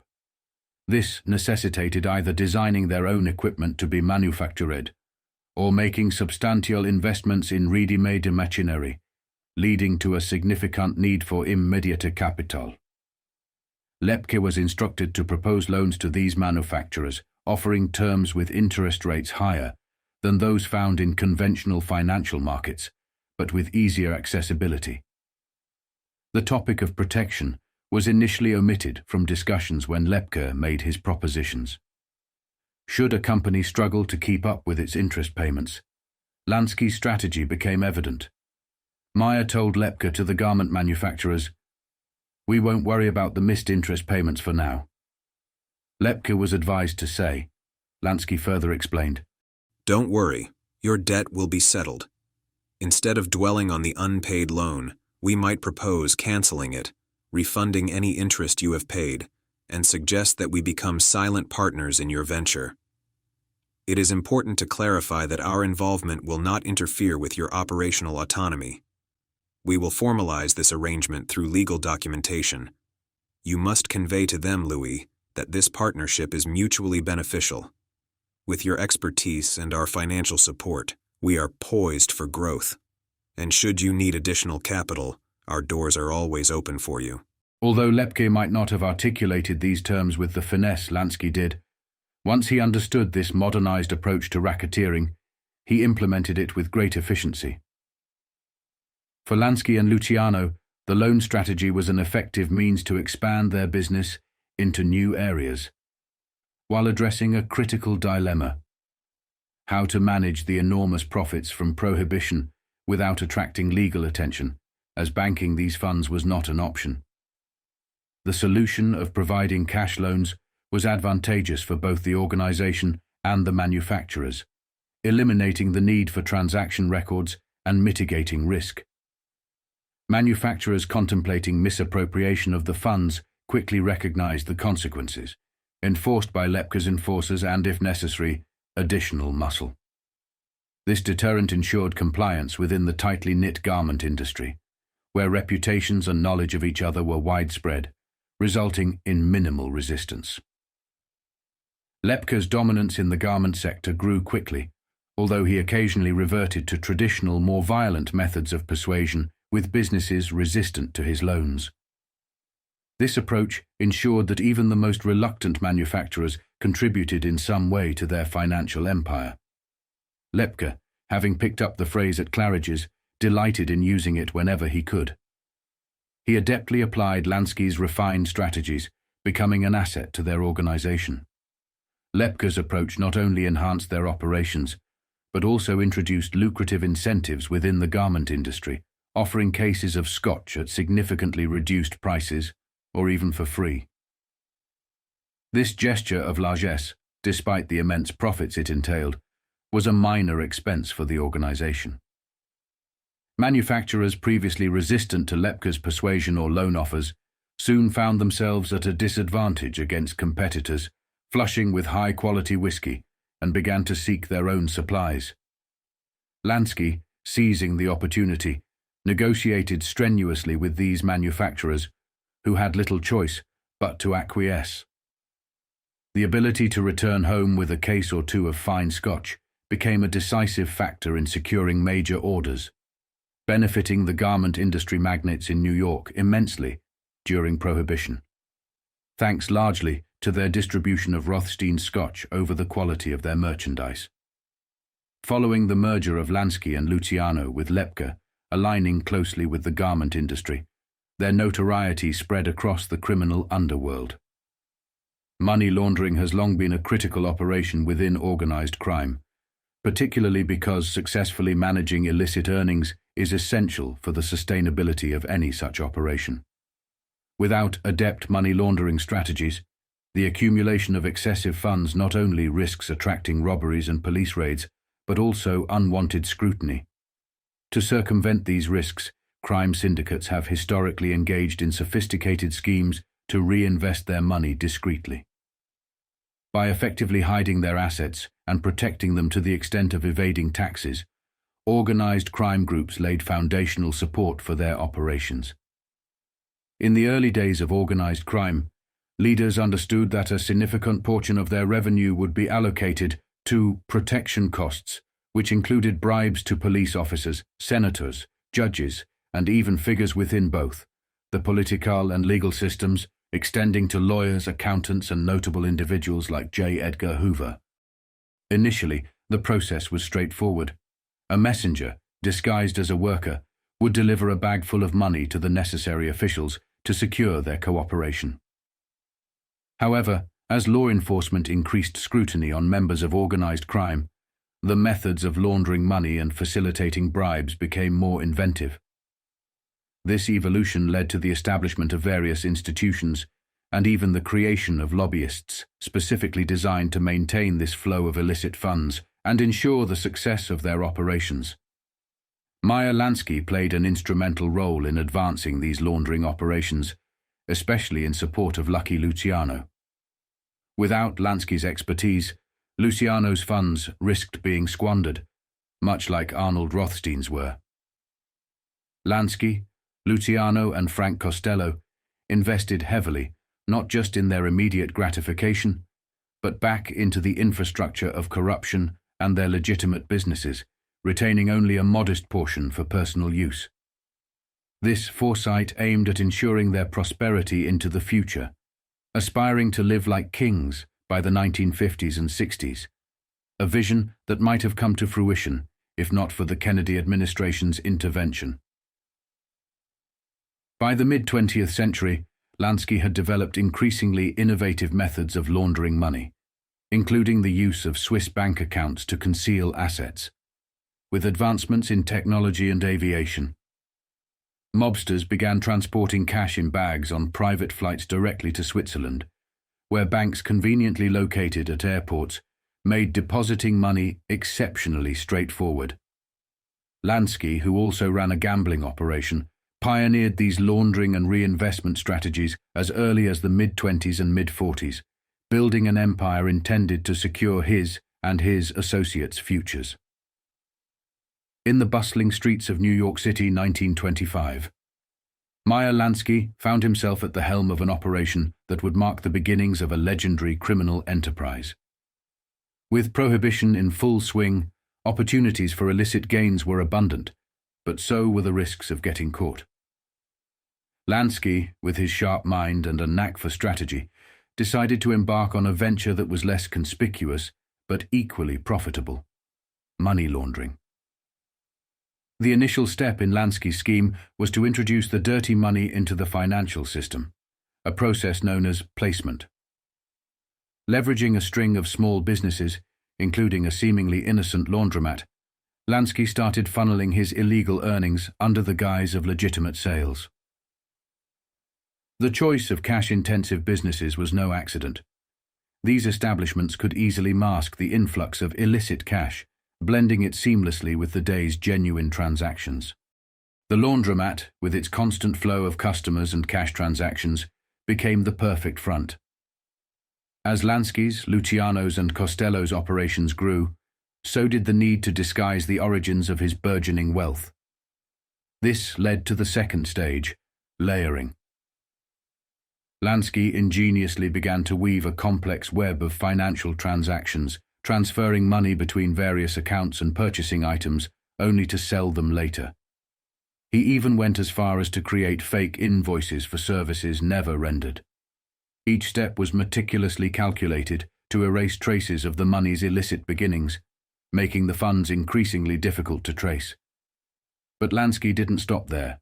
The final act of his laundering process, integration, saw the now clean money flowing back into the economy. Through their small businesses, Lansky, Luciano and Costello started making investments and purchasing assets, from real estate to shares in legitimate enterprises. To the outside observer, Lansky's, Luciano's and Costello's wealth seemed to be the result of shrewd business acumen, not the proceeds of criminal activities. Key to Lansky's method were techniques tailored for small businesses. He frequently employed over or under invoicing to manipulate the revenue appearing in the books, creating a cover for the laundered money. Shell companies became a part of his empire, entities in name only but crucial for moving money under the radar.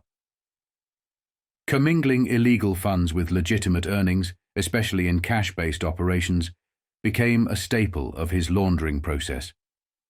Despite the seemingly benign appearance of his laundromat and other businesses, Lansky's activities were far from legal. His pioneering methods of money laundering not only underscored the ingenuity behind his criminal empire, but also highlighted the evolving challenges law enforcement faced in the battle against organized crime. Lansky was indeed influential in extending operations across various locations, including but not limited to Cuba, notably in Havana, the Bahamas, and across the United States. His expertise in financial wizardry helped the Mafia to launder money through legitimate businesses, including car washes and laundromats, which served as fronts for these illicit activities. Meyer also helped the Patriarca crime family, also known as the New England Mafia, one of the Italian-American mafia families that had significant influence in the northeastern United States, particularly in Rhode Island and Massachusetts. The belief persists that this particular crime family shared historical connections with the Kennedy family, dating back to the Prohibition era. During the 1920s and 1930s, crime syndicates in Massachusetts, especially those around Boston, frequently collaborated with figures linked to the Irish community. This period not only saw the Kennedys allegedly involved in dubious activities on Wall Street, but also marked the beginning of a complex relationship between the Kennedy family, local crime families, and the Irish community. This intricate web of connections, woven through mutual endeavors and shared interests, gradually escalated tensions. By the 1960s, these entanglements were on the verge of erupting into full-scale conflict, underscoring a tumultuous chapter that linked the Kennedys with shadowy figures and activities spanning from Prohibition-era bootlegging to speculative Wall Street transactions. The Patriarca crime family, like many others in organized crime, engaged in various criminal enterprises, including money laundering. Businesses such as car washes, vending machines, and laundromats, often seen as unassuming and legitimate, were indeed used for laundering money obtained from illegal activities. During the 1960s, increased scrutiny from law enforcement agencies put a lot of pressure on the New England Mafia operations. This period saw the initiation of concerted efforts to crack down on organized crime, especially their unions, narcotics, and money laundering operations, leading to heightened investigations and prosecutions. Figures like Lansky and associated crime families had already diversified their investments to reduce risk and launder proceeds. Investments were made in a range of industries, including casinos, tourism, entertainment, and even jukebox businesses since the 30s and 40s. Casinos, in particular, offered a lucrative avenue for laundering money due to the high volume of cash transactions involved. Lansky's involvement in casinos was not just limited to America. He was instrumental in the development of the gambling industry in Cuba before the revolution, as well as in Las Vegas and other locations. The move towards these industries illustrates the adaptability and resourcefulness of organized crime figures in finding new ways to launder money and generate income, especially through operations like the skim, even under significant legal pressure. The diversification into various businesses, including oil schemes, fake businesses, transportation, and factories, highlights the extent to which organized crime sought to embed itself within the fabric of the economy, utilizing legitimate sectors to conceal and move illicit funds. This strategy not only helped to launder the proceeds of crime, but also allowed these organizations to amass significant power and influence across different sectors.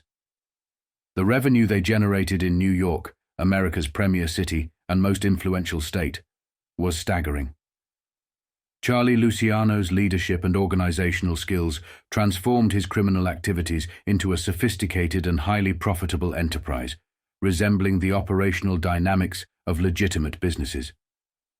He introduced a structured code of conduct for his men, emphasizing discipline, conservative dress codes, and strategic operations to maintain a low profile.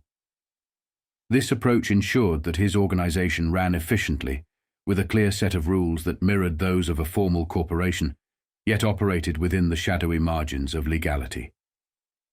Luciano's insistence on avoiding unnecessary risks and his support for his men in legal troubles underscored his commitment to loyalty and the well-being of his crew. This fostered a sense of security and solidarity among his men, knowing they had the backing of a powerful criminal syndicate. Luciano's adeptness at navigating the complexities of criminal activities without attracting undue attention was evident in his gambling operations. He expanded these ventures across Manhattan, guaranteeing income to small business owners for their cooperation, which in turn facilitated a widespread betting network. The strategic move to involve street vendors in the betting operations, although initially successful, faced setbacks due to Vito Genovese's unsanctioned foray into narcotics. This exemplifies the delicate balance Luciano maintained in his operations, focusing on gambling and avoiding activities that could attract unnecessary law enforcement scrutiny. Luciano's gambling empire, bolstered by police protection and the sharing of losses among bookmakers, demonstrated his acumen in creating a resilient and profitable operation. His innovation extended to the entertainment industry, transforming speakeasies into gambling hubs, thereby capitalizing on the public's desire for alcohol and betting amidst prohibition. Moreover, Luciano's ventures into the loan business and union control highlighted his understanding of the socio-economic landscape. By offering loans to those unable to secure them through traditional banks and exerting influence over unions, Luciano's operations contributed to economic activities and, in some ways, to community support, despite the underlying exploitative and criminal elements. The intricate relationship between Luciano and key figures like Tommy Lucchese showcases the strategic alliances and loyalty within the crime syndicate. Lucchese's role in pivotal moments of Luciano's rise to power and their mutual respect and trust exemplify the personal connections that underpinned the operational success of their criminal enterprises. Luciano's innovative approach to organized crime, from gambling networks to influencing labor unions, marked a significant evolution in the way criminal activities were conducted. His ability to blend criminal endeavors with aspects of legitimate business practices not only maximized profits, but also embedded his operations within the fabric of society, influencing socio-economic developments in complex and lasting ways. Charlie Luciano's organization was a blend of strict discipline, innovative business practices, and strategic alliances. His ability to maintain loyalty among his men while expanding into various sectors of the economy, both legal and illegal, demonstrates his vision and influence. Through gambling, loan sharking, and control over unions, Luciano's operations left a significant imprint on the American socio-economic landscape, blending criminality with a veneer of legitimacy and transforming organized crime into a formidable and enduring enterprise. Meyer, Luciano, Costello, Lepke, and Vito first target smaller, more vulnerable firms, establishing a base from which they could then tackle mid-sized and eventually larger, more formidable companies. This approach transformed their protection racket into a highly organized operation that flourished and spread extensively within the garment industry. Lepke's introduction of this plan not only solidified his position within the Luciano hierarchy, but also showcased the effectiveness of such tactics across organized crime. This methodical focus on smaller entities before moving on to larger ones became a hallmark strategy, applied not just in the garment sector, but also in other areas like boxing, where they would start with financially struggling promoters and gradually work their way up to control the entire sport. This pattern of consolidation was replicated across various enterprises, including sports and gambling, demonstrating the versatility and effectiveness of their strategy. The recruitment of additional Jewish members into the fold, suggested by Frank Costello and exemplified by Arthur Fliegenheimer, Dutch Schultz, underscored a significant expansion of their criminal empire. A notable moment in the history of organized crime occurred during a meeting at the Claridge, where Costello's defense of a Jewish recruit led to a heated confrontation with Vito Genovese. This incident, where Costello rebuffed Genovese's derogatory remarks with a sharp retort, became a pivotal moment in their relationship. The offense taken by Genovese laid the groundwork for a long-standing grudge that would culminate in an assassination attempt against Costello decades later. Luciano's forward-thinking leadership was evident in his disregard for the ethnic composition of his organization, prioritizing competence and contribution over nationality. His vision was inspired by Arnold Rothstein's model, which emphasized intellectual prowess and the ability to influence. By surrounding himself with some of the most cunning and capable figures of the era, including Meyer Lansky, Luciano aspired to create an organization that was not only powerful, but also intellectually superior. Charlie Luciano was rapidly approaching the zenith of influence Al Capone once predicted. If not for the monarch of the bootlegging empire, he was certainly its prince. It was during this ascendancy that the established powers in New York began to take notice. Figures like Giuseppe Joe the Boss, Masseria, Salvatore Maranzano, and Ciro Terranova, giants within their enclaves but shadows outside, saw in Charlie a potential ally. These men, steeped in the Sicilian mafia's traditions, brought with them the weight of the old world's ways that Charlie found increasingly constrictive. Unlike the old guard, who clung to notions of Sicilian purity and racial segregation, Charlie envisioned a broader coalition. He sought to embrace not just the Italian community, but also other marginalized groups, the Jewish, Black, and Irish communities, into his operations. This inclusive approach set him apart, especially from figures like Masseria and Maranzano, whom he and his contemporaries viewed more with amusement than reverence. To Luciano, the future of organized crime lay beyond the old Sicilian paradigms, spanning across diverse territories and cultures. Charlie's ambitions extended beyond just dismantling the old mafia's racial barriers. He sought to redefine the very nature of power and influence in New York. Unlike hidden figures like Russell Bufalino or Stefano Magadino, Luciano moved freely among the upper echelons of society, mingling with elites and celebrities. This visibility was a double-edged sword. It opened doors but also attracted scrutiny and disdain from those who would never accept a mobster as one of their own. Despite the superficial embrace of high society, Charlie knew the gangster world was where his true respect lay. His disdain for the old ways was not without its challenges. Encounters with the likes of Maranzano's men, who demanded tributes from Luciano's operations, were stark reminders of the traditional mafia's lingering power. However, Luciano's resolve remained unshaken, even when confronted directly by these aging dons. His meeting with Salvatore Maranzano, a powerful boss with deep roots in the Italian community, epitomized this clash of visions. Maranzano's attempts to win Luciano over with appeals to heritage and shared ancestry fell flat. Luciano was unmoved by the old Don's gestures and offers, seeing them as relics of a bygone era. Charlie's response to Maranzano's overtures, a polite refusal masked in the gift of fine Scotch, was a clear signal of his independence. He was not interested in aligning with the old guard's feuds and prejudices. His ambitions lay in a different direction, one that embraced innovation, diversity, and expansion.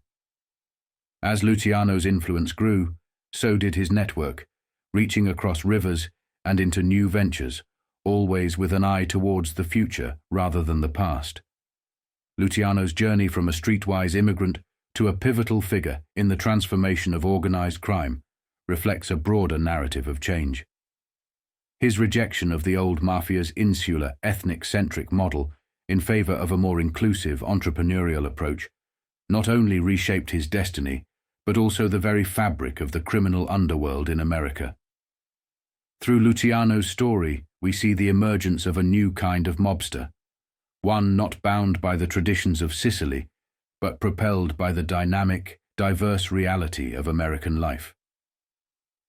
As Charlie Luciano's operations expanded, integrating diverse ethnic communities into the underworld's fabric, the traditional Sicilian mafia bosses, often derisively termed mustache Petes for their adherence to old-world customs and appearances, viewed these developments with growing alarm and disdain. Among those rising in prominence were not only Italians from regions outside Sicily, such as the Neapolitans including Vito Genovese, but also Jewish figures, marking a significant departure from the mafia's long-standing Sicilian dominance. Before Prohibition, these older Sicilian mobsters had comfortably controlled various rackets, from the importation of Italian staples like olive oil and cheese to gambling operations and small-scale bootlegging within their communities. Their power unchallenged, they saw no immediate threat from Luciano's smaller, more inclusive faction. However, the dynamics began to shift as Prohibition offered unprecedented opportunities. The younger Italian Americans and their Jewish allies quickly capitalized on the lucrative bootlegging trade, branching out into territories and markets traditionally dominated by the Sicilians. This diversification and encroachment into the Sicilians' criminal enterprises did not merely represent a challenge to their economic interests, but was seen as an affront to their authority and a violation of the unwritten rules that had governed the mafia's operations in America. Luciano's refusal to adhere to the old ways, his embrace of non-Sicilians, and his foray into the monopolized rackets signaled a clear departure from the established order. The tensions between the old guard and the new wave of mobsters, led by Luciano, reflected a broader struggle within the Italian-American criminal underworld. This conflict was not just about profits or control over specific criminal activities. It was a fundamental clash of visions. On one side were the traditionalists, clinging to the practices and prejudices of the past, and on the other the modernists, led by Luciano, who saw the future of organized crime in America as diverse, dynamic, and expansive. This brewing discontent set the stage for an inevitable showdown, a struggle for dominance that would culminate in the Castellamarese War. This conflict would not only redefine the power dynamics within New York's underworld but also mark the end of the Mustache Pizzas era and the rise of a new mafia, one that mirrored Luciano's vision of a unified multi-ethnic criminal enterprise. The escalation of this conflict into a lethal confrontation was a testament to the profound changes underway, signaling the end of one era of organized crime and the birth of another, shaped by Luciano's, Meyer Lansky's, Costello's, Benjamin's and others' innovative and inclusive approach.